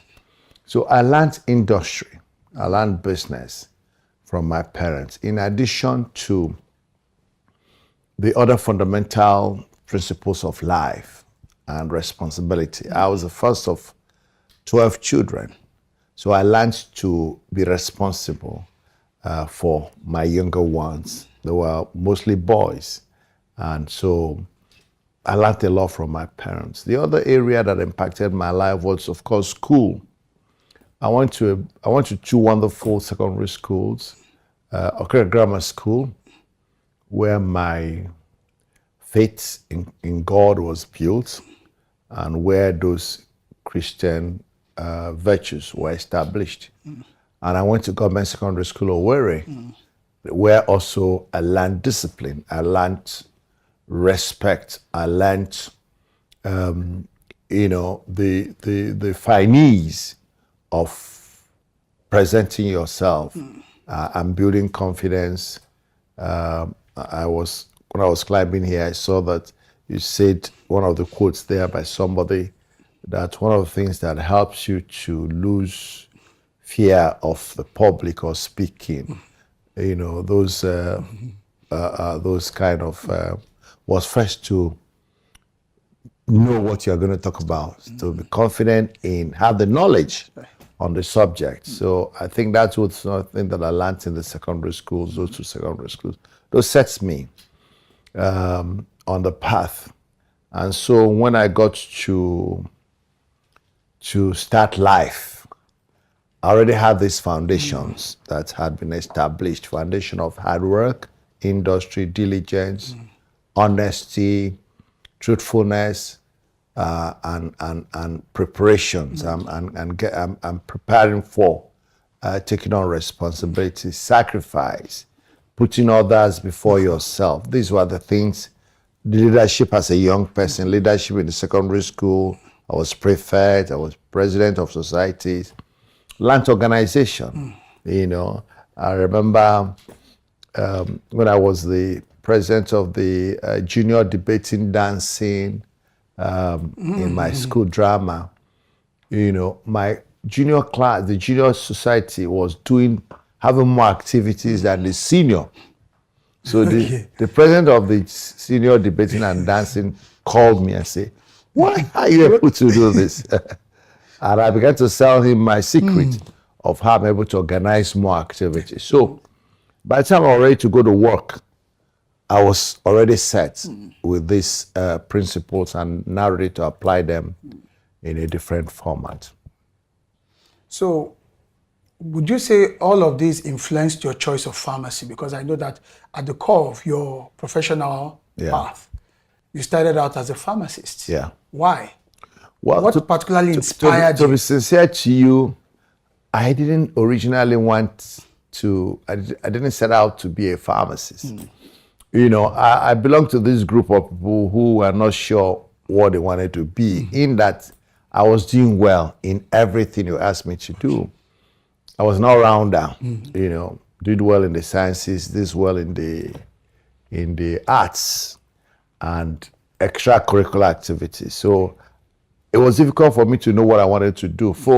But because I was doing well, leading my class, term to term, I was now chosen as a science student, and then asked, what would you like to do as a science student? So I began to think of medicine, because that's where they put you. If you're a bright child in the 60s, you either do medicine or engineering, But to be sincere to you, I did well in those sciences, including mathematics, but I had a flair for the liberal, for the arts.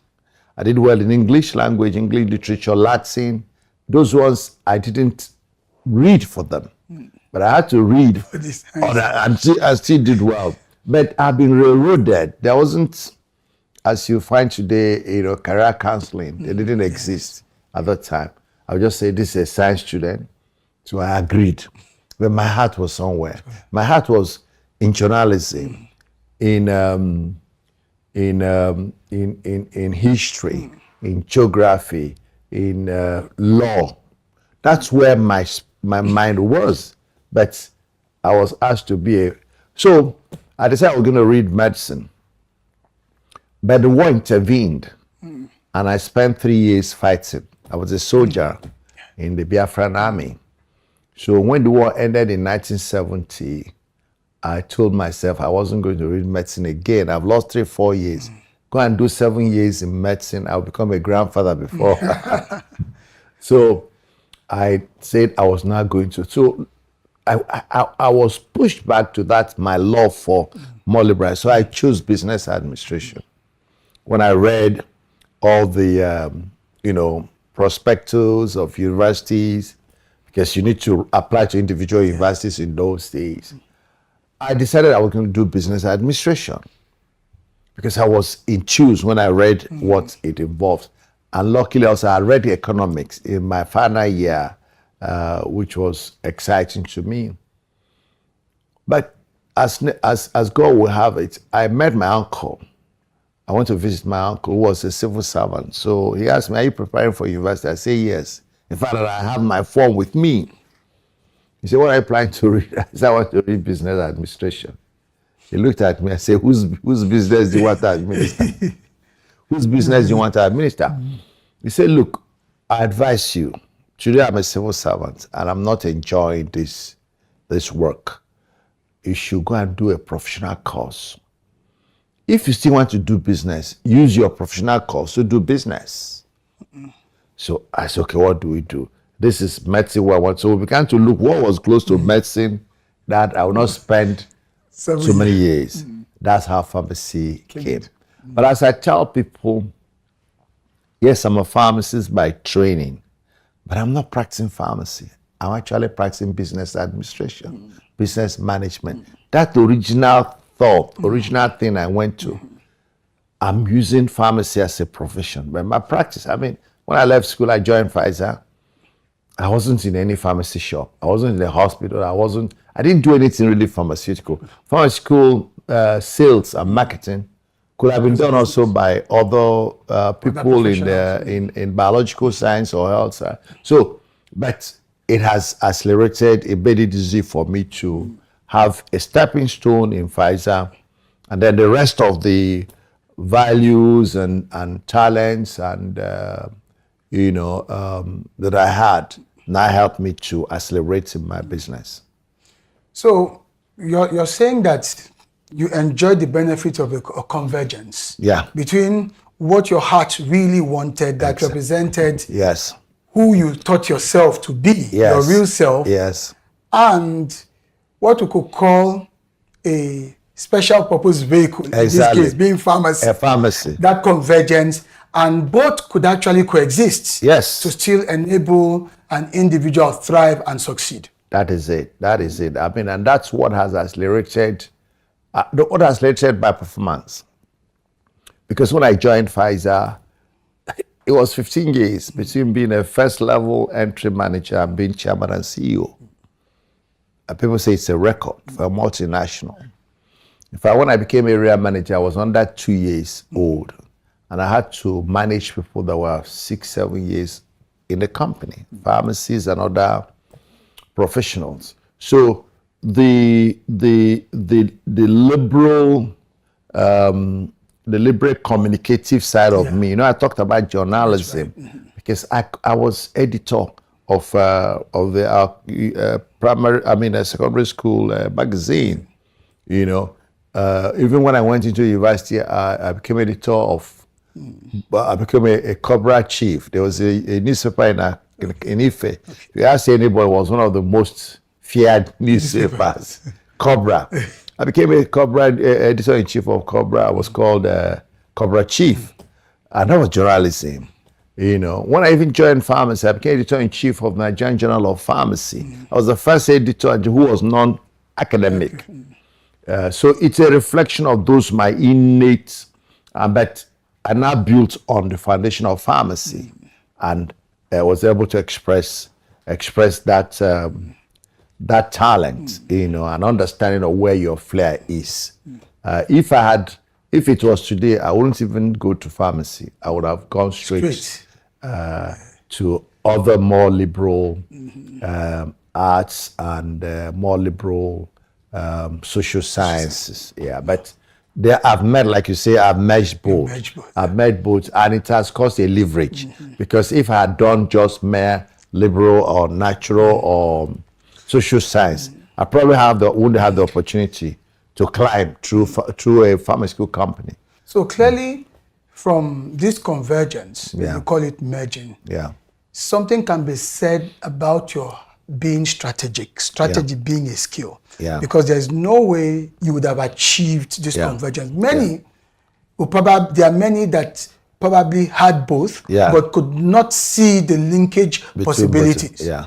But you did have good No, strategy it sense. did, because I had opportunity after reading pharmacy to go and work in the hospital, to go and be a hospital pharmacist or go into community pharmacy. But I chose industrial pharmacy, and through the concept of marketing, because industrial pharmacy at that level entrance was marketing and sales, which agreed with who I was. But the science of pharmacy was enough for me to communicate effectively the science of medicine. So anybody who didn't have the science of medicine but had the skills to communicate will have problem, because you don't have the confidence you speak about when you talk about public speaking or communication. I had the confidence. I was a pharmacist. I knew the sciences, That's right. and I could communicate with the skills of communication and articulation that I had. So it was the best of two worlds. Yeah. All right, Mazi, there's so much to talk about. Yeah. When we come back, we're going to hear a lot more. I'm particular about finding out from Uncle Sam what key lessons helped shape him from having to go to war at such a young age, and how that has contributed on his journey, or contributed to his journeying to the top. We'll be right back. Do you feel terrified when speaking before a group?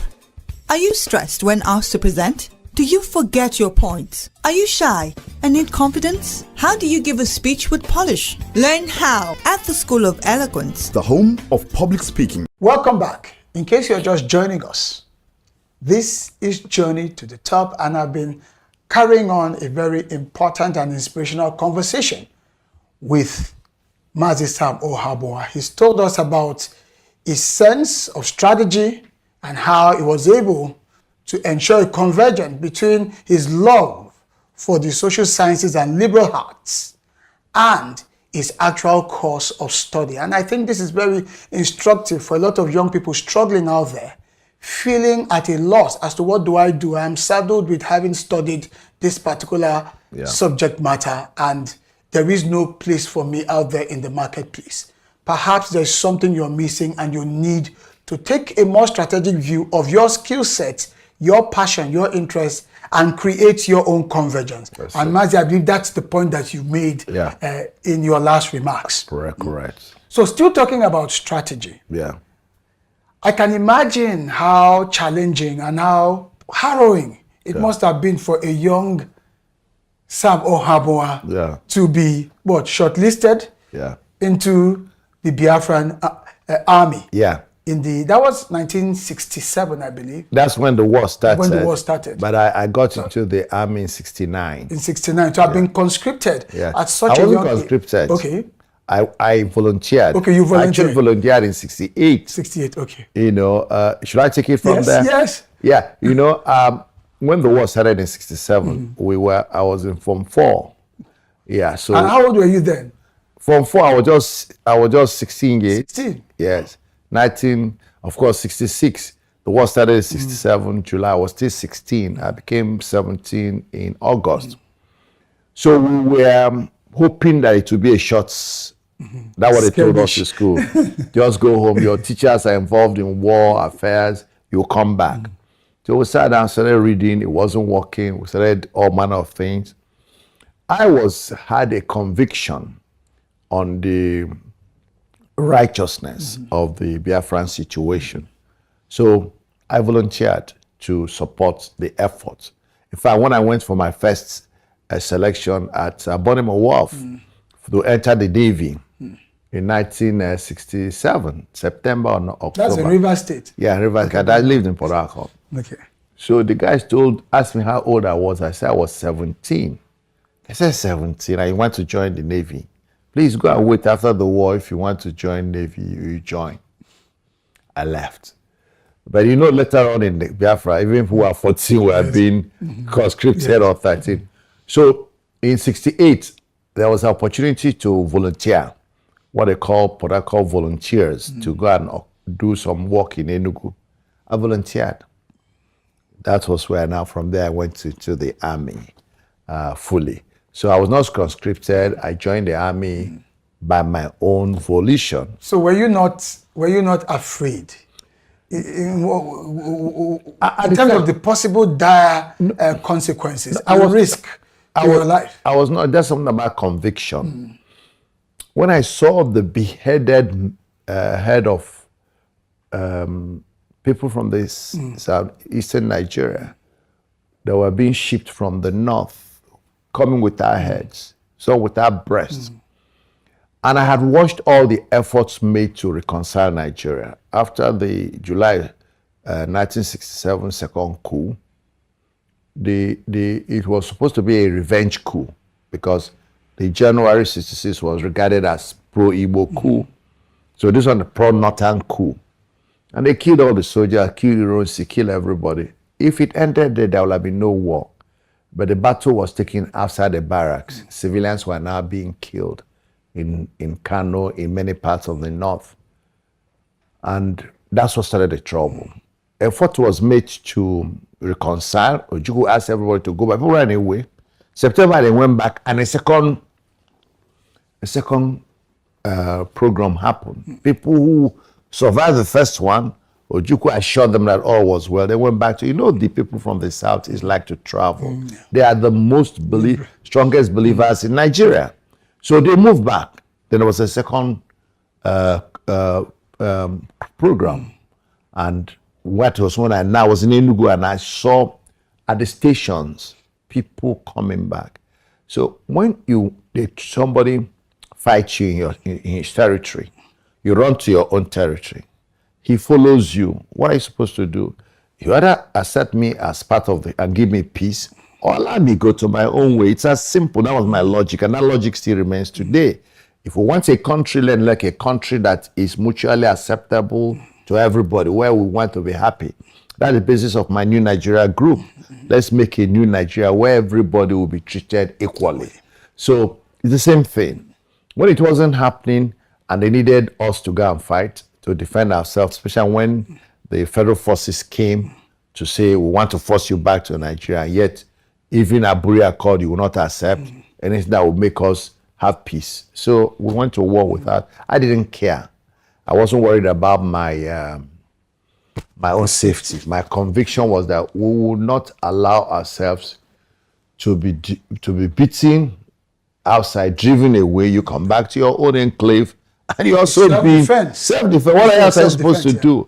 So Biafra, I went there in self-defense, and of course, I did my utmost, and I give God the glory that I survived. Of course, I had a bullet wound. I was shot.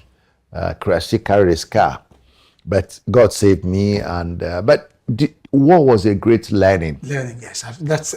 First is that it's helped me to destroy fear. I lost 90% of fear because if you are walking to a war front, people are being killed.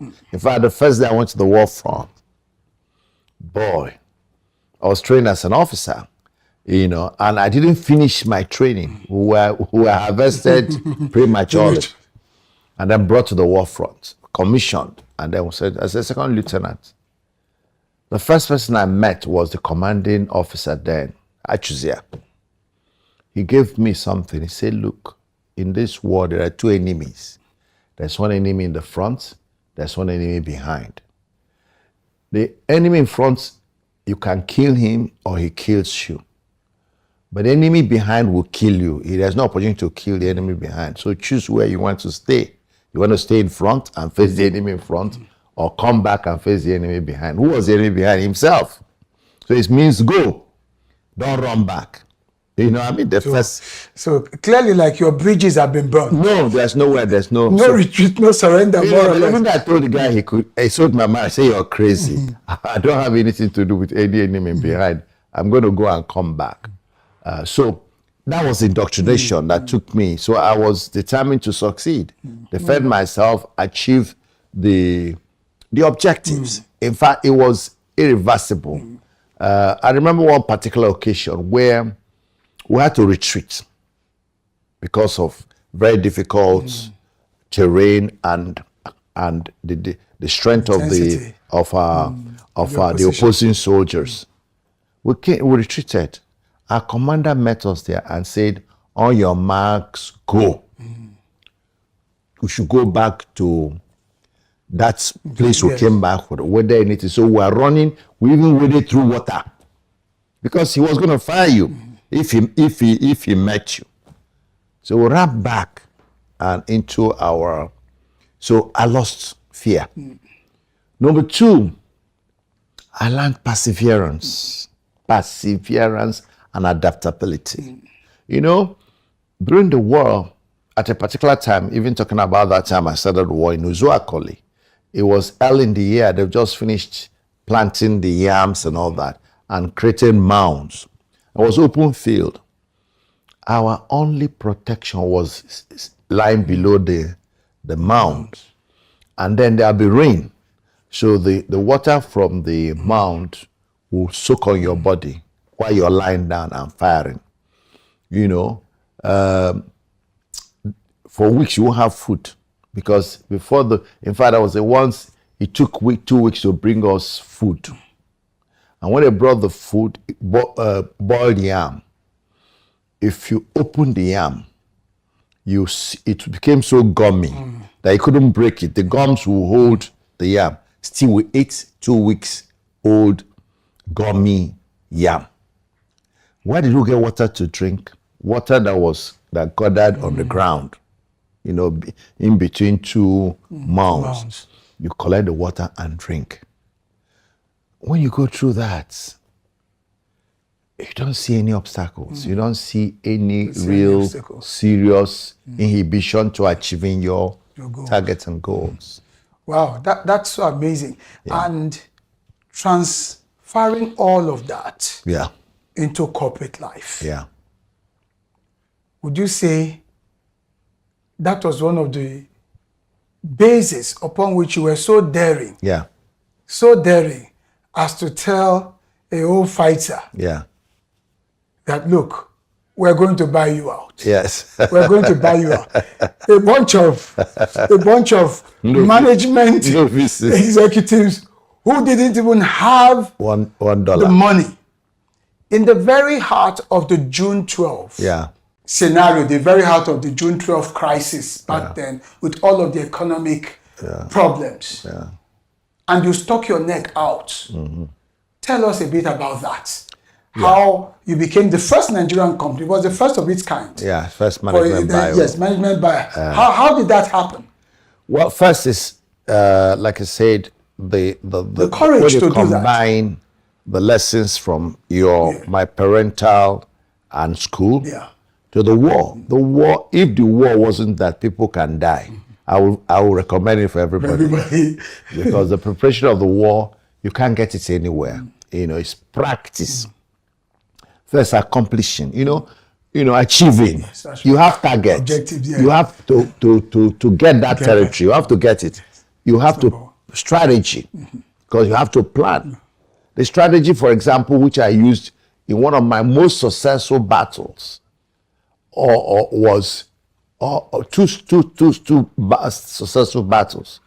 The first was what led to my promotion from a second lieutenant to local captain, and the battle my last battle, there were two successful battles. It was successful even though I had wound. It was successful. Strategy. Now, I don't know if I have time to just mention go ahead, please. First strategy, when I did my first, because I was in a war front where we came from another unit to the Aba area.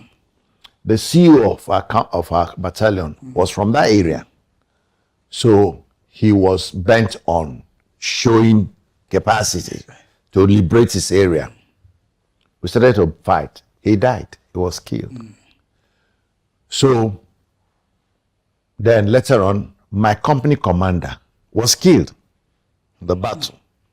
So I immediately became company commander. I was just a platoon commander. I became company commander.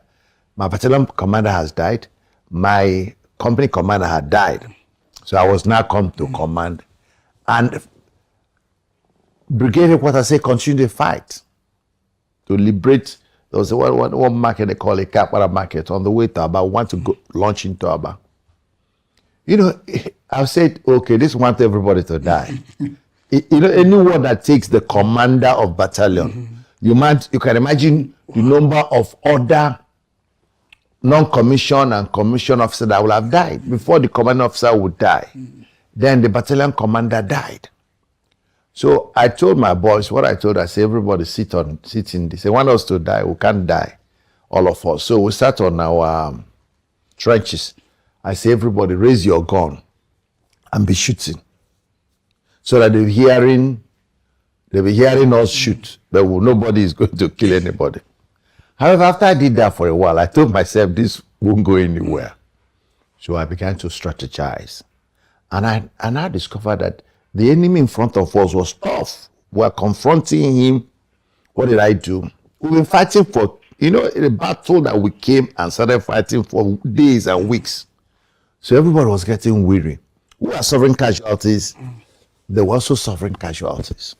So what did I do?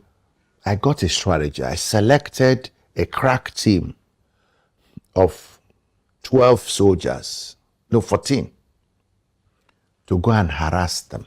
I call it a harass. So this is the front where we've been fighting with them. So I took this people to a flank. Then from the flank, they fired them, and we had very strong firing. That flank battle rattled them because it took them by surprise. What did they do? They jumped from their trenches and began to run. When I saw the start run, I came back and recruited my men. We pursued them. That day we covered almost 7 kilometers. Wow. We got to High School, which was a major. After that operation, I became like a star. Look, the unit who came that we replaced had been in the position for 6 months. They didn't get 1 inch. But in one day, I did 7 kilometers. It was beyond me. I just don't know how it happened. But that was a strategy that worked well. Yes. We hit them from the flank, from the side, where they were not expecting an attack. And the attack was strong. And I mean, it was like what happened to some biblical story where they had beggars, you remember, walking. Yes. And people said a big army was there. And they ran away. It was exactly what happened. So strategy, it seems to me that we keep coming back to strategy. Yeah. And it seems to me also that a lot of what you learned in strategy, which we've seen in your corporate life, in very significant terms, a lot of that you learned during your time in the military. It was helpful. I had grown and I didn't honed it. So what I did was to apply them also in the corporate world. One of the things that worked for me is, the power of vision.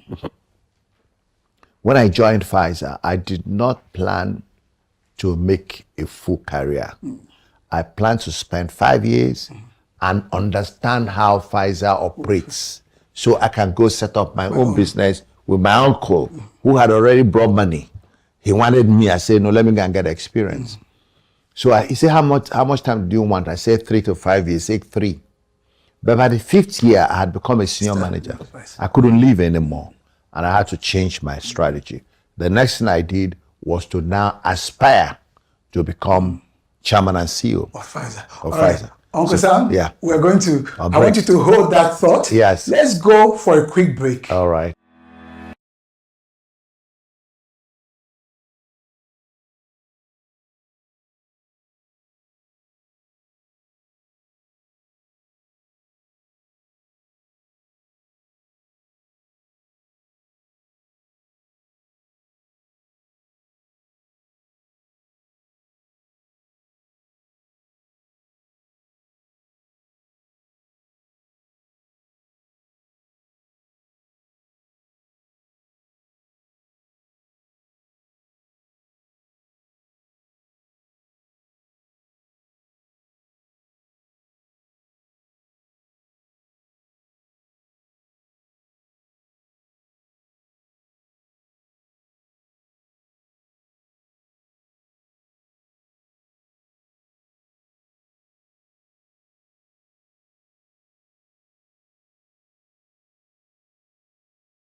Africa's only certified speaking professional today.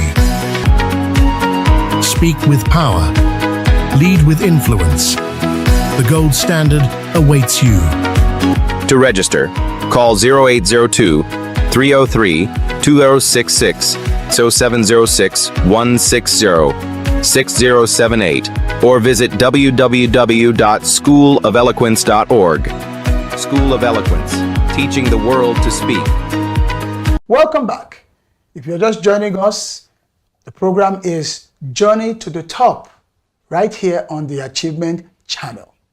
And we've been having a very inspiring, and I would dare say as well, life-transforming conversation with no less a person than Mazi Sam Ohabua. He's talked about strategy, he's even mentioned the principle of the objective, he's mentioned creating a team, he's mentioned determination, loss of fear in the face of danger, the energy, the resilience, the determination to move on towards the achievement of one's goals, as learned during his time serving in the military. And we want to continue that conversation. Mazi, Yeah. I remember my conversation with you in 2001. Yeah. Then you were MD of NIMET. Yeah. And I was very curious to know how you rose to become the chief executive. Yeah. That was one mountain that you conquered. Yes. Because your journey to the top has many sides to it. The corporate side is one. Yeah. The social enterprise is another. And of course, the ministry side is another. And then, of course, the national side as well. Yeah. So you have continued to conquer peak after peak after peak. Hallelujah. And so there is a lot we can learn from you. Yeah. During that interview, I can still remember the younger version of myself. Yeah. Trying to understand how a salesperson became CEO of NIMET. Yeah. And I remember you said something that never left me. Okay. I use that a lot in the program called The Challenge to Perform that I teach to companies when they ask me to come and inspire performance. Yeah. You said, whenever my superiors asked me to deliver 10, I always made sure I delivered 15. or 20. Or 20. Yeah. I just could not trust their tendencies to discount my performance. Because if they ask me to deliver 10, and I deliver 10, only for the guy to say, after all, that territory you went to, I was the one that gave you the contact. Yes. And then they bring me down to 7, I would have accomplished nothing. I say you will beat their targets. Absolutely. And I found that so instructive. I know it's a principle that has helped me. In fact, in my training sessions, I refer to it as the detractors discount. Yes. Because in life, you will have those who are detractors. Yeah. So tell us a bit about that. How did you come about that philosophy? And how did it step by step help you to the top at NIMET? Thank you. It is the strategy of being conscious of challenges you are about to face. You have to survey your environment, what they call environmental analysis. And it started early with me. Again, maybe it's also the war training, because you have to survey your environment, know who you're, measure the strength. The SWOT analysis we'll talk about today. In the military is the first thing, because you don't enter into a war blindly. They'll kill you. You must know who you are fighting, his competencies, the size of his ammunition, size of his army, and then you devise how to use small army to defeat a big army. That's a full story. But it helped me when I joined Pfizer. First is that I had a vision. That was a major issue. 5 years, I quit. So when I was walking around doing things like this Armor Against Faith, that's helped me. It was part of the understanding of my environment, how to conquer that environment.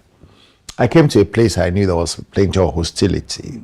Just after the war, all manner of things were still going around, biases. So I said, no, nobody's going to sabotage my work or underestimate my performance. So in order to do so, I will exceed your expectation. And because when I exceed your expectation, you have no choice but to accept. And that's what I did. It helped me so very much. It was my, we call it magic wand. Because when my guys are struggling to achieve one, because it's, sometimes about the same, it's about the same effort, but your focus. Achieving one, me, I'm achieving 1.5, 1.6, 1.8. Consistently, they're wondering how I'm doing it. Because the moment you give me one, I cancel it and put two. So I don't ever think about one. I'm thinking about two. Because where your thoughts are, that's where you're going. Where you're looking at, where you're going to go to. And that's the exemplification. So that helped me to achieve this 5-year vision of knowing everything about Pfizer so that I can go start my business. But in the process of knowing everything about Pfizer, I got promoted so rapidly that I got to a point it was difficult for me to exit. And I changed strategy. And I said, okay, I'm going to stay. I told my uncle, look, forget it. I'm no longer coming to do business. He was disappointed, but he understood. And I said, now I want to aspire to be the chairman and CEO of the company. So there's nothing wrong in being so aspirational. No, I was aspirational. The picture that I took with my chairman at 5-year-old salesman, when he was giving me my 5-year long service award, where he encouraged me because he said, Sam, have you been only 5 years here? I said, yeah. He said, your impact is as if you've been here 10 years. My son, you're doing well, keep it up. The sky is your limit. That's motivational talk fired me. I said, no, I can't. After this motivation, the next week I said I'm resigning because that was my plan. It was December. My plan was to resign in January, 84. So I took the picture, put behind my desk in the office. And then I walked in the morning, I looked at that picture and said, God, someday I'm going to be like this guy. 10 years from there, I became the chairman and CEO. So it's like magic, but it works because I had envisioned what I wanted to be and I was ready to pay the price. It's not just daydreaming. Everything I did was directed to reaching that goal. And luckily, since I was in a business where they measure outcomes, they measure results. So it was between me and myself and the results. And so it was easy. This is Journey to the Top with me, Mr. Motivator. Only on the Achievement Channel, Nigeria's first all-motivational TV platform, broadcasting from the School of Eloquence in Lagos. Your journey starts now. Welcome back. It's still Journey to the Top, and this is becoming more of a master class with a man who is a master himself, a man I cherish so much as a mentor, who's mentored me, helped me to where I am today.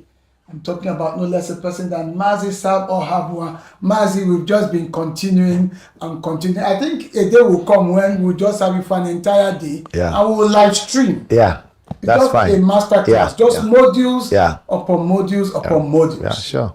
So let's, because I've been told by my producer that this has got to be the last segment, but I would not want you to leave without talking about that very major setback that Nimet had. Were you expecting it? What really happened? And that was a season of major losses. It was. There were two major issues I'll just quite touch about. One is this fire, which was in the, nobody ever prepares for fire. But we found that it happened and we lost equipment, we lost materials. It almost crippled the company. And what was more, we didn't have adequate insurance. Fire is not what you have seen one day. So when we insured for 300 million naira, the value of the asset now is 2 billion, but we did not adjust, so it was terrible. But again, the major issue is that once you have a strong faith, I'm not trying to be religious, but if you have a strong faith and capacity, there's nothing you can't turn around. Because I remember one story during the war, when the war ended. Some people who were rich men in Port Harcourt in those days suddenly started having money again. I asked my father, I say, how come we're hearing about these people again, again and another. My father said the points that these guys know the routes that money passes. So they know how to lay traps. So that method they used before the war, they have applied it again, and they are laying traps and the money is coming in. You know, so if we were able to get to where we got while the fire came, all we did is to adjust and do again what we did, because we have known the pattern to get back. You know, we talked to the insurers, they were able to pay the bid well. We talked to the banks, we talked to our creditors, we talked to our suppliers, they offered us more credit, it gave us more. Some bankers gave us some bit of forgiveness or, you know, forbearance. You know, we elicited support because people are willing to help you, but you need to ask for the help. I keep saying that some people die in their mistakes. They don't know when to say, I'm sorry. No, I've missed it. They are too proud. So pride is something that destroys your ability to recover. We came down, admitted our mistakes, admitted our faults, and when people were willing to listen to us, and so we harnessed and harvested that goodwill. First from the goodwill we have long established, and then the promise of a better tomorrow. And that was a big... So from the ashes... Yeah, we rose again. Yeah, the other point I want to mention is the other problem we faced, and I forgot it. If you remember, there was this popular Kano issue of the Trovan study. There was a study we did of a new products in our final closing years as Pfizer, 1995, 96, which eventually turned, when people now said the drug killed people, and they badmouthed Pfizer, went to court, went to all those places. But we're able those are legacy issues that you have to deal with. We're able to overcome that, because the truth of the matter is that first is we told the truth, we had the documentation, and we're able to present, even from the Kano government that took us to court, and the federal government. We're able to show that it was corruption being turned upside down, because some people wanted to corrupt us, because they gave us some leeway, some approval, but those approvals were not documented. So when they asked for money we couldn't give them, they went back and said we're doing certain things without approval. But we were able to produce the documents. Even the DNA, when they say there was many people were killed. This was a trial we did with 200 people, 100 on Trovan, 100 on Rocephin, which was the comparative. And out of this, only 13 people died. 6 from the Trovan and 7 from the Rocephin, which is already established drug. And then we gave when they were saying thousands, there was no way it was thousands. We produced DNA. In fact, even when Pfizer provided some relief for those who took the medicine, we found that nobody could claim, because those who took the medicine have moved on. All the other pretenders, their DNA could not match. So what am I trying to draw attention to is that, do not be afraid of accusation. People are going to accuse you for anything, rightly or wrongly, but make sure they can't prove it. Any time in life, they will accuse you. You have done nothing, maybe because you're successful, they're jealous, they can't compete with you, probably look for accusation. Don't worry. Don't lose. Just be sure that whatever you're doing, have the appropriate documentation, because evidence must be provided. Even if a court sent you to jail, when you haven't done it in the appeal court, the Supreme Court will bring you out. That's a lesson there, and I want people to learn. Be deliberate in what you're doing and put the proper documentation. You never know when it will arrive. I used it in Shopee. When the federal government was saying, after Buhari came, who were saying, we've lost, Shopee money was lost. And they invited us to the National Assembly. I brought the documents, which I had put in a book. When they saw the book, they said go, and that was the end. Then of course you are in my pet area of entrepreneurship, because I've always believed that is what is going to bring salvation for the young people in this country, and also for the nation. As many more people that can be self-employed, creating wealth, then the country becomes a good place to live in. I mean, look at what you're doing. Look at the people you're employing, you know, and you started early in life to become an entrepreneur. Not even if you worked for anybody at all, you know. I worked 3 years ago. So that's the way it is. And so it's my pet. It's still growing up. But when I now formed the New Nigeria Group, which was my political organization, that I didn't put too much focus on. I'm returning to it now. That took my time because I had always been disturbed about our country and its chronic underdevelopment, its lack of competitiveness. I had become tired of being told that I come from a third world. Since I was born 70-something years ago, I'm still a third world nation. I'm saying, when are we going to become first world? Especially when other countries have become self-world. That first world, that one led me to the New Nigeria Group, and then eventually became the platform for me to try my hands in the presidential primaries of 2022-2023. It was a great lesson in understanding Nigerian politics. But it's the same courage that I have come with. I mean, people were surprised. I hadn't been governor, I hadn't been the senator, I hadn't been nothing. The first political attempt was to be a president. I mean, it was, you must be a joker, but we went through it. We went around the country. So first you must have what you believe in, and then you must have the courage and the conviction. And it's goodwill. I have not, you have worked at least for government 3 years. The other time you were working for Nemasa. So you have a bit of experience. Yes. I have never worked for government, but I've been close to the public sector. I've held, I've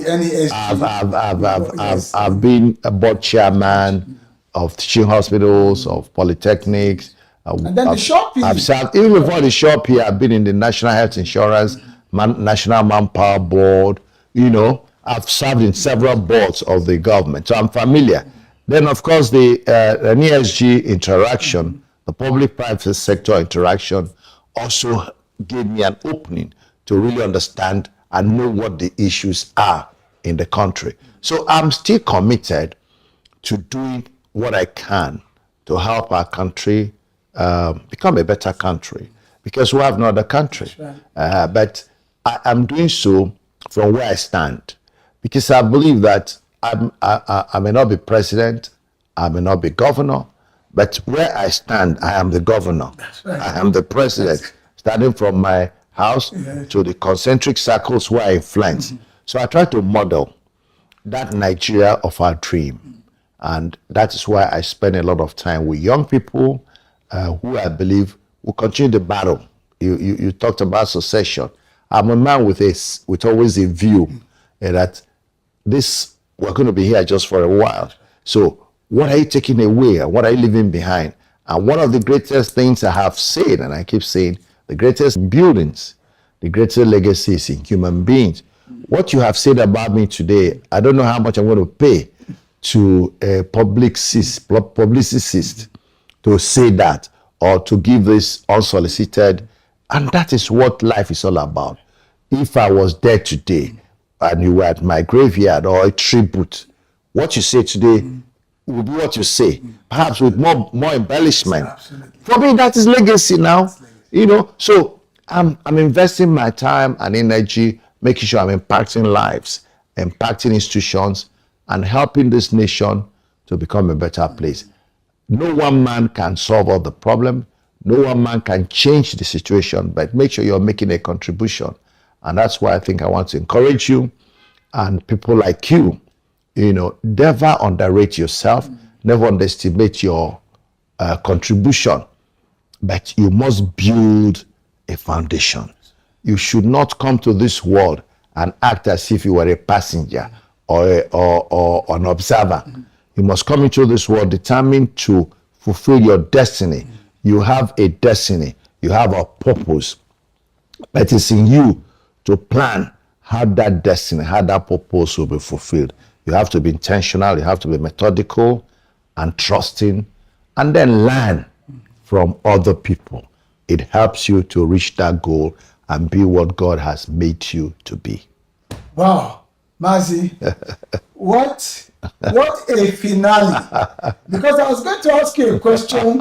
What words you have for those who are seeing you at the top and want to also continue their journey? Yeah. But clearly, you should be a broadcaster. You know, you're a broadcaster. I guess that journalistic bit of you suddenly came to fore. Yeah. I cannot thank you enough, Uncle Sam. A new day dawns, full of possibilities.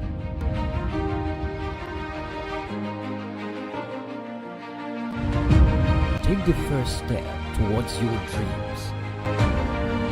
Empower your mind with positive thoughts. Achieve more. Make a difference in someone's life today. What an extraordinary start to the journey to the top. Broadcasting from the School of Eloquence studio here in Lagos on the Achievement Channel. This episode has set the stage for what promises to be a year of limitless possibilities. Mazi Sam Ohabo's story reminds us that the very best way to predict the future is actually to create it. So as we step boldly into 2025, let this be the year that you take control of your destiny and climb even higher than you ever thought possible. Here's one last thought to carry with you. Every new year offers you 365 blank pages. So write a story worth reading. The top is not reserved for the lucky. It's for those who work, who persevere, and never stop believing in themselves. Thank you for joining us on this inaugural journey. I am Mr. Motivator, and it has been an honor to share this moment with you. Until next time, stay inspired, stay motivated, and remember, the climb is always worth it. Here is to a transformative 2025. Happy New Year once again. A new day dawns, full of possibilities.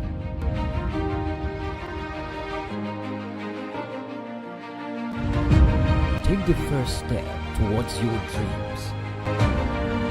Empower your mind with positive thoughts. Achieve more. Make a difference in someone's life today.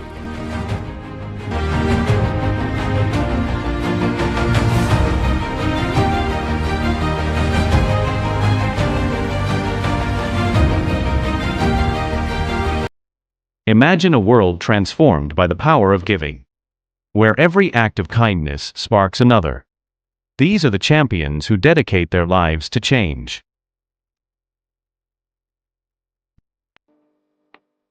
Together, they are paying it forward. Champions of change. Paying it forward. Join us and be part of the movement. Here on the Achievement Channel.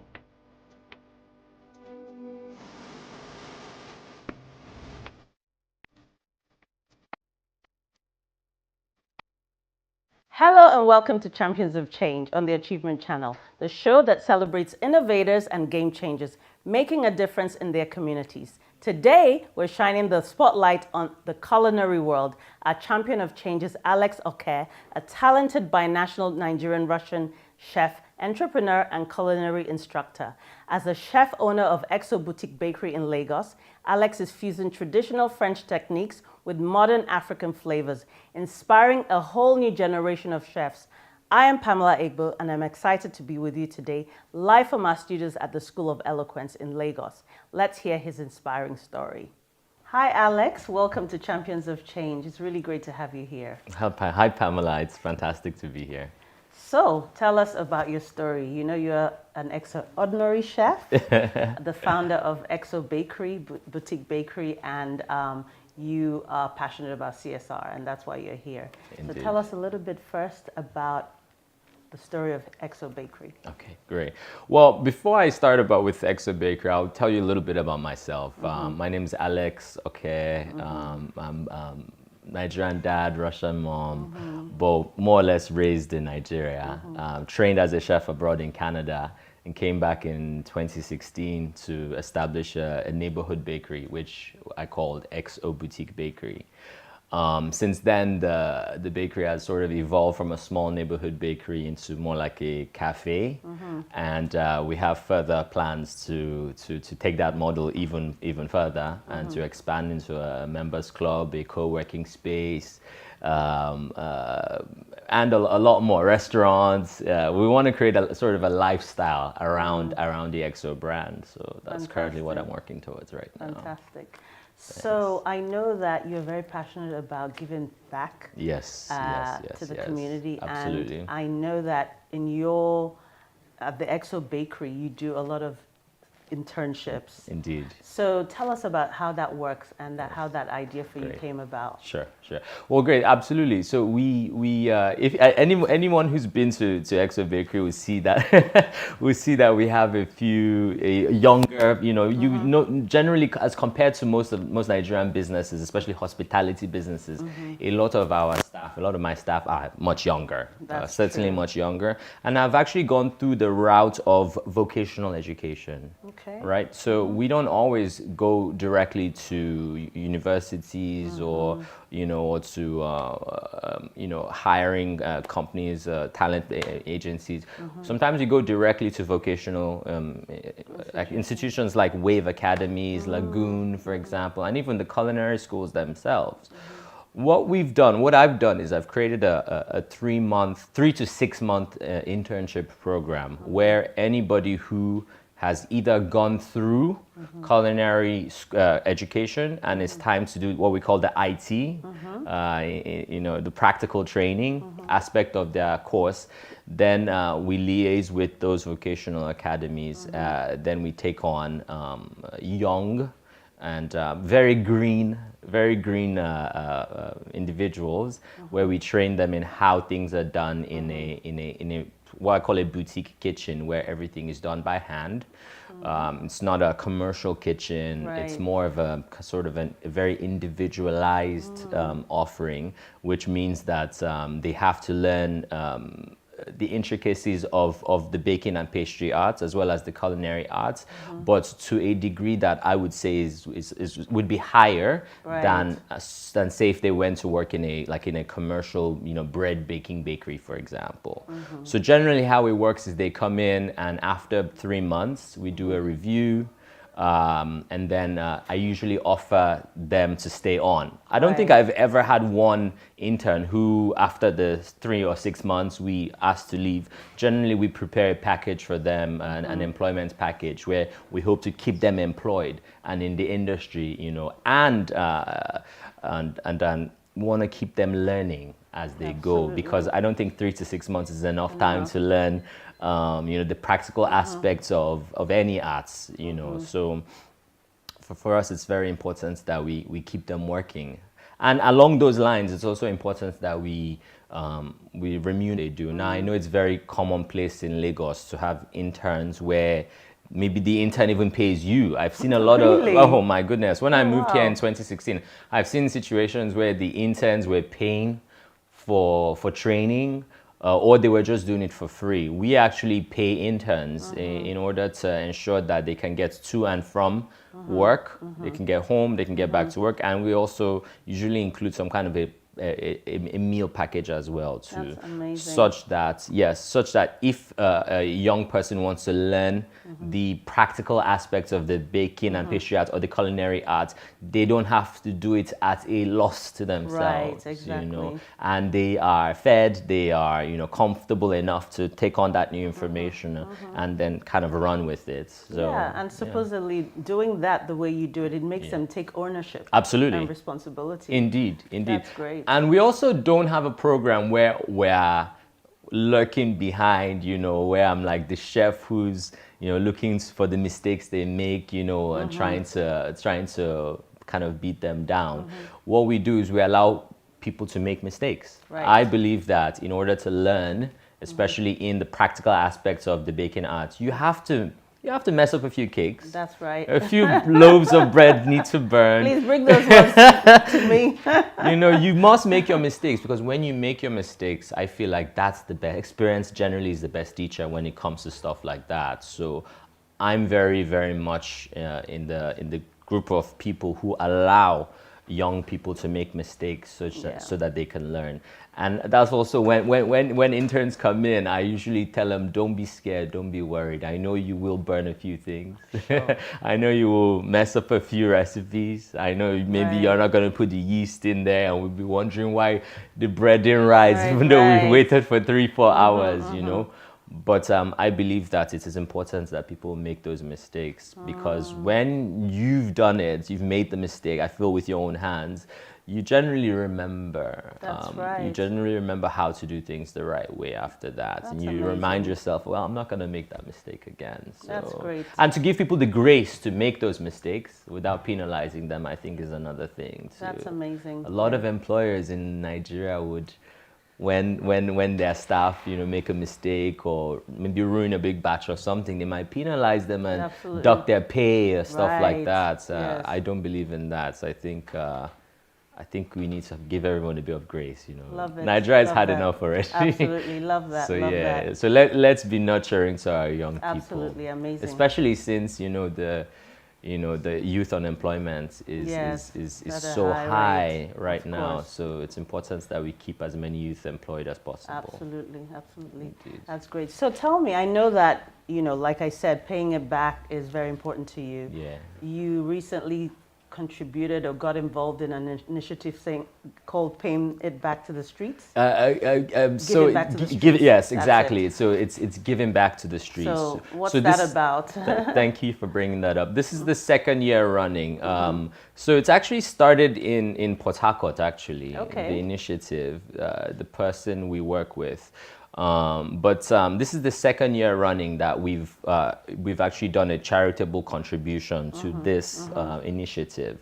This year specifically, I know that they were trying to raise money to buy shoes for indigent and homeless and those who are, you know, less fortunate. In Makoko, which is very close to us over here. You know, my bakery is located in Victoria Island, and Makoko is just across the creek. You know, so when they said they were trying to raise money to buy shoes, I thought that was very important. So for the second year running, we've done a charitable contribution where we are part of this. We've also provided, you know, logistical support for the teams, you know, when they meet up before they hit the streets to do their outreach. We also provide them with snacks and whatnot. So, lovely. So yeah, second year running, and it was again a resounding success this year. That's amazing. Once That's amazing. again, indeed. Well done. Thank well you. Done. In the past, we've done work with the Bethesda Home for the Blind. Yes, right. This was probably 4 or 5 years ago. Partnered with a client actually who wanted us to make special to donate a percentage of donut sales, because as you know, Exo Bakery is quite well known in Lagos for our donuts. People love the donuts. Yeah. So we wanted to give a percentage of those donut sales, of the revenue from the donut sales, to charity, which we successfully did with a lady called Tiffany Annabelle Davis. So yes, it was a fantastic initiative as well too. So we have a long tradition of working with different charitable institutions to either raise money or provide training, provide snacks, provide support in one way or another as part of the corporate social responsibility that Exo Bakery has to Lagos at large. So. That's fantastic. And so obviously you're a profit-making business, predominantly first and foremost. Yes. But in terms of your CSR, how do you balance that? In terms of being a profit-making business and saying, okay, I'm going to be intentional about my CSR. And in terms of looking for the types of organizations that you support or doing your own thing, what is it that is important to you? Criteria. Yeah, that's a fantastic question. So I think balancing corporate social responsibility and profit, they run in line with each other. Most people think that it's one or the other. Right. I think by focusing on CSR, it impacts the bottom line in a very positive way. Right. Absolutely, there are benefits, financial benefits. I think a firm can draw from giving back to society. I think whether it's with ongoing training where you're adding value to the youth, so over time you've provided a level of education support for a good number of young people over time. That in itself adds value to what your business does through the experience they get. Over time, you're entrenched in the society, and then when you're a community-based organization, even though you might be profit making, you're just part of the community. When we opened Exo Bakery, the idea was to have a community bakery where people would come and it would be supported organically from the ground up. We never sought any loans, stuff like that, to open the bakery initially. This was all the community essentially grew the business, from our first locations to these. So again, and CSR has been a part of this journey all through. So I think if you allow your business to grow organically, allowing the local community to support that growth, and you're giving back along the way, I think that you are going to see some financial rewards from that. And then it gives you more of a staying power. That's right. In the community as well too. Absolutely. So, yeah. Great. Yeah. Great. So we'll take a quick break now and we'll continue this amazing conversation with Alex when we come back. Champions of change. Paying it forward. Join us and be part of the movement. Here on the Achievement Channel.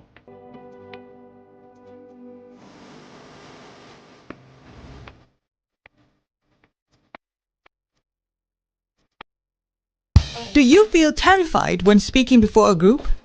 Are you stressed when asked to present? Do you forget your points? Are you shy and need confidence? How do you give a speech with polish? Learn how at the School of Eloquence, the home of public speaking. Attend our 2-day practical training in public speaking. Call 0802 303 2066 or log on to schoolofeloquence.org. School of Eloquence, teaching the world to speak. Champions of change. Paying it forward. Join us and be part of the movement. Here on the Achievement Channel.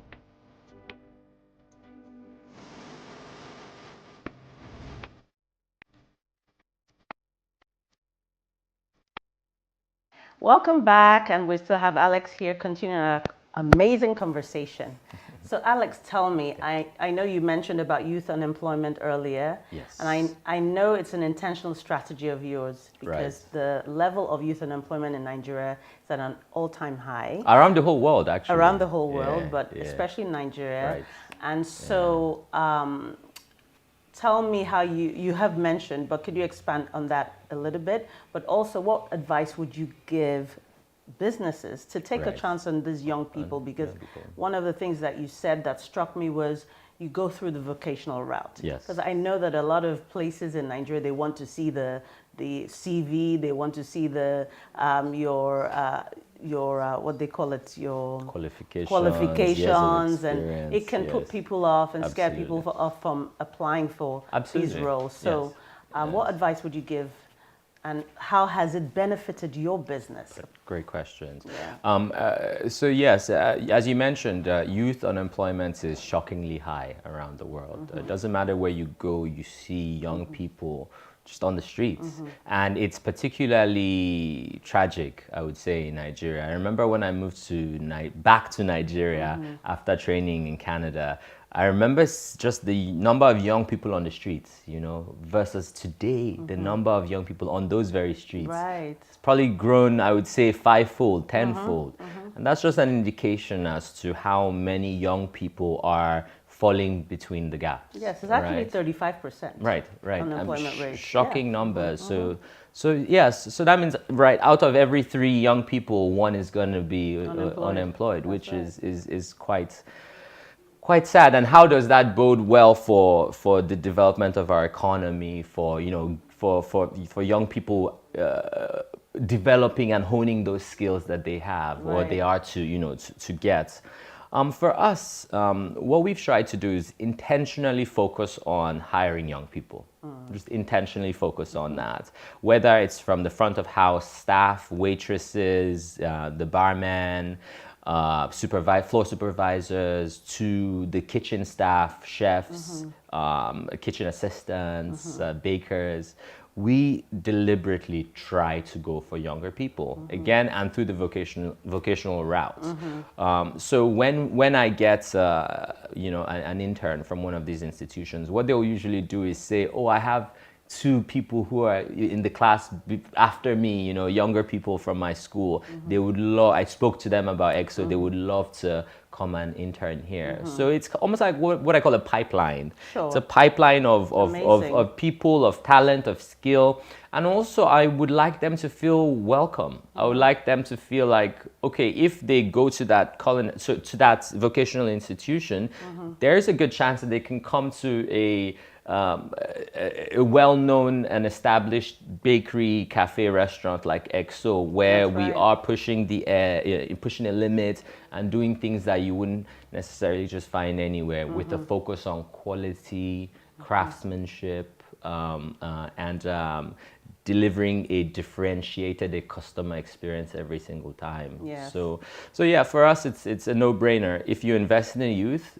you will reap the rewards of that. And by virtue of what they are, the youth, they are young, so they've got a long staying power. Absolutely. I'd rather cast my lot in with the young people than with the people who have been around. Even though the people who have been around have more money, it's better to catch them while they're young, and then you sort of instill these values in them at a young age, and then they have a much longer staying power. That's right. And then you are impacting society a lot more when you do that as well too. And also they will have this jackpot mentality that people have. They will want to stay because they're I can thriving. do it here. Exactly. Absolutely. Why go abroad when I can do it here? Exactly. And you also want to remind them that, while the grass is greener, you know, maybe your neighbors. Well, I say the grass is greener where you water it. You know, if we're watching the grass here, it's going to be greener. So the more of us who water the grass here, even if you've been trained abroad, you can come back and, you know, try to give back to the society. I think it should be better for all of us in the long run. Absolutely. Great. So last but not by no means least, what's next for Chef Alex? And how are you, what other areas of CSR do you see yourself getting into? That's another great question. With CSR, I want to eventually open a training institution. I would like for us to expand to have a pure training kitchen, where even though we are, you know, working with vocational institutions to provide the practical training, I would love for us to actually have the vocational institutions as well too. That way we can extend more scholarship. That's right. More training to more people, impact more lives. But this is down the line. More immediately, I'm working to expand the EXO brand to a bigger location, to be a complete lifestyle brand, as I mentioned earlier, which we're currently in the process of doing right now. So watch this space. check back with us in 6 months to a year. We should have a whole establishment where we have a cafe, restaurants, members club, co-working space, an artist hub, because we're also interested in the fine arts as well too. So we want to provide a space where young creatives feel like they can congregate and they have an ecosystem which allows them to nurture their talents as well too. So we'd love to provide that. So that's the more immediate thing where I'm working towards. And by 2025, you will definitely see something in Victoria Island, and hopefully, you know, maybe other parts of Lagos and Nigeria as well. Awesome. Thank you very much, Chef Alex. My pleasure. It's been wonderful having Chef Alex with us today, and I am imploring everyone to go and support them. The NVI will put all the information about them and about what they do on our platform, and knowing that some of their profits will definitely go into doing CSR stuff. Thank you, Alex, for sharing your passion and vision. Your dedication to African gastronomy and community building is truly championing change. Tune in next time for more stories of innovation and impact. I'm your host, Pamela Igbo, and it's been a pleasure sharing this story with you. You are watching the Achievement Channel from our School of Eloquence studios in Lagos. See you next time.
Welcome to the maiden episode of Doctor's Orders, the Achiever's Prescription, right here on the Achievement Channel. And we are broadcasting from our studios at the School of Eloquence here in Lagos. My name is Ubon Isen. When I founded this channel over a year ago, one of the things that mattered the most to me as we focused on the quest to inspire people to become more successful, to achieve their dreams and to reach their potentials, had to do with health and well-being. And that was what led to the creation of this program, Doctor's Orders. And the vision of Doctor's Orders is to make sure that consistently there are prescriptions that can guide and support achievers on their determined quest to become even more successful and more accomplished. That is the essence of this program.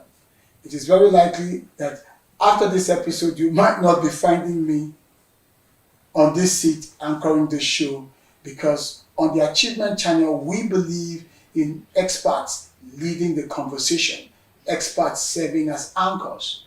And most likely, in subsequent episodes, you would actually be having two doctors, one as anchor and the other doctor as guests. And that's why this program is called Doctor's Orders, as they embark on the conversation about how achievers can keep their health in tip-top shape as they journey towards outstanding success.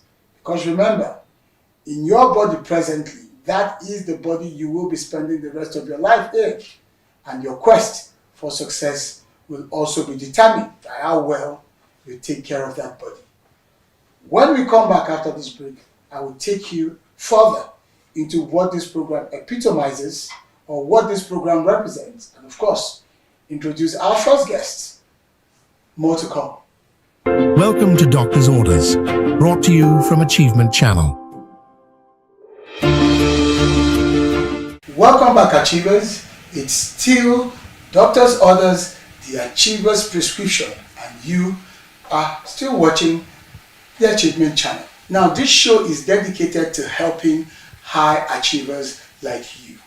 If you're an executive, a professional, you're an entrepreneur, an athlete, an artist, you name it. Remember, this program is not just about health. It's about giving you the tools, the knowledge, and inspiration to prioritize your well-being as a critical part of your success story. With that said, let's dive into today's topic. Dr. Daniel Olusegun Joseph, welcome to the show, sir. Thank you very much for having me. It's a pleasure being here. I know you doctors are used to giving orders. In fact, your prescriptions are like orders. Right. And it's a way of you saying to your patients that take this seriously. Right. Now I do have a couple of questions I want to ask you right. with regards to this very important subject matter. But let me start by finding out from you, since this is our maiden episode of this show, how important is health and well-being in the lives of the group of people that this channel caters to? Hard chargers. Okay. People who are driven by the need to excel, to achieve, who tend to, as you would know from experience, burn the candle at both ends. Right. How important is health and well-being, and how important, or how more important, are doctors' orders? Okay, fine. Thank you very much once again for having me, and I must say congratulations for such a very brilliant concept. I mean, to educate people. It's very, very important and very nice. How important is our health? Our health is as important as our existence. There is no way you can lead a good, productive life if you don't have sound health. And it is very, very important to the point that, everything around you centers on it.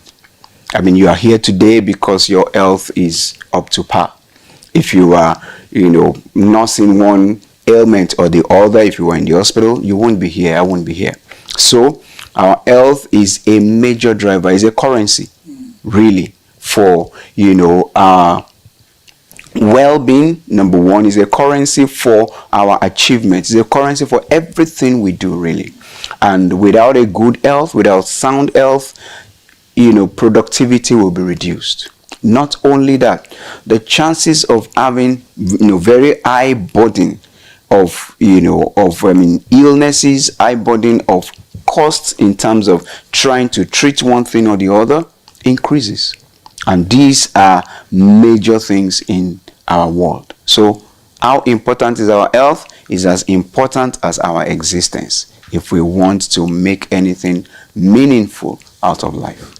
So for those who are high achieving, who care about the need to succeed, those who strive daily to build things, maybe they have dreams that they are pursuing in their careers, striving daily to be the very best at what they do, whether it's building a business or pursuing their careers to the very zenith. And you get to meet some of these types of individuals, right, these A types, who care about excelling and being the best at what they do. We couldn't take this order or advice from you more seriously, it seems. Yeah, fine. You can only achieve and excel if your health, is in agreement with you, so to speak. All right. So, if somebody is battling with a terminal disease, for example, and he has to go in and out of hospital, maybe for blood transfusion, for example, all right, or for chemotherapy or one thing or the other. Yes, he may really, really want to achieve, okay, and he may actually achieve some things, but he will find out that if his health were to be at the optimal, he will achieve more. So this is extremely important with regards to high achievers. All right. If you want to really, really excel, your health must cooperate with you. And of course, you've got to nurse it well. All right. To make sure that you have a balance of the two, and then you can go for your goal. So to a very large extent, optimal health can be seen as achievement? Very well so.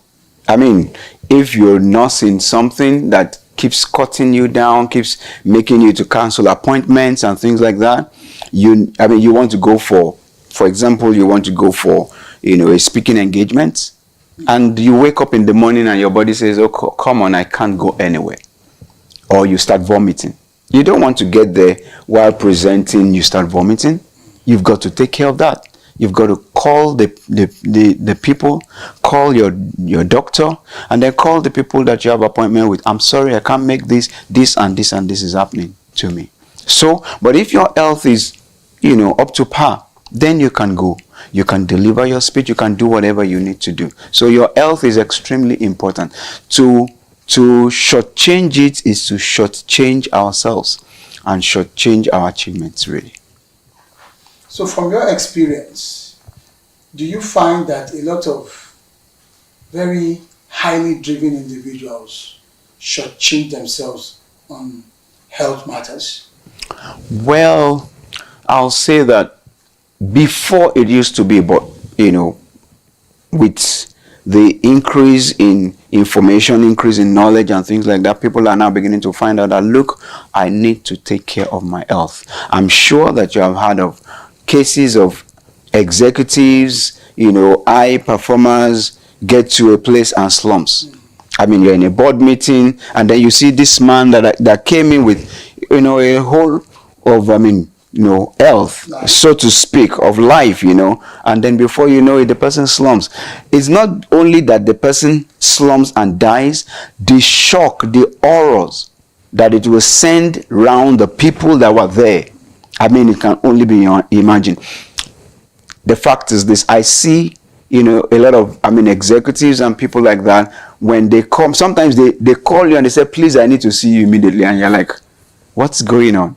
And when you eventually, have a time for them, and by the time they start, oh, this is happening, I keep having a headache, this and that and that, and then they will come out and say, well, I've just been driven to come see you because a colleague died yesterday, or a colleague died last week. We were just having a meeting and he slumped and died. And I'm like, wow, what's going on? I've been playing with my health all the while. So this is making people to get serious with their health. But we don't need to get there. You don't need to be prompted to seek, sound health, or to seek for advice with regards to your health only when you see a tragedy. I mean, we should be, we should take ownership of our health. Okay, we should take ownership. We should be responsible enough to be able to know how to manage our health so that wholesomely we can move on and, be the best version of ourselves. Again, there is this saying that health is wealth. And it's a long, and it's still there. Health is wealth.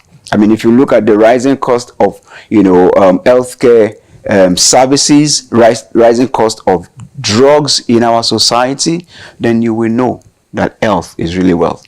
Okay, so to keep oneself healthy is actually one of the best investments that one can have. Absolutely, I agree with you. And I have a statement here it was made by Benjamin Franklin. He said, an ounce of prevention is worth a pound of cure. Definitely.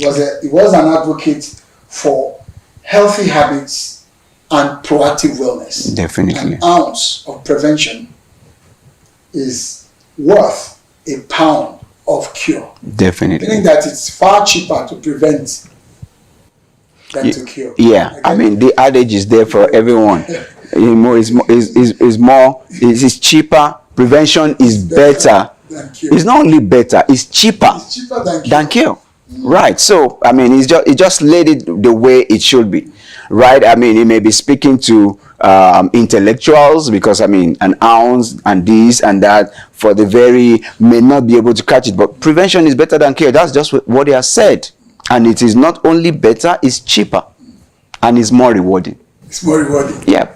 And then it makes me wonder why people, especially high flyers, do not take this to heart, and they elevate their quest so highly above their well-being, and forgetting that optimum achievement is indeed tied, from what you've said so far, right, to optimum health, right, as far as we are concerned as human beings. Yeah. So what could be responsible for that? Is it that the need to be so successful becomes so intense and overwhelming that high achievers end up giving so much more of themselves without caring? Could that be the reason? I think so. I think there are some people that, the passion of, I need to get this done, I need to do this, I need to achieve this, consumes them, and then, they just relegate their health. Some people feel that they are machines in quotes, but we are not machines. Supermen. Yeah, supermen and superwomen. Yeah, but we are not. We just need to tell ourselves the truth. We're humans. I mean, you go 4 days, 2 days, 3 days without sleep, or, just barely having 1 hour, 2 hours of sleep. And then you try to keep yourself active. You douse this, you take coffee, you do this. Your body will still demand from you that stuff. If you don't give it, your body will break down. All right, it's good. I mean, it's just natural. And that is why we need to focus. Yeah, nobody's saying that don't go for what you have to do. I mean, everybody should, should be diligent. I mean, it's no brainer that you should, push, you should do all those, but shouldn't be at the expense of your health. For example, somebody wants to go for a meeting. You know that you're going for a 3 days meeting or a 4 days meeting. You pack everything you need to pack and you forget your drugs. And you're hypertensive, you're diabetic. I mean, your guess is as good as mine. Or the person is traveling for a week and you forget your drugs. And instead of getting those drugs when he or she gets there, he goes for all the meetings. He refuses to take the drugs. And then maybe the last day, here comes stroke knocking or heart attack knocking. And then someone will say, oh, and he was full of life. Yeah, he was full of life to the extent of being responsible to maintain that life. It's what you cultivate that will grow and will blossom. If we don't cultivate our health, it cannot blossom. And if there's something wrong with the health, there can be something wrong with every other thing. Because we are alive because of our health, right? Now, if the health begins to ebb in quality, that person begins to die. It may not die instantly, it may not be, sudden death, but that person also, the quality of life begins to, depreciate, diminish, and the productivity, the achievement also reduces. He can delegate, fine, but the things he wants to do personally, he may not be able to do them. Okay, so it's extremely important. Yeah, high achievers, it's good, but please don't neglect your health. I've had a lot of patients that will say, oh, I forgot my drugs. In fact, what I tell patients is if you are traveling, make sure you go with an extra 1 month, yeah, because you never, look at what happened during 2020, COVID-19. You're shut down. Anything can happen. You may not come back the day you want to. Maybe, oh, we need to do this, and you have to be there. And you are like, okay, you know what? I'm going to shift my journey by a week, by 2 weeks. If you have only taken the ones that you need for what you have proposed, now you have to add 2 weeks to it. What are you going to do? One of two things. Is either you will not take those drugs, which are not good, or you'll go by, okay? And if you go out of the shores of our country, what you're going to be buying, at the rate you're going to be buying, will be extremely higher. All right. That's the price you pay. That's the price you pay for being nonchalant. Right. I think one of the things I would like us to discuss, we're going to go on a break shortly. One of the things I'd like us to discuss, we still have the crux of our conversation, which has to do with how we manage immunity during these challenging and stressful times. What I would like us to quickly take a stab at is what attitudes we need to form to change this mindset of always relegating our health and well-being to the background. What needs to change in the world, in the ecosystem of hard-charging, well-driven, achievement-centric human beings who care about building empires, achieving great things, achieving their goals, reaching their fullest potential, but for some reasons pay a price, use their health and well-being as mortgage to secure their dreams. Can we achieve some balance? And I'd like you to hold on to that thought in terms of your response. When we come back, I'll take your thinking on that. Then we shall discuss further on immunity. All right, achievers, doctors' orders. We'll be right back after this break. Do you feel terrified when speaking before a group? Are you stressed when asked to present? Do you bore people when speaking? Are you stuck with reading word for word? Do you forget your points? Are you shy and need confidence? How do you give a speech with polish? Learn how at the School of Eloquence, the home of public speaking. Attend our practical training in public speaking. Call 0802 303 2066 or log on to schoolofeloquence.org. School of Eloquence, teaching the world to speak.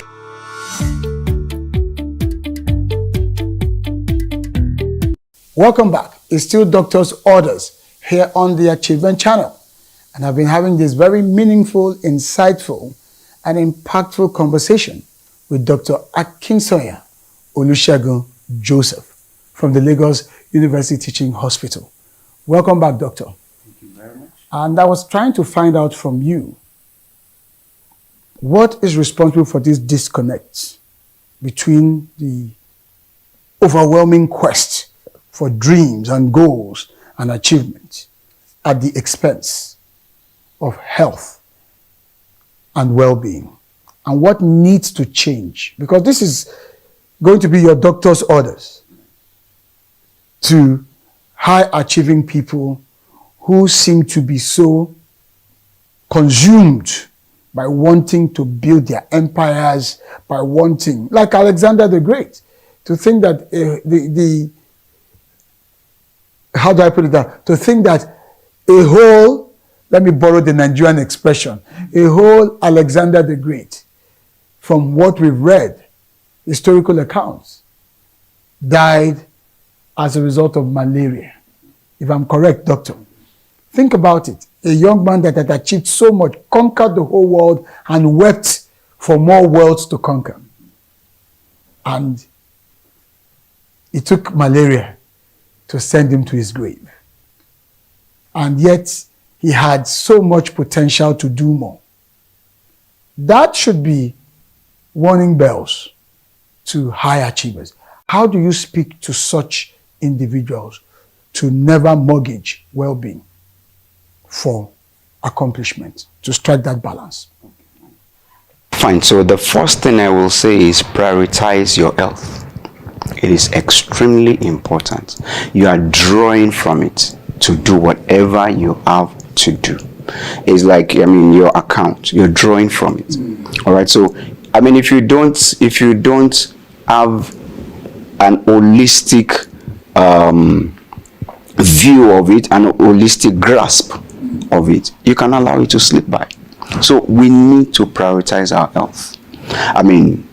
And when we say prioritize our health, whatever is going on, you need to keep thinking about your health. All right? There are people that they're not feeling too well. Today it's headache, tomorrow is this, the next time is this, and they don't want to go see the doctor. They won't even check their blood pressure. And these are very simple things that can be done. And vital too. Yeah. And then this person will just say, no, we're going for this, we're doing this, we're doing that. And before you know it, something will just crumble and everything is suspended. Everything is grounded. Sometimes it can lead to fatality, and then people begin to cry, oh, he was a nice man, or he was a nice woman. But he neglected or she neglected her health. So we need to prioritize our health. And what I mean by that is this: while you're doing everything you need to do, whatever will help you to maximize your health, you've got to give to it. So number one, you've got to eat well-balanced diet, not junks. A lot of people take junks because they don't have the time to sit down and take very healthy meals. The order for this is either meat pie or this, processed food and all of that, and then the sodas. We need to de-emphasize this. Many people, it will surprise you, don't take water. All right? They're on the go. They just feel that, I've not eaten today. I need some energy. Can you get me this soft drink? Can you get me this? Can you get me 5 Alive? Can you get me this and that? Meanwhile, we can actually do this. We can get these things fresh ourselves. Now, a lot of people talk about the fact that, our forefathers, where even at old age, they're still very strong. Why is it that, some, patients will come to me and say, doctor, I'm just 60 and my father is almost stronger than I am. Okay, your father did not live your kind of life. More. But your father too did not accomplish. Yeah, your father did not. Yeah, your father. Very true. We need to strike the balance. Your father did not accomplish as much as you've done, but your father, did not live your kind of life. All right, in the sense that, there's room for rest when it is needed. Okay, there's room for adequate rest. There's room for bonding with the family. There's room for a lot of things that we take as leisure nowadays. All right, so we need to prioritize our health, and we need to look at what we eat, what we drink. we need to, give emphasis to rest.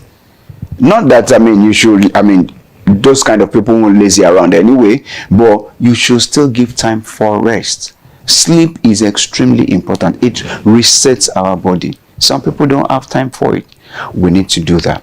We need to make sure that, anyone that is treating one medical condition or the other, make sure you give it some, attention. In short, give it the utmost attention. If you are hypertensive, please check your vitals and take your drugs regularly. If you are diabetic, same thing, check your blood sugar and take your drugs, and abstain from things that will make the control to go bizarre. Okay, these are things that we need to do. And then go for your regular checks, the annual checks. Go for it. Discuss with your doctor. Very, very important. These are things we need to do. And then you need to exercise. Many people don't have time for it anymore. I'm trying to to carve out 5 minutes for myself. No, exercise, it's not for me. But what about those whose work day by day carries sufficient activeness? Right. Do those ones still need to exercise? Fine. So those who have a lot of activities in it, stress hormones are there to put your body, to put it under pressure, so to speak, under more pressure other than the physical activity. So instead of you benefiting maximally from your physical activity and your physical exertion, it will be reduced by the intertwine or the interplay of the stress hormones. Well, that's quite revealing, and I think I have to make some changes personally, because I've often reasoned that if I'm very active at work day by day, it should de-emphasize the fixation on actually going out to do exercises. But now I see that there's a difference in terms of the stress factor that goes with while working and staying active, and the more relaxed type that goes with actually the leisurely dimension to it, where you get into a gym or you actually exercise using some of those equipment, making out time for yourself to sort of recreate while you work out. Right. That's quite something to take. Now let's move on with... All right, thank you very much for that, Doctor. Now before you leave, this is a very important question, and I know we will have an exclusive episode to discuss it in totality. But let's just hear from you of how, what's the question again? My head is, how we can boost, I want to catch it very well. How can we boost our immunity and stay healthy during this stressful time? Okay, so let's hear from you about how we can boost our immunity. I'm talking about high achievers, and stay healthy in these stressful times. And we are in very stressful times, especially in this country. And the stress or the stressors, I hope I'm right to use that word, the stressors are becoming more and more significant, especially for high achievers who see themselves pushing even harder this time in these moments in order to achieve their goals. How can we boost our immunity, or how can high achievers boost their immunity and stay healthy? Your 3 take-homes, your 3 orders, Doctor. All right, fine. So I'll say number 1, make sure you eat healthy. You become what you eat. Make sure you eat healthy. And that is talking about, the balance that we were taught in our biology and the rest, with more emphasis on fruits and vegetables. Okay. A lot of people don't do that. And then we need to de-emphasize the intake of sodas, of processed food, processed meal, and all of those. We need to de-emphasize them. All right? So instead of going for the pizzas, the this, the that, high calorie, high fat diet and co, we de-emphasize them and go for very healthy meals. Okay. Very, very important. That's one. 2, we need to make room for exercise. exercise. You need to exercise. There is no way out of it. You want to be healthy. You want to stay, refreshed and cool. Give some time for exercise. Number 3, you need to rest. Okay. I know that is very difficult to prescribe to somebody who say, it's I've driven. not done this, I've not Super done driven people. Yeah, but you need to rest because really, if the body breaks down, sometimes it just recoils and you're like, you are hoping and praying. Let me survive this. Let me survive this. You can imagine somebody who, right in the middle of something, suffers a stroke and then loses one. I mean, you can imagine the trouble. That's the end of all the dreams, all the quest to achieve greatness. If he's able to survive it, fine. But then there will be damage. Damage, that's right. So please let us do that. Balanced diet. Balanced diet, exercise, and rest. Fantastic. Thank you very much, Doctor. I am sure those orders will be taken to heart by all of our wonderful high-achieving men and women watching the Achievement Channel. And we truly appreciate your coming to the show. Thank you very much, Doctor. Thank you for Thank having you very me. much. Really a pleasure. Thank you. There you have it. Those are your doctor's orders. This is the Achievement Channel. We do not take health and well-being for granted. It is a serious issue, very important in the total quest towards success and high accomplishment. Remember them, and God willing, next time when we come back, you get to learn a lot more to keep your health optimal in order to achieve at the highest possible level. My name is Ubong Essien, Nigeria's Mr. Motivator, asking you to please stay healthy.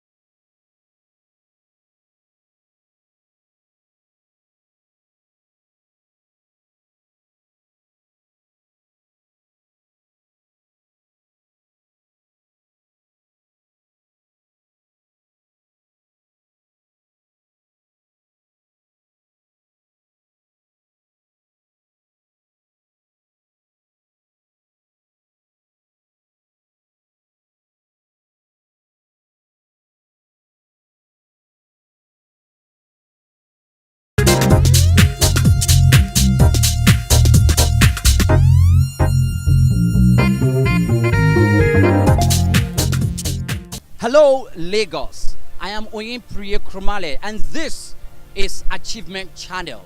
Today we are out in the bustling commercial district here in Lagos to talk about a skill we all use daily, whether we realize it or not, and that is communication.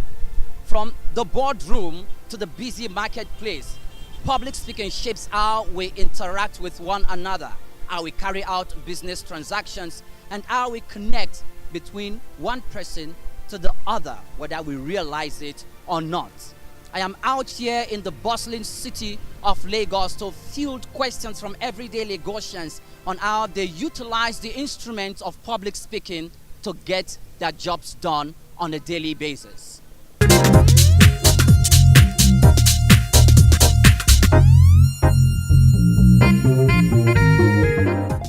Actually, I'm not really good in public speaking, but I have a lot of people that are into such. Actually, in bringing to public speaking, it helps us to understand things that we don't really understand. It helps us to achieve what we have already, but we don't know how to get it. For instance, you have a money, and you don't know how to move into a business.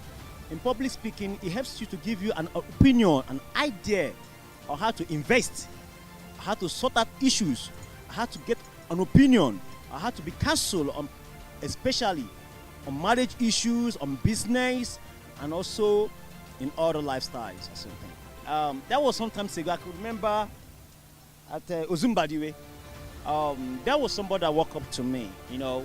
No, he didn't really walk up to me. He was asking for a help. So he has a car, but he told me that his car broke down, so he don't have money to fix it. And we were like 3 boys there, nobody want to like come over it. So when I came into the matter, I tried to find out what that man needed. He said he has a car, but he doesn't have any cash to buy fuel. So I have to like help him because he didn't address it in a way somebody can understand it. So bringing it to public speaking, I could now be able to interfere with my friends that we were sitting in the car. Please, this man is a responsible man. I think for him to have such a situation, you need to help him, even though we don't know who he is. Even though that in the country we are, so many things are going wrong, that helping somebody becomes a way of committing a crime. You help somebody and the person turns out to become somebody that brings problem. So after narrating these issues to them, and I was able to transfer that money to his account. But not just that alone, that happened after some years back. I did it at Zumbadiwe. The same man was the person that drive me. Sometimes I didn't know. So I think if we could, there are some people who have words but they cannot speak. And as a Christian, I'm meant to speak for those who are speechless and help those who are helpless and help those who are weak to be strong. So bringing it to public speaking, it helps to sort issues. It helps to create awareness. It helps to, help people out of their need by balancing what they need in words. Well, public speaking, number one, it has been a very good avenue to improve your product. You hear me now?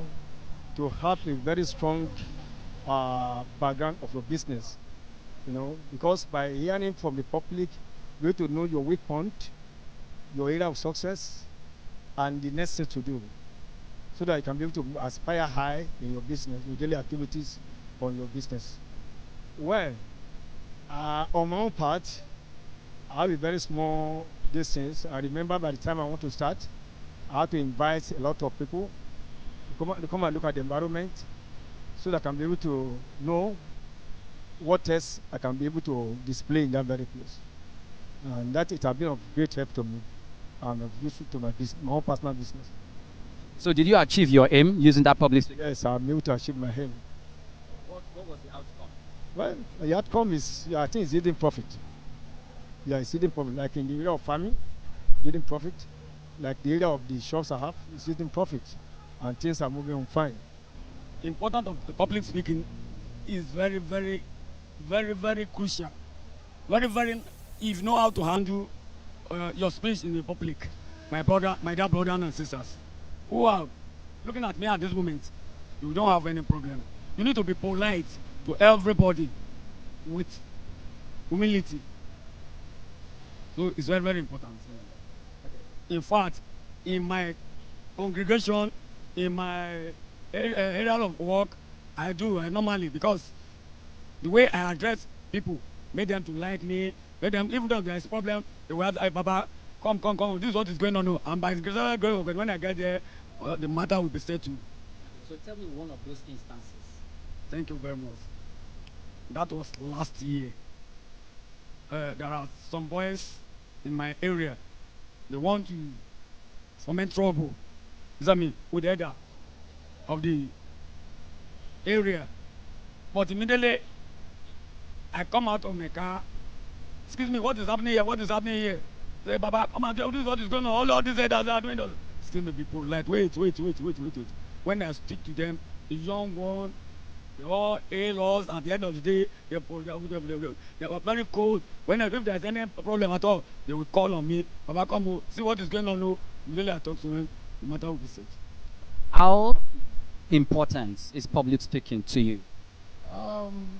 I will put it this way. I told you I'm a comrade, and one of the importance of public speaking, like you rightly said, is how to communicate with the public. That's with people, be it commercial, be it private, be it products you sell, even in school. And as you know, since we passed through the 4 way of life, as in education and life as a whole, you have to speak out. Even if you want to get a job, you have to network and you speak to people. It's also part of public speaking. So I think public speaking is very important, especially for those who want to venture into public position like politics. Yeah. And also if you want to also grow in your organization, you have to speak. And when you speak to your colleague, your staff, your subordinate or those around you is also public speaking? Yes, I not too far ago, but let me say like 3 years or 4 years ago, I remember when I wanted to contest for the second time as a union rep.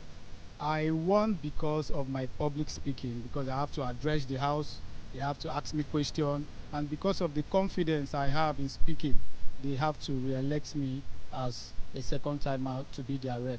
So this is one of the importance of public speaking. When you speak and you speak with confidence, you see people want to vote you. And let me portray further. Towards the election we just passed through, when you look at the three candidates, one of the instruments the Labour Party used is the way he speak.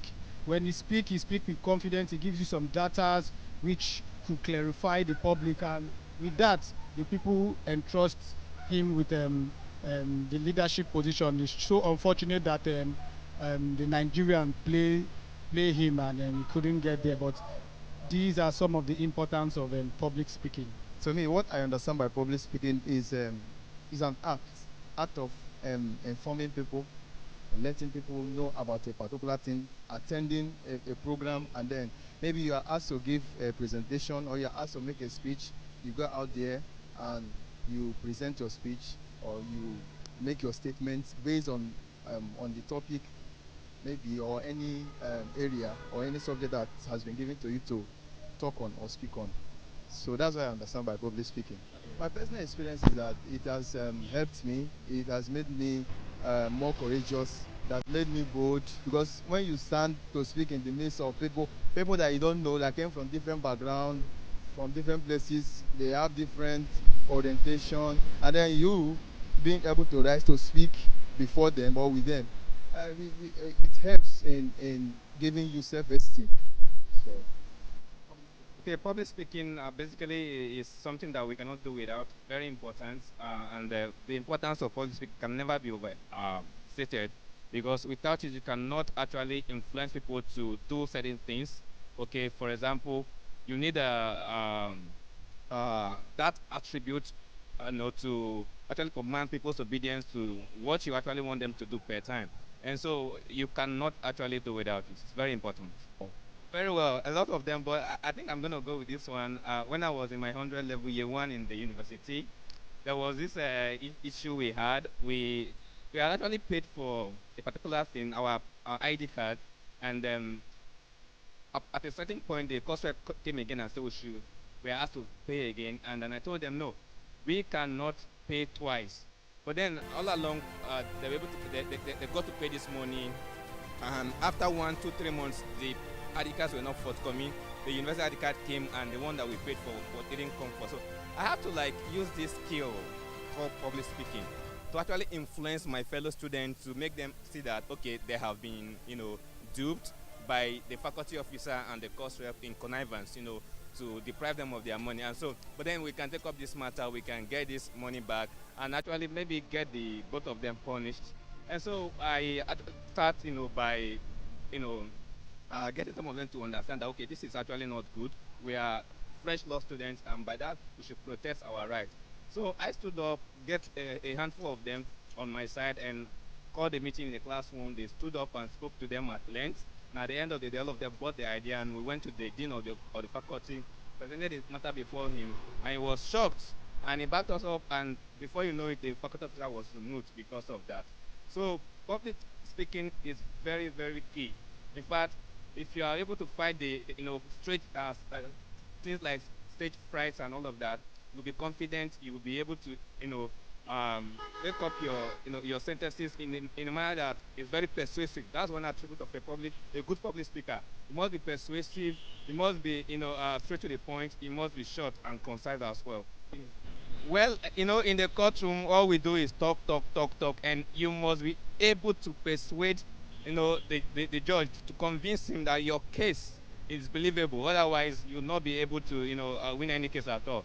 And the court is a public place. Anybody can come. Even those who don't have matter in court can come and see what's going on in court. So you must have that boldness, that confidence in you that yes, okay. My lecturer once told me that as a lawyer, If it's possible to assemble the whole world together, a lawyer should be able to speak to them confidently without shaking or sweating in his pants. So yeah, in the courtroom every day, so what we see, your opponent will talk, you will talk, and whoever's argument is better, the court, will be swayed that way. Now, from the streets to the marketplace, it is clear that communication is key to navigating the challenges in Lagos life. Whether in bargaining a business transaction in what we do, or giving directions at the busy streets, it is clear that how we speak makes the difference in all we do. I am Oyin Priye Krumale, and from all of us at the Achievement Channel, we are saying that strong communication is the foundation to success.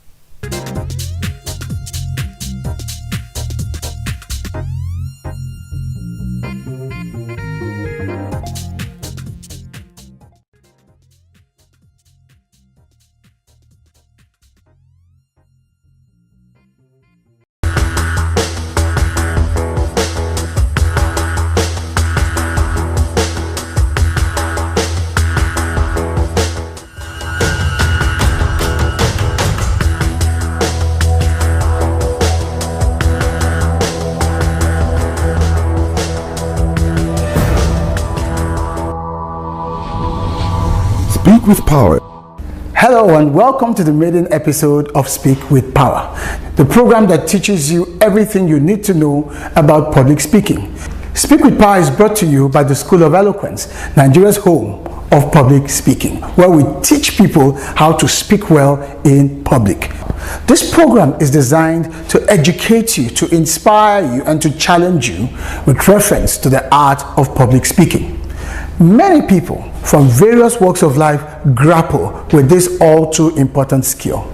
There are people who work for organizations, people involved in sales, people in politics, people who are in the social enterprise sector, and in various other endeavors. When it's time to be heard, when it's time to take the stage, they struggle, they wobble, and in most cases, they fail. This program will unbundle the subject matter and demystify what public speaking is all about. This program will also show you the tips, the techniques, and of course the stories of ordinary people like you and I who have stepped up to the plate, and because they have learned how to speak in public, they have carved a niche for themselves. My name is Ubal Gisied, certified speaking professional and the Dean of the School of Eloquence, and I will be your host throughout this program.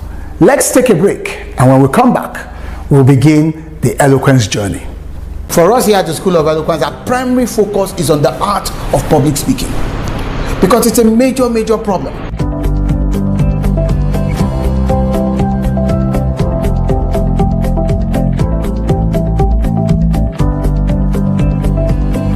The essence of this course is to focus you on the subject of public speaking. I got a lot more than I actually expected. I have overcome the fears I used to have. The more you speak, the better you are at speaking. School of Eloquence is the place you can be, and there's a turnaround.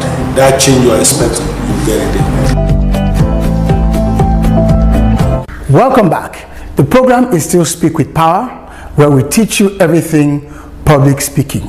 You might be a politician, a classroom teacher, a businessman, an engineer, whatever field of human endeavor you find yourself in. You could even be a traditional ruler or part of the clergy.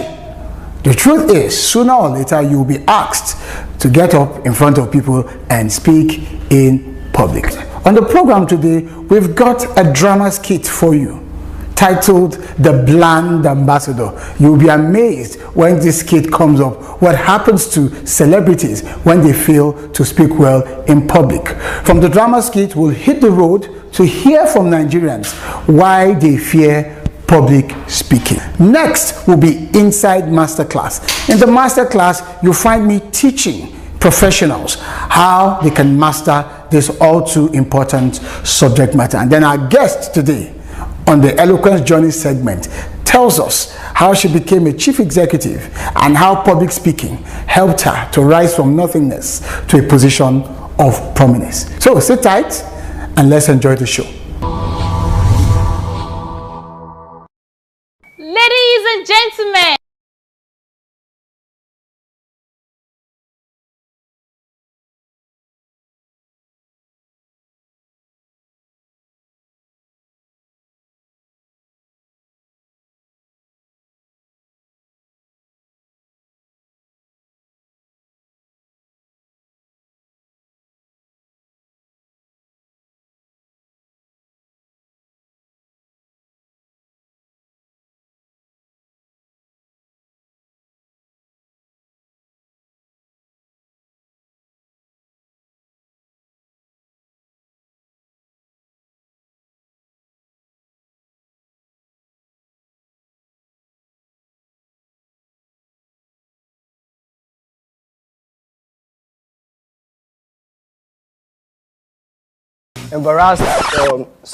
embraced different types of artists.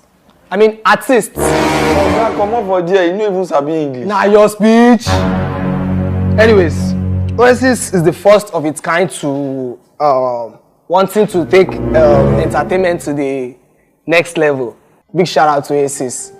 Peace. Thank you. Is that the celeb you were talking about? The one you want to present our new brand, Zeus, a luxurious perfume? No. This is unacceptable. I suggest you pick another person. This will not fly. It's embarrassing. I'm surprised at this myself. So disappointing. I thought it would be of a good performance, but it cannot be our ambassador. We have to look for another ambassador for our product. I will personally inform the management about our decision. No, it's so disappointing. I'll do that as fast as possible.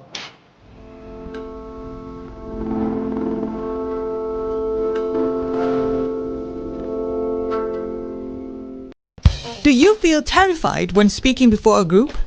Are you stressed when asked to present? Do you forget your points? Are you shy and need confidence? Do you bore people when speaking? Are you stuck with reading word for word? How do you give a speech with polish? Learn how with West Africa's only certified speaking professional at the School of Eloquence. The home of public speaking for private coaching, or attend our 2-day practical training in public speaking Thursdays and Fridays every week. To register or for one-on-one coaching, call 0802 303 2066 0706 160 6078 or log on to www.schoolofeloquence.org. School of Eloquence, teaching the world to speak.